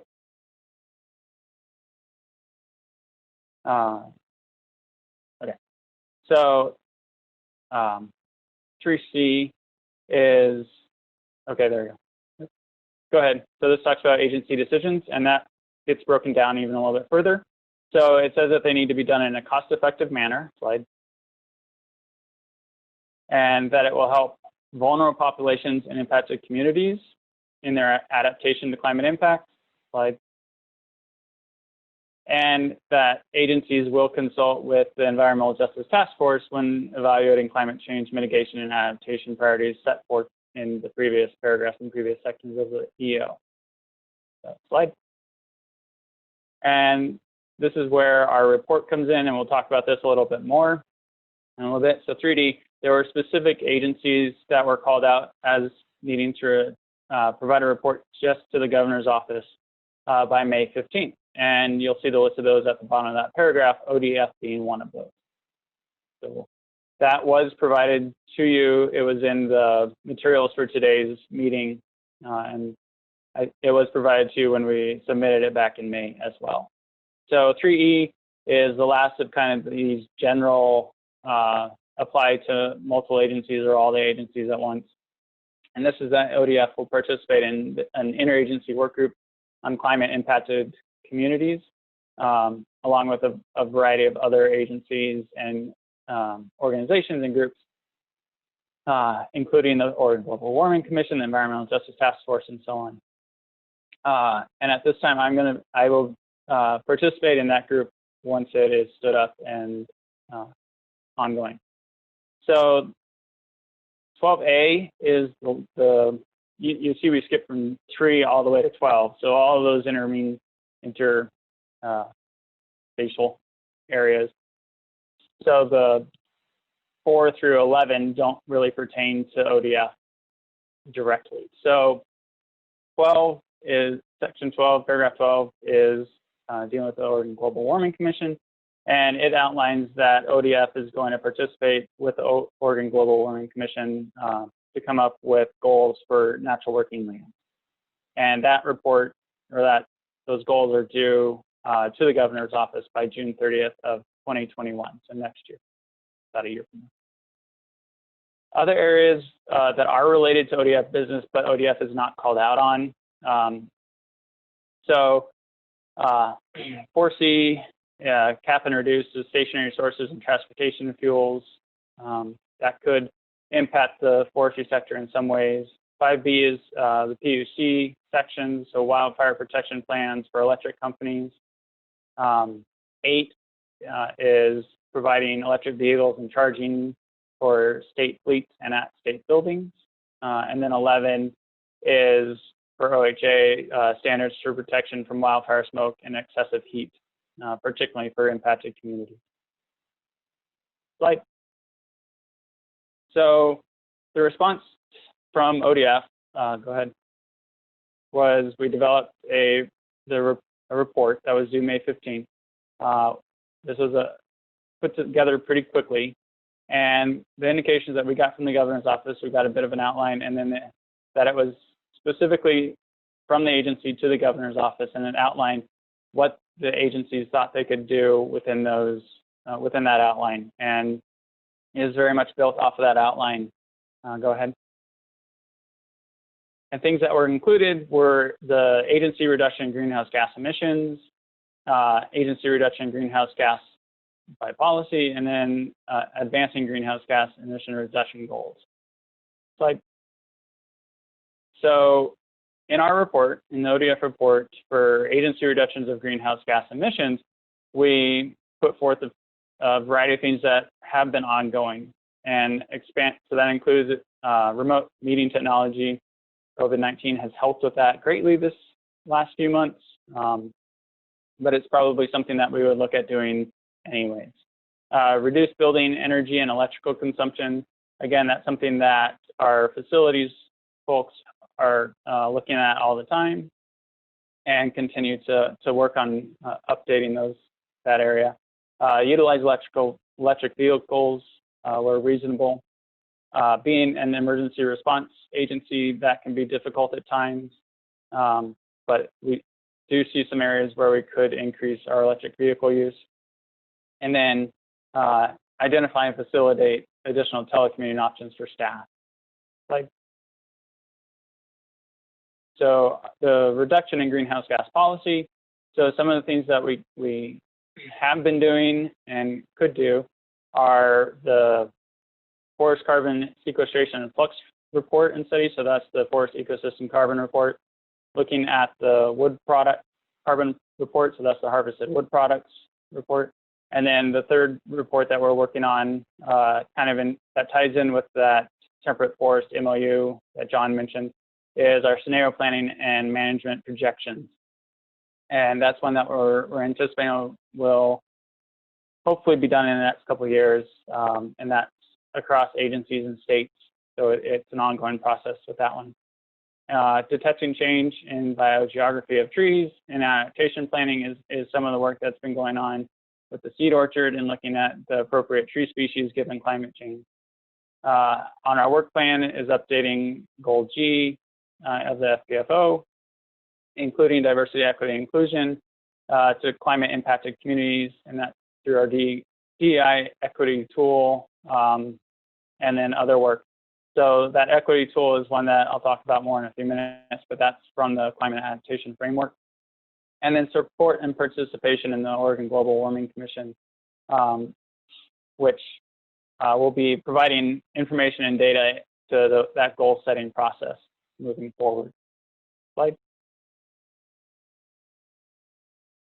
So advancing the greenhouse gas emissions reduction goals. So statutory authority review is what the DOJ is doing right now.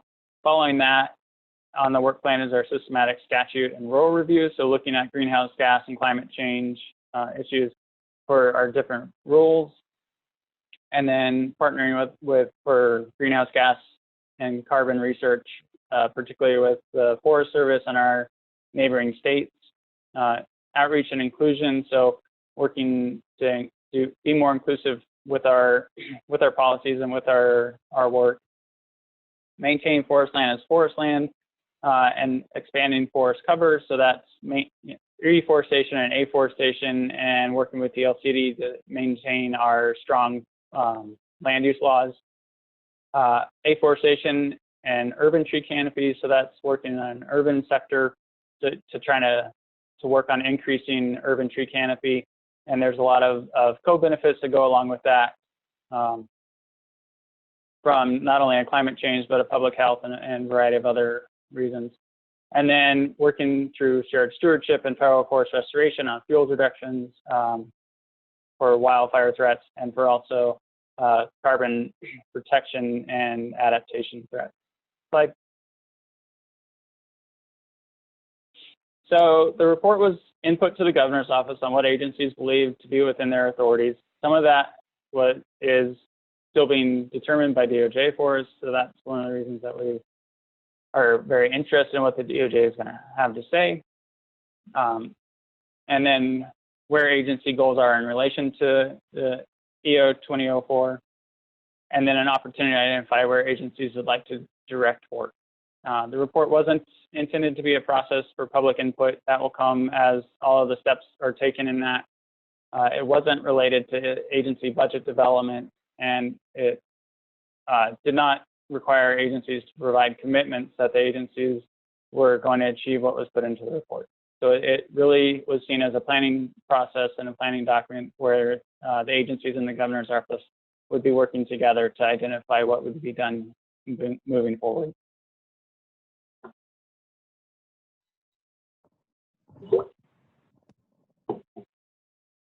With that, we'll move on to the harvested wood products and the sawmill energy report.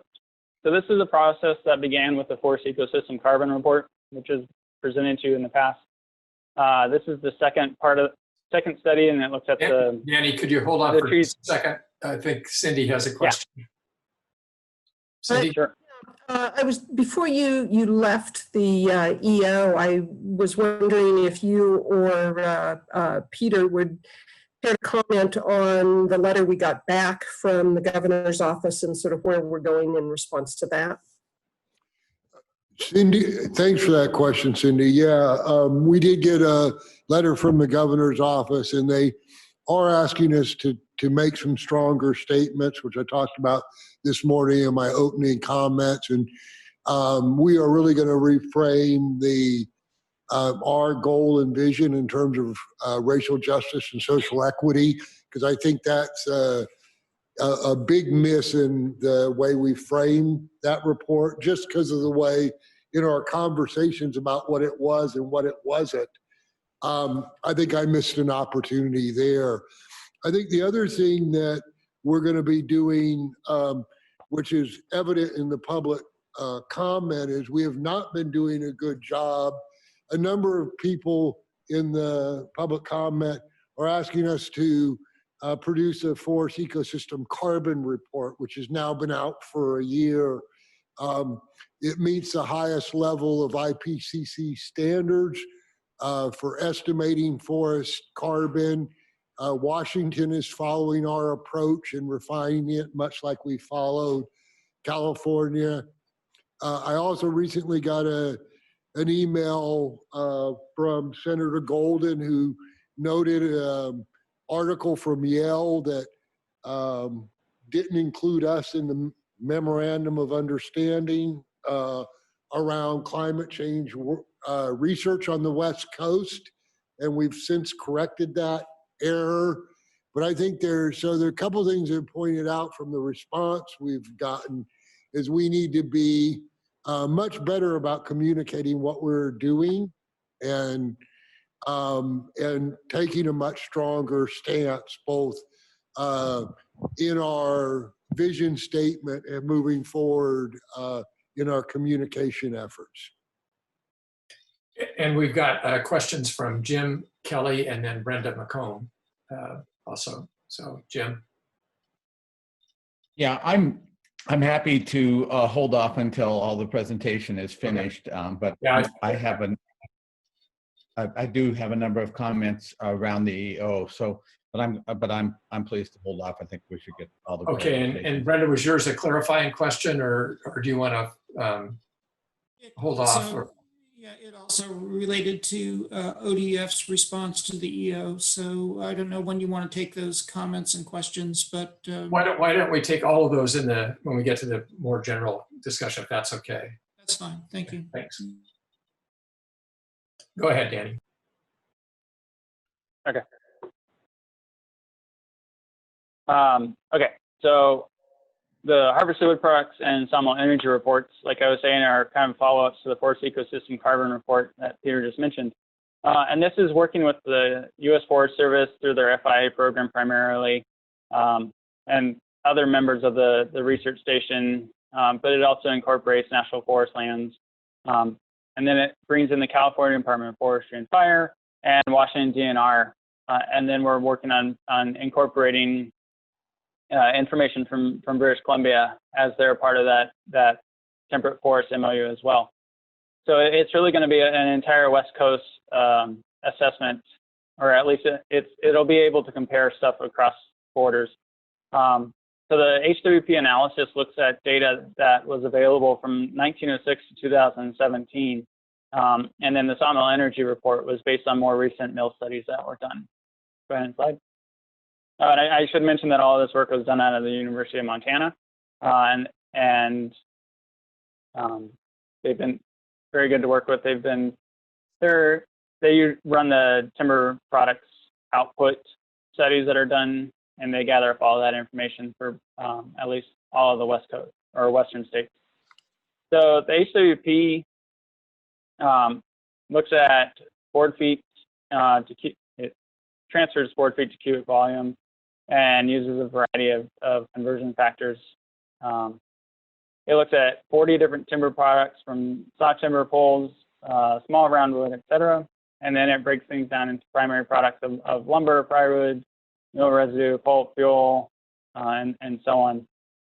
And then the end use is 224 different end uses, from residential construction to plywood pads under cranes and tracks, to various manufacturing and shipping. Next slide. So this is the harvested wood products framework, and Andrew Yost will be bringing this to you in the future. At least that's our intent, and he'll be able to speak to it much more than I. But this is based on the carbon balance management work that's been done in the past. And it kind of shows the flow that takes place through all of the different areas and where things wind up and how they get accounted for. But so we do have some graphs and results from this. So the annual timber output for Oregon, and this is in million metric tons of carbon, starting in 1906 up to 2017. So you can see that there's been a few areas where it drops precipitously, and then it kind of levels out a little bit. Slide. So if we look at the carbon that's in storage in this one, so it's accounted for in solid waste disposal sites. So that's either dumps or landfills.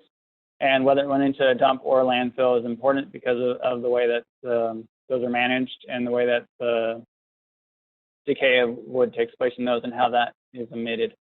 So you can look at and see that the products in use versus the products in solid waste disposal sites dating back to 1906. And this is cumulative year from year.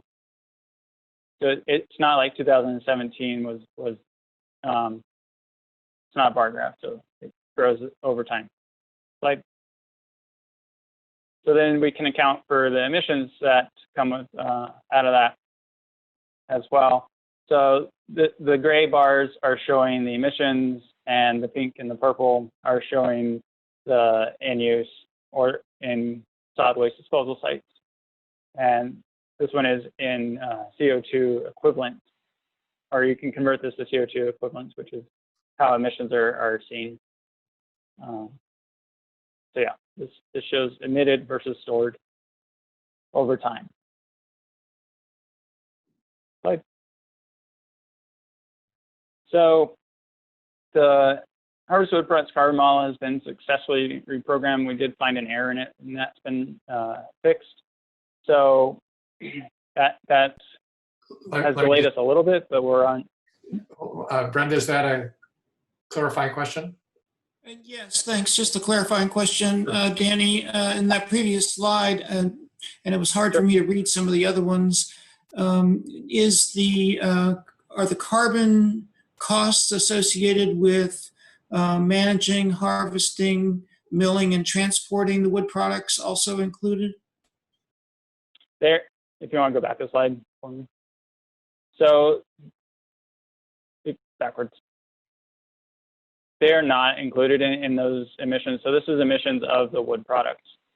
So this does not include what went into the production of those wood products. So this is the gross carbon, not the net carbon, correct? No, it's the net carbon. No, the previous slide's the net carbon in the harvested wood products pool. It's not net carbon though. Net carbon is the carbon that is stored after deducting the carbon that was spent managing it, harvesting it, transporting it, and milling it. So you've raised this point, Sin. Yeah, and I never get a good answer, so I keep raising it. So as I mentioned once before, we're using the IPCC definitions of wood products pool. So when I say net energy in the harvested wood products pool, it is understood it's referring to a certain pool.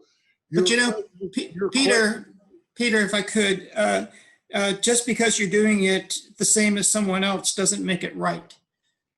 You have to account for the amount of carbon that's spent in the all of the processes that go into creating that product. Anyway, I'll stop, but I continue to raise this point, and I will continue to raise this point because it's just wrong. Go ahead. This is John. I think that we can certainly, and we've talked a lot, given the question being raised, and it's salient to the conversation at hand, that moving forward, these reports as they stand were in conjunction through the MOU and through the work that was being done with our state partners and federal partners.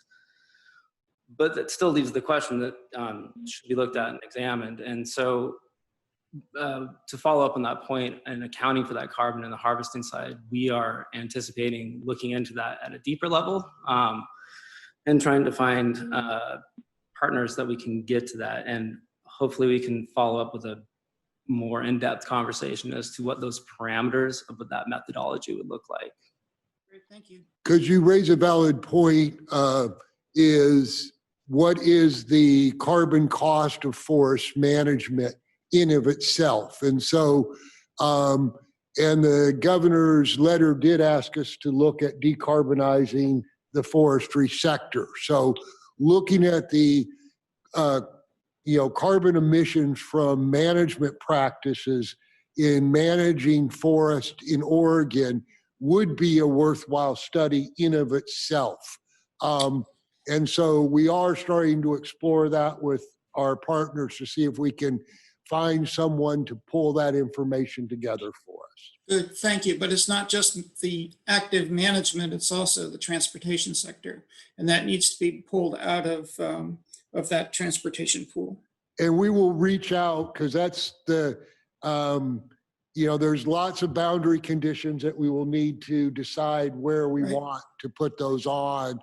And where do you draw that line in terms of forest management and transportation? So we'll work with the board and with you to really make sure as we draft the study that we do have the parameters that you would be interested in seeing, and that we Great, can. Thank you, Peter.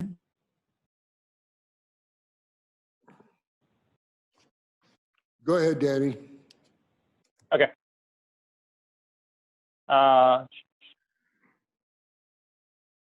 So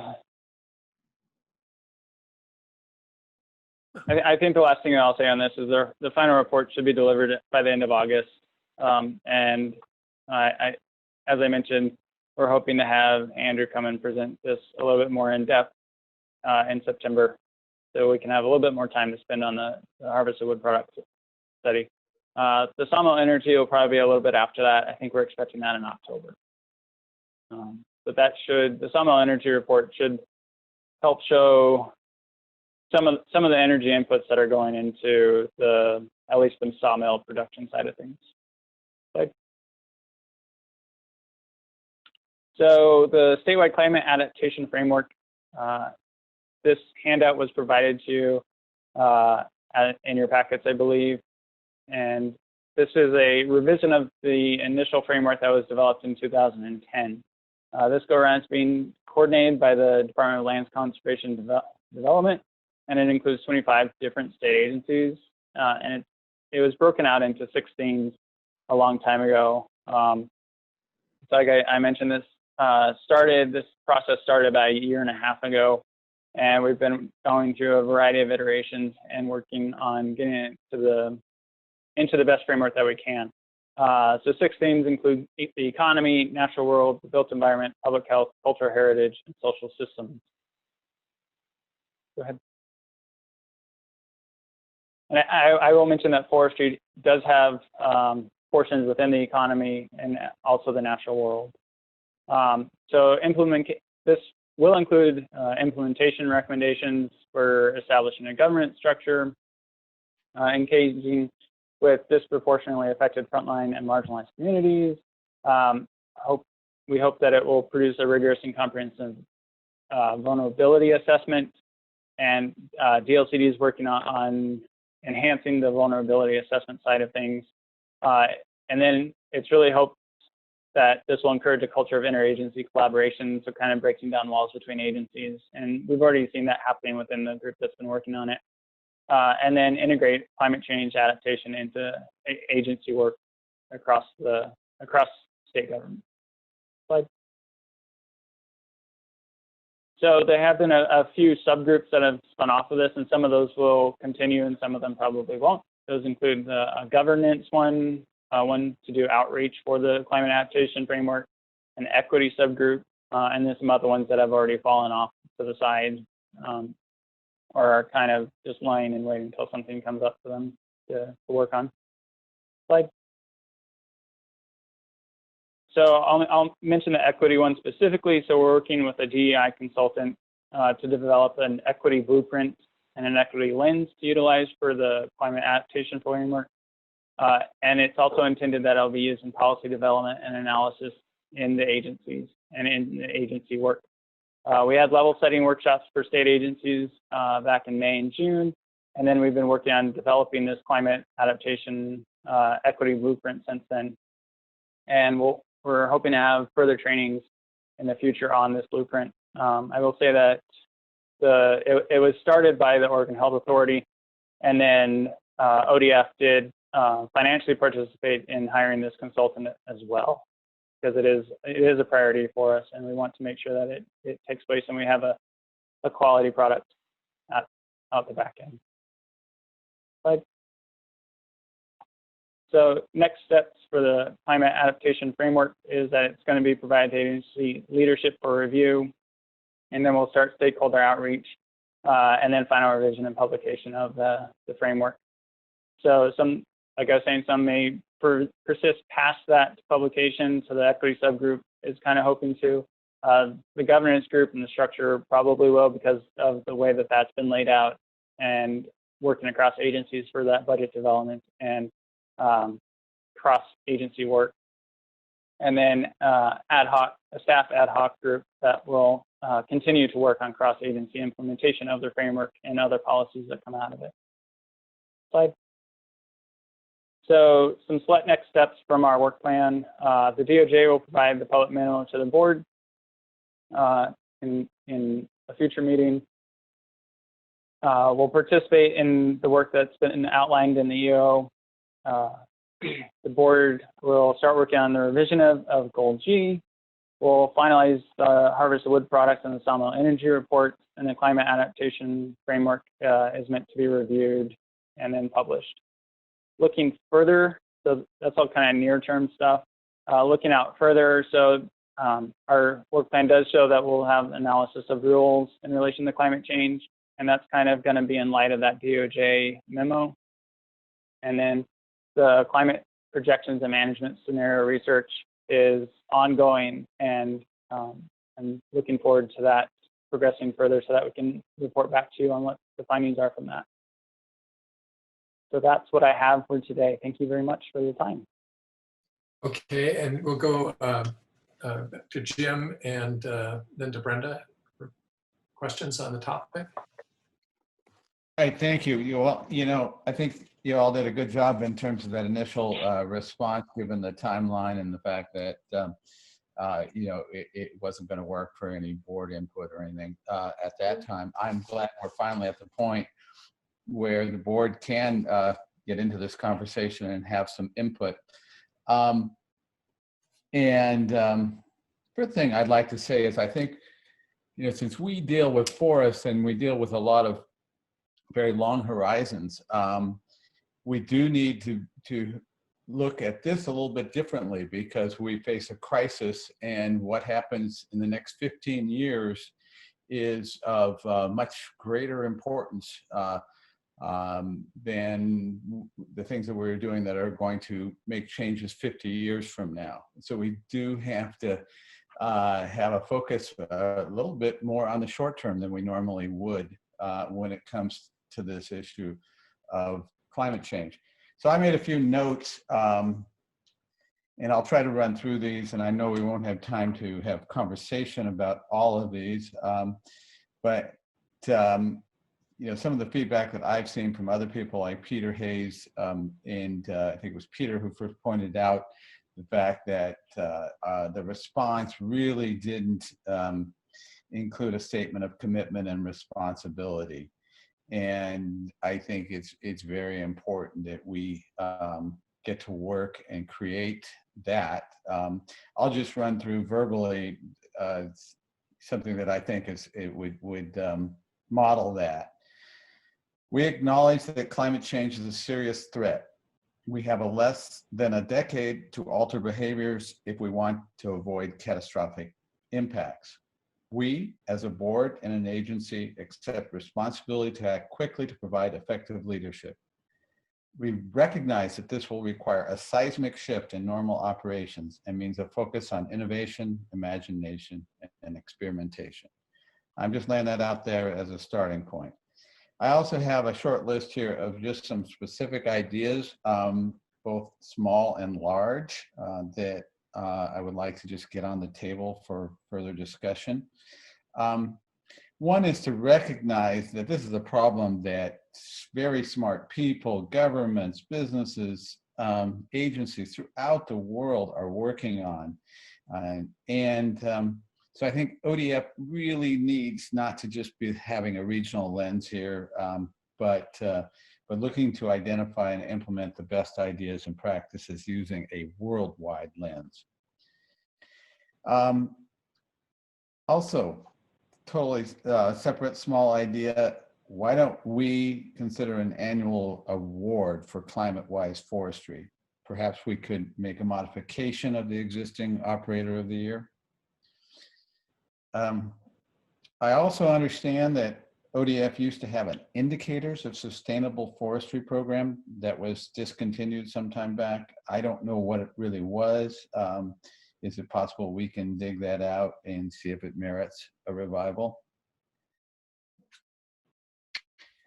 Another idea in terms of state forests, I think that we need to lead by example for the rest of private forestry in Oregon, and show that we can progressively reduce our dependence on fossil fuels and increase carbon sequestration.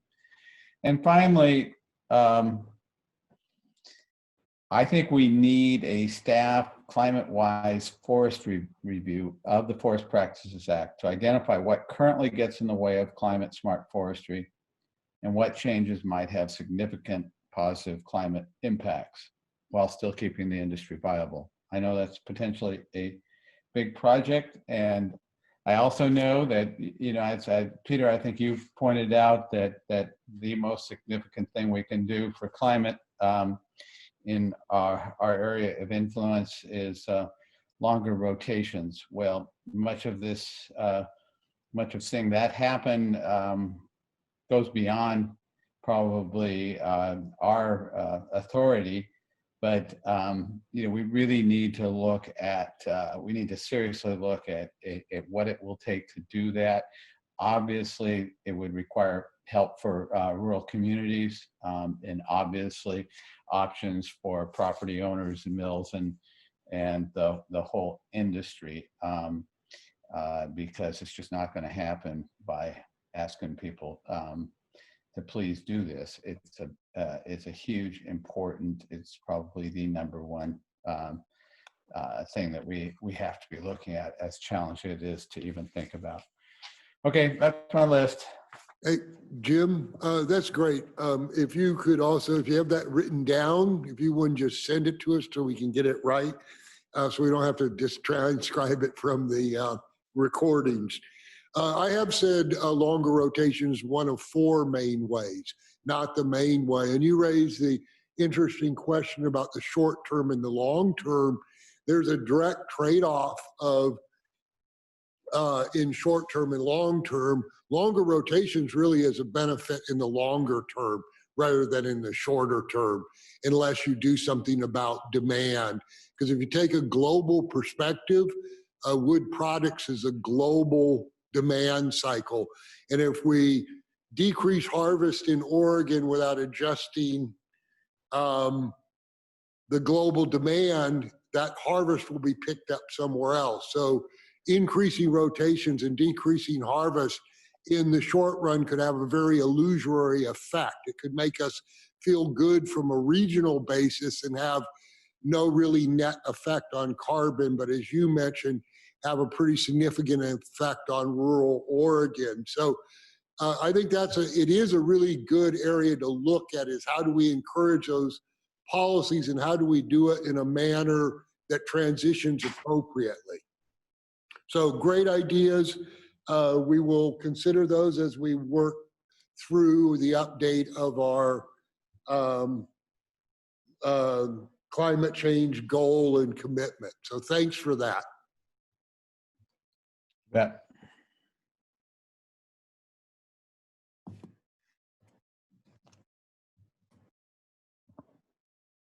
If it's okay, Tom, for me to follow up?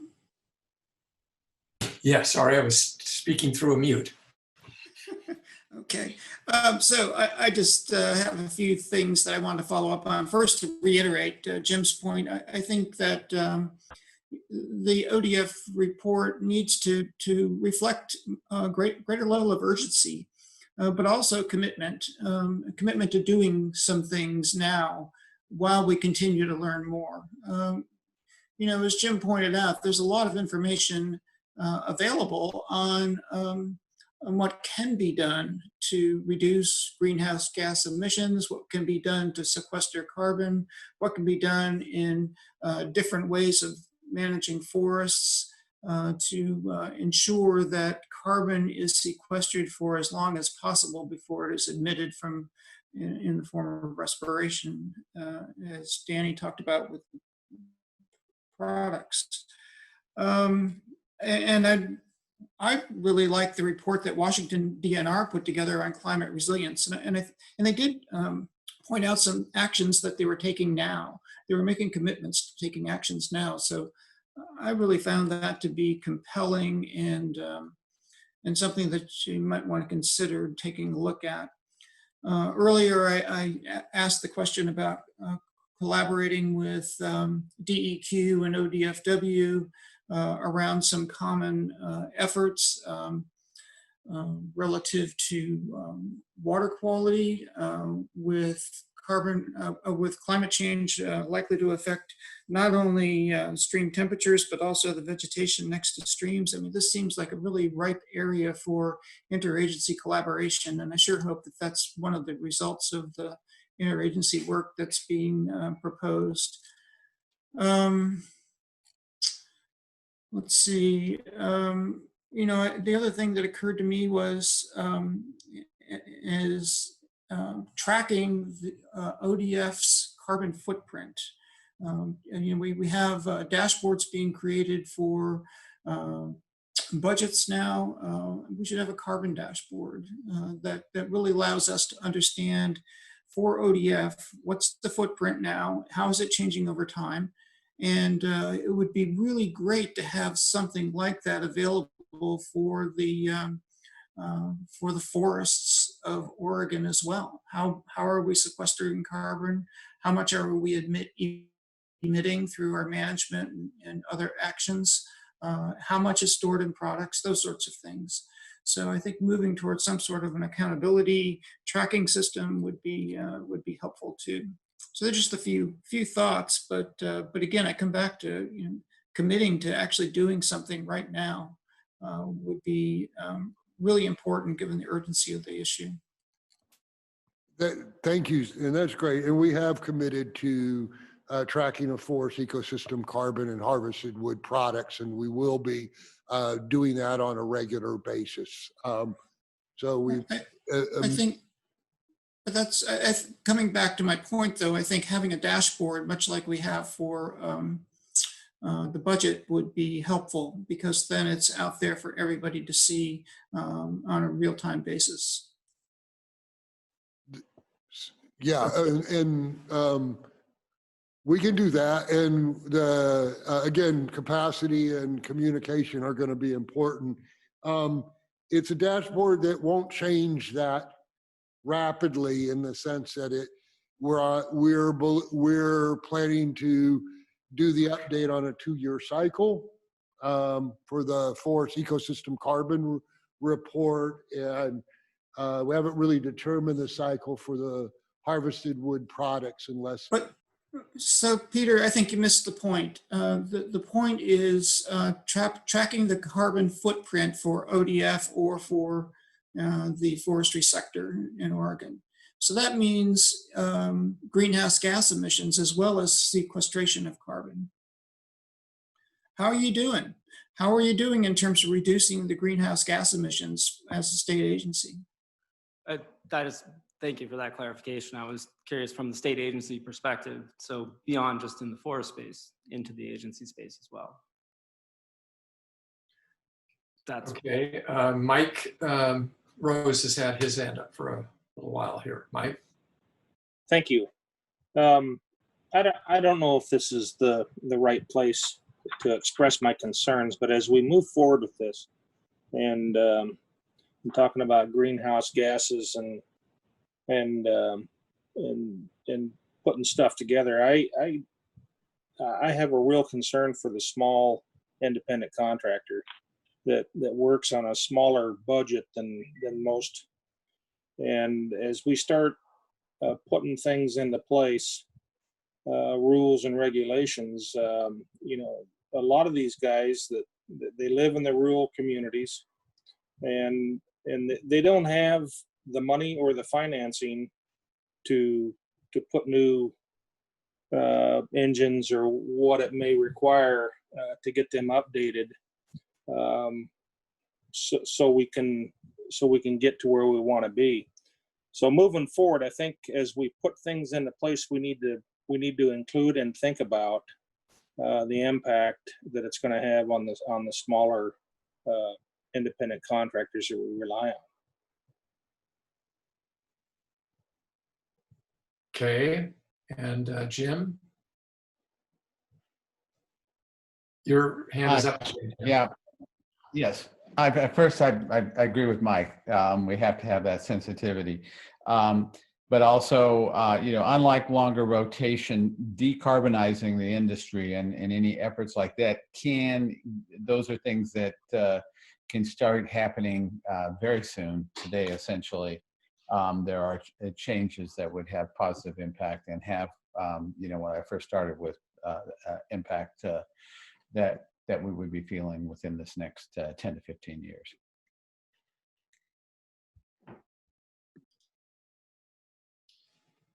Okay, any other comments? So I'm guessing that, or I'm assuming that staff has collected all of these. Rather than come back to this one at the end of the meeting, when we do our run through, in terms of being clear about what happens when, do we,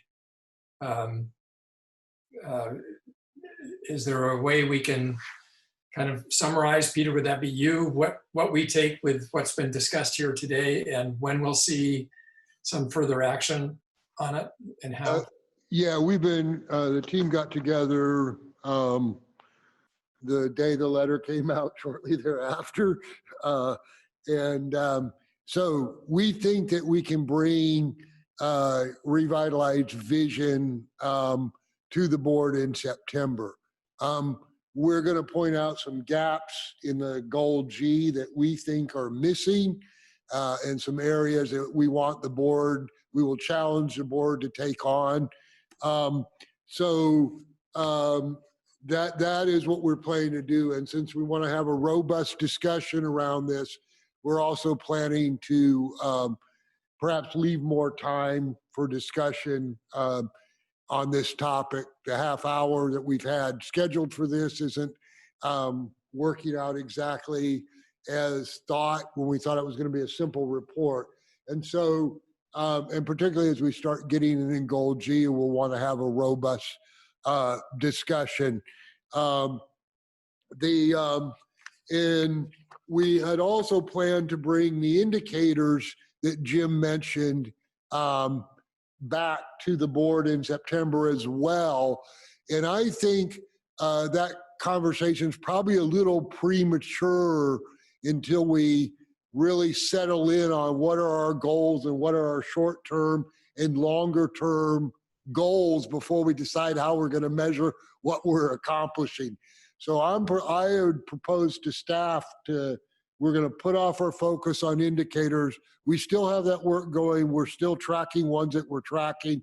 We can cover that offline with you, Jim, if you really want, but we think we should shift that focus to the goal G on climate change. So quick thoughts or thumbs up on that approach?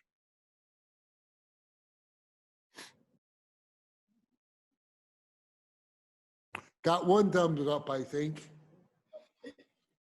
Yeah. Any, Jim, Brenda, others who have commented, any reaction to that before we move on?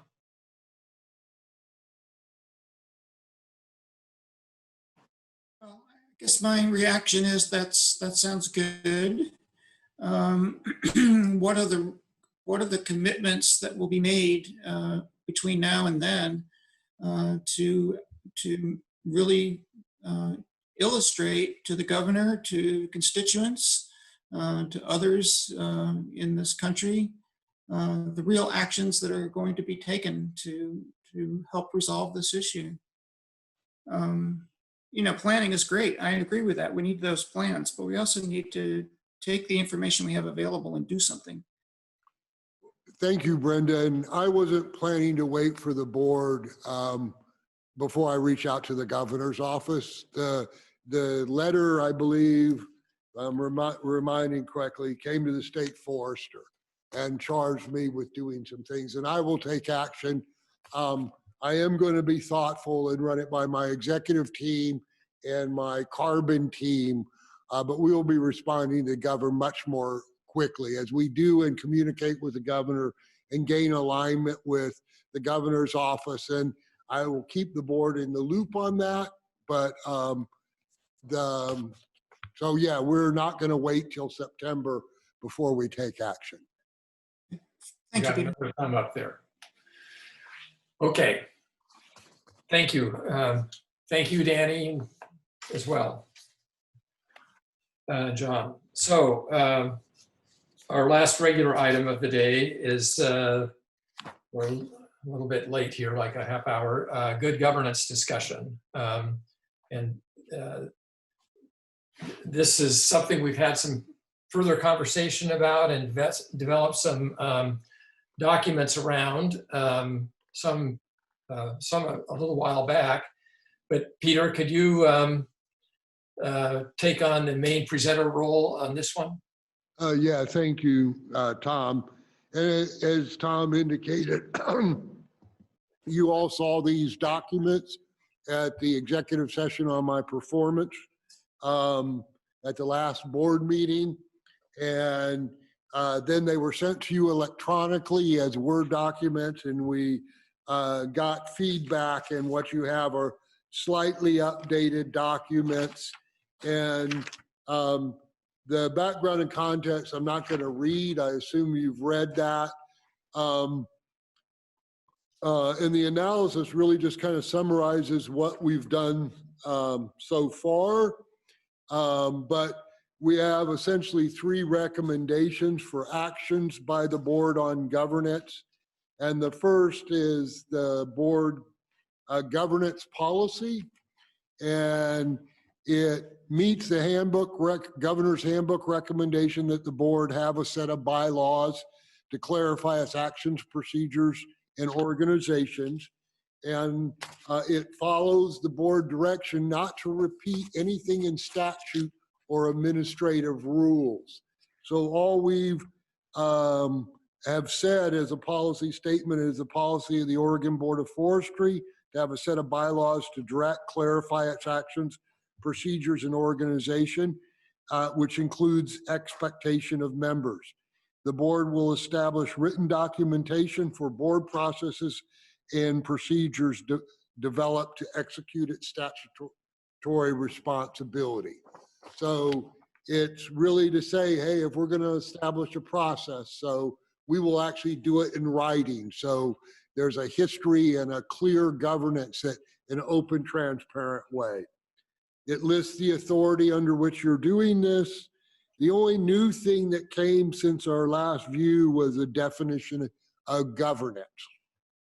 And so are there any questions or discussion on this topic?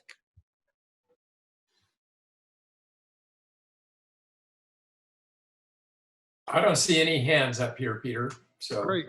And I don't know if we want to take these one at a time or go through all of, because some of them are going to take more work. So the first recommendation is to adopt this formally as governor, as the board policy document. Why don't we do this one at a time so we can, and so is there a motion to approve the Oregon Department of Forestry policy document on governance policy as you see it here? So moved.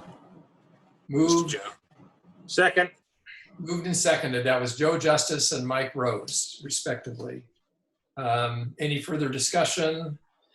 Then all those in favor, oh, I actually can't do that anymore. We'll do a roll call. Cindy Deacon Williams. Aye. Joe Justice. Aye. Jim Kelly. Aye. Brenda McComb. Aye. Mike Rose. Aye. And Tom Imison is aye. So unanimously approved. Keep going, Peter. Great. The second topic is that the handbook also recommends a set of, I'm sorry. I'm thinking I had it organized differently before. The second topic is around the board governance topics. And the board, through our process of finding out what was working well and what wasn't working well for the board, we identified a number of topics that the board needed to address and clarify through governance. And at the last meeting, you asked me to go back and put these in priority order and bring that back to the board. And so I have put them into priority order based on feedback. There were some clarifying edits to the second to the last one, which is process for staff evaluation, feedback of board performance. And it's to be conducted in conjunction with the board self-evaluation process. This would be a completely new process. And there was, I think we had used the term kind of like a 360 before, but that has a lot of different connotations. So we did a little bit of work on the wording for that.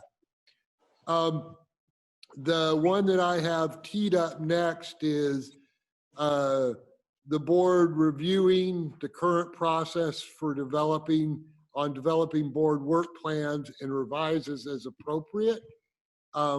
We have a process for developing work plans and adjusting them through time. That we're coming up to October, which is a midpoint correction. So I think it's important to actually relook at that process and make sure it's still working for the board.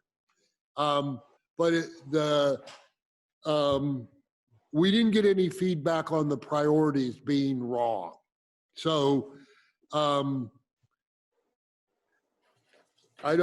the question is for the request is for you to review and confirm the priority and adopt the list to provide direction to me about what order to work on governance. And if you adopt this Board of Governments topic, it will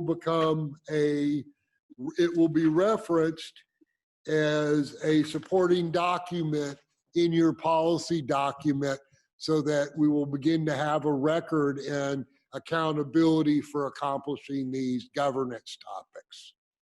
And as we complete them off, one of the main sort of things for this policy document is to refer on the record to policies and procedures that are in writing. So, any discussion of the governance topics? I don't see any hands raised. So would you like to have then formal adoption of this as direction to you? Yeah, confirm the priorities of the governance topics and adopt the list to provide direction to the state forester. All right, is there a motion to approve this document? So moved. Mike Rose moves. Is there a second? Cindy seconds the motion. Any further discussion? Then let's vote on that. Sorry, I keep grabbing my list because I want to do it in the same. Oh, what the hell? Cindy Deacon Williams. Aye. Brenda McComb. Aye. Mike Rose. Aye. Jim Kelly. Aye. Joe Justice. Aye. And Tom Imison is an aye. So this is also approved unanimously. The third is the expectations of Board of Forestry members. Yeah, and so you adopted the front section, the ones from the governor's handbook, kind of informally at the board March 4th meeting. You all agreed that you had to meet the expectation of the governor. But you wanted more time for the ones that are on the back page, that these were a set of expectations from discussion with board members in the March 4th, 2020 board meeting. We did get a little edit suggestions in terms of those, but nothing significant in changing the content. You've had a chance to review them further. Do you need more discussion of these? Or I will defer to you folks on that. That what I want you to do is to review and finalize those last set of them and say these are good. Again, all of this can be a living document, and you know, if you come up with other newer expectations, or if new board members want to look at this at any time, we can say, you know, one of the things we have is a review process for when we review this and a time frame for that. We currently have sort of a review process for the main document at 4 years. And if you want to have a set of review cycle for this, we can, but it can be reviewed at any time. Okay, and Brenda has her hand up. Great. Brenda? Yes, the second bullet on the second page of that section says individual board members may not agree with the decision, but once a board decision is made, all board members will respect and support the decision and move forward. And I guess I have a little bit of concern with the term "and support." I mean, I certainly will respect the decision and I certainly will move forward, but I think I would like to reserve the right to say that I don't support the decision. Well, I actually think that's a, I was going to raise that point myself as one. I mean, what if we have a, doesn't matter what the vote is, but if I voted in the negative, I could live with all members will respect the decision and move forward. But, you know, it almost implies I couldn't explain why I voted against the decision, right? Which in a public setting I would want to be able to do while respecting the decision. So I think that language on that point,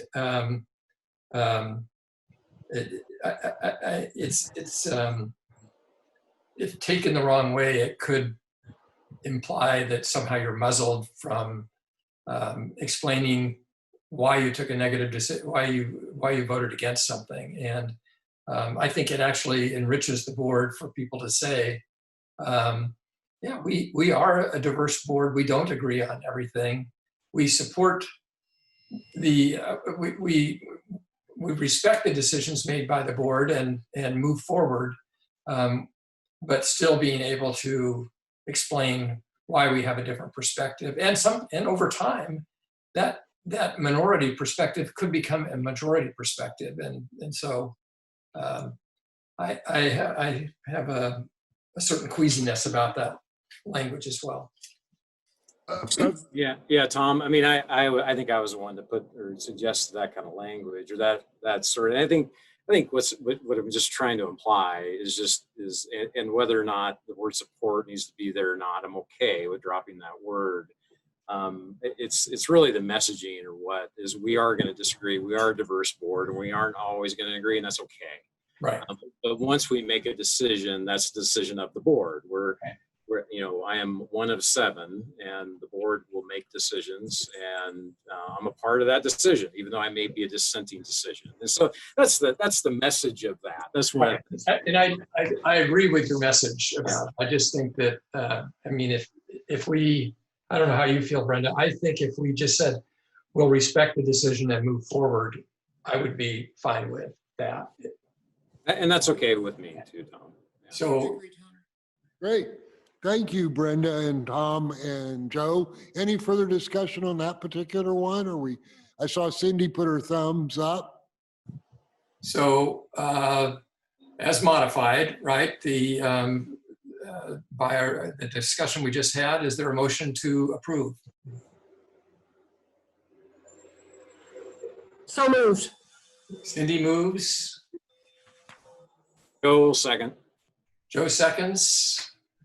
All those, I keep wanting to do that. Okay.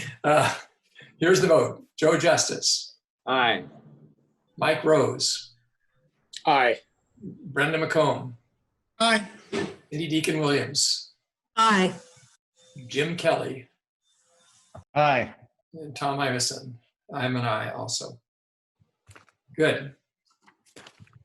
That wraps up that item, right, Peter? Correct. Thank you for working hard on improving good governance and doing it in a timely fashion. Okay, so our last item is to go back over our meeting today and see if there's follow-up that is necessary or appropriate, or questions about anything as we move through it. First item we had was obviously we did the consent agenda. I don't intend to revisit that. And then the state forester comments. First item where there was action was the agency budget request. Everybody clear with where we are with that? Anything else that we should think about related to that? We also had one thing, just to be completely transparent, one thing Bill mentioned to me that he didn't discuss a lot at that is the motion to send the letter of support like we normally do. It probably needs a little bit of revision, and we would work through Tom to do that. Is the board comfortable with that approach, just to make sure?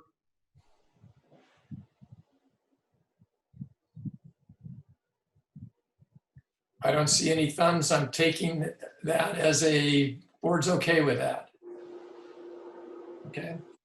The next item, the financial update with the dashboard design review and contractor recommendations. I thought that was a really good, helpful discussion, and brought in the work of MGO.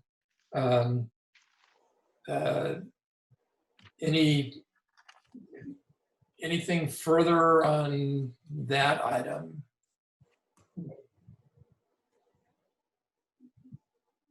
Not seeing anything. Just barge in if you feel like it. Fire system readiness.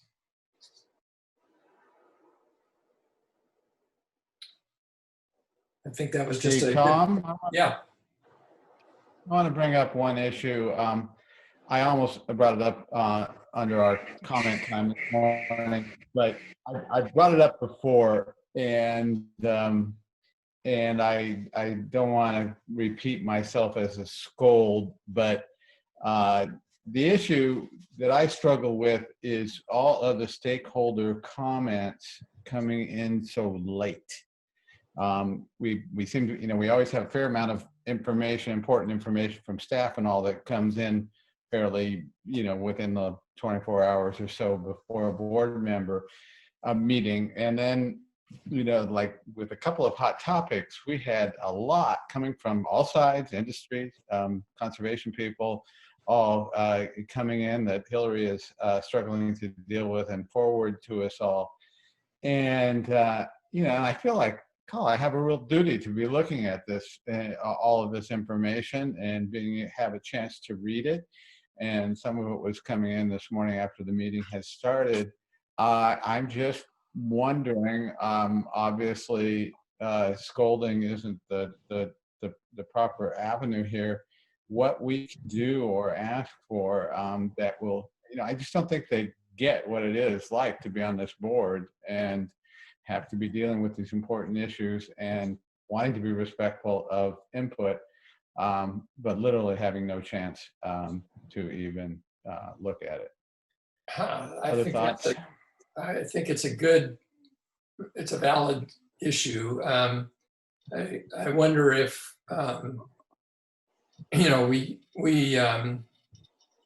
could somehow encourage folks who want to provide written input prior to a board meeting by saying, we're going to send a packet to the board members of all of the input that we receive, I don't know, a week ahead of time or something like that. If you want to be included in that packet, that's the time to get it to us. Otherwise, you're sort of at your own risk. I don't. Yeah, I don't know. Even a couple of days. Yeah, whatever. I don't know. Is there such a thing as putting a time limit? Well, you know, anybody can send you anything you want, right? I mean, that they want to. They can send it to us individually, but Hillary may have an opportunity, and I'm partly asking her this question to say, you know, I provide the board with this information ahead of time to be included in that packet. You figure out the date or how many days ahead of time. Otherwise, you know, it might not be reviewed by the board in time for the meeting. Or to ensure that the board will have it in time for the meeting. Here's how. So the other part of that is we not only want to look at how far ahead of the meeting so that we actually have an opportunity to review it and consider it, but we also need to think in terms of how much time they have after the meeting materials are released to look at stuff to get their comments to us. Right. We want to make sure they have an opportunity to review the staff reports and whatnot before we cut off the official comment period. So part of this dynamic, I think, would be different if it's a decision item versus an information item. Right. And so we are still accepting public comment for the record until when? August 5th. August 5th. And so there's always a way, and frankly, the board's email box for making comments to the board is always open. So there's no limit on that. I think this is, we've always been careful, and this board has historically allowed live public comment on everything, whether it's informational or not, but in particular around decision topics, we're maintaining that real time because things can be revealed in the meeting or in the board discussion of itself. But what I'm hearing is that you would like us to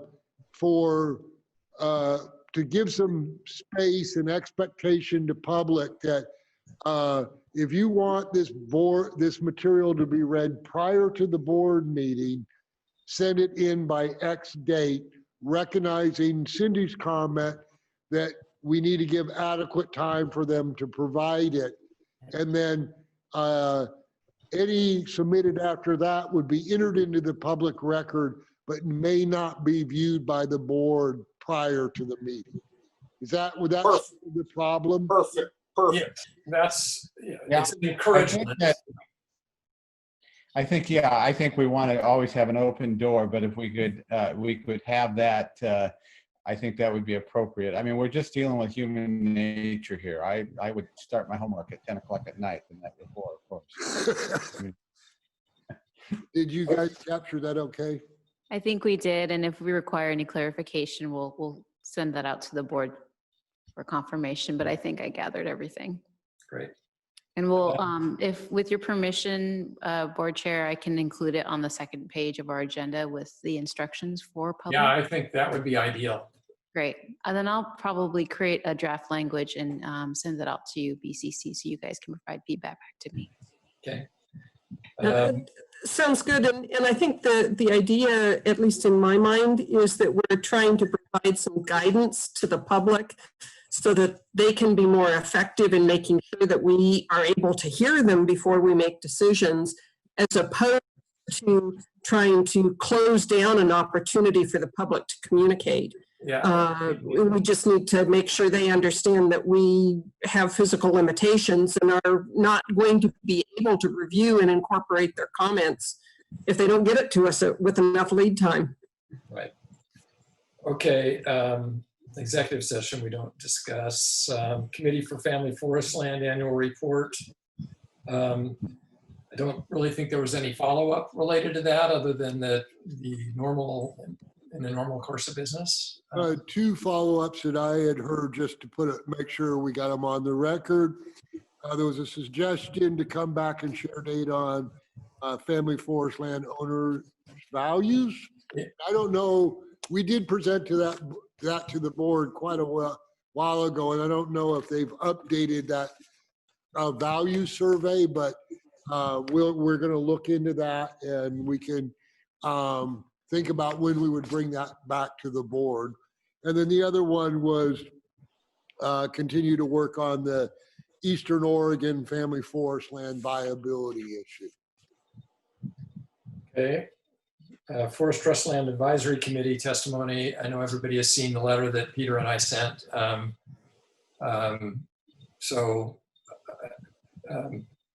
I'm not sure there's anything further to discuss on that one at the moment.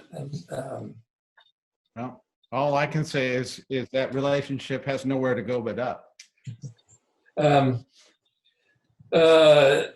HCP will be back, obviously, in October, and an FMP update, I think Liz said in September.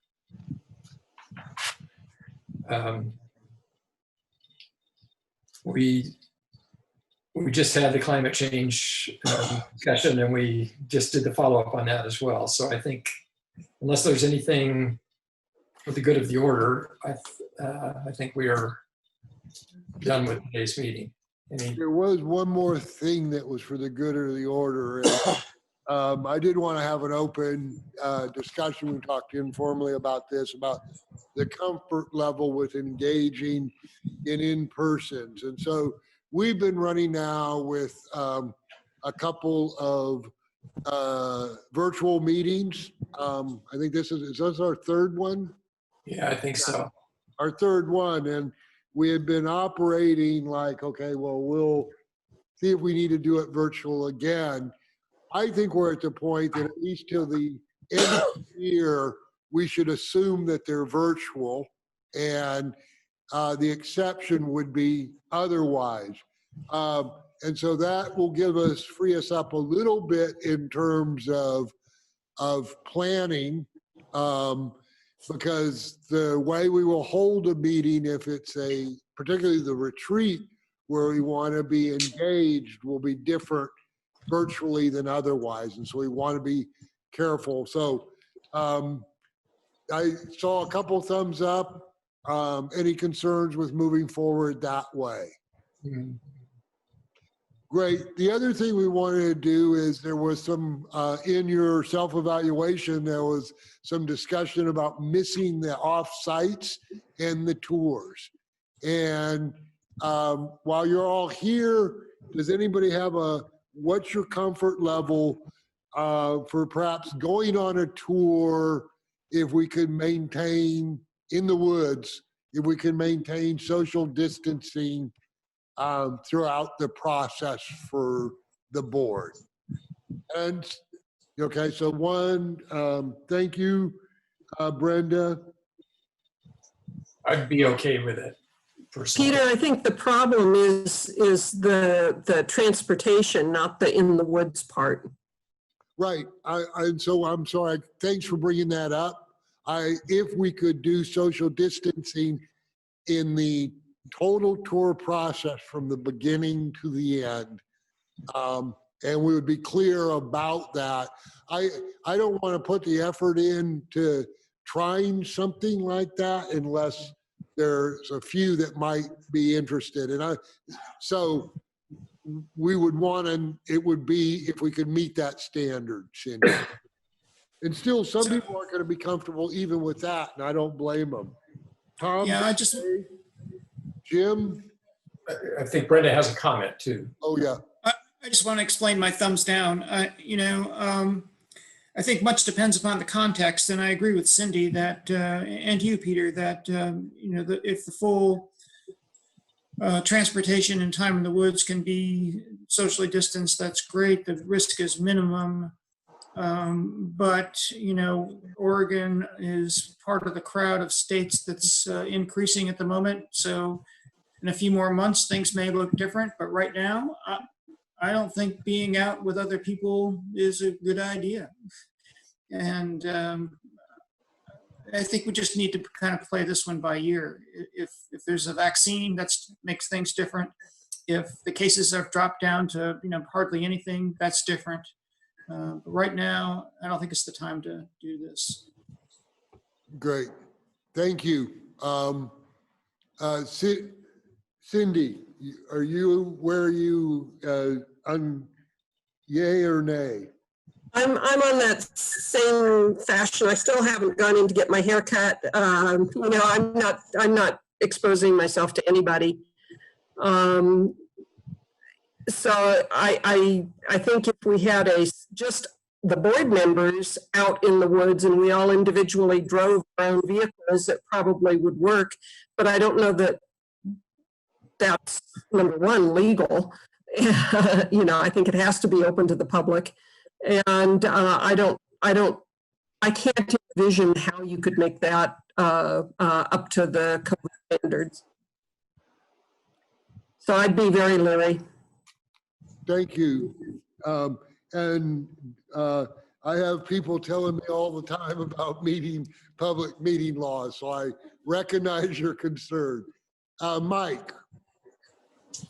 Well, you know, I would be for it if you could do that, but under the circumstances that it would depend on where it's at, right? I mean, if it's a county that has a lot of cases, I'm not interested. But if it's in a county where there's no or little cases, it would make me feel more comfortable. Thank you. Jim. Sounds like everybody wants to come to Grant County. That'll work for me. This is a very frustrating one, but I think it's probably not the right time, and I hate saying that. Well, one thing I'd point out is we don't know what the time for this would be. I mean, I think presumably it would be sometime in the fall as a possibility, but I guess I'm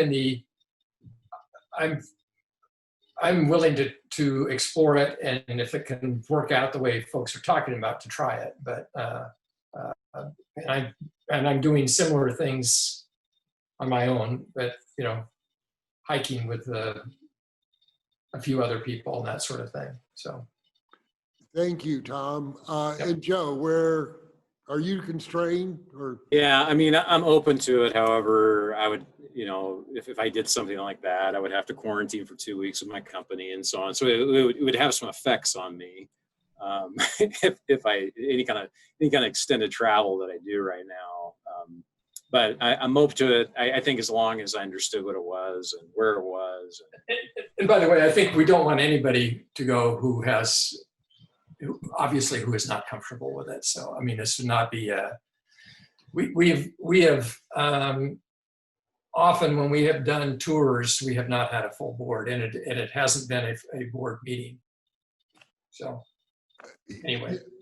And so this has been real. I know this is an uncomfortable topic in a lot of ways, and you know, but this was an important for us to be able to really serve you as a board, and so kind of knowing where you're at and where you're feeling is important. So thank you very much for that conversation. So that was the last thing for the good of the order, Tom. All right then. Thanks everybody. We're adjourned. Thank you. You can leave. Thanks.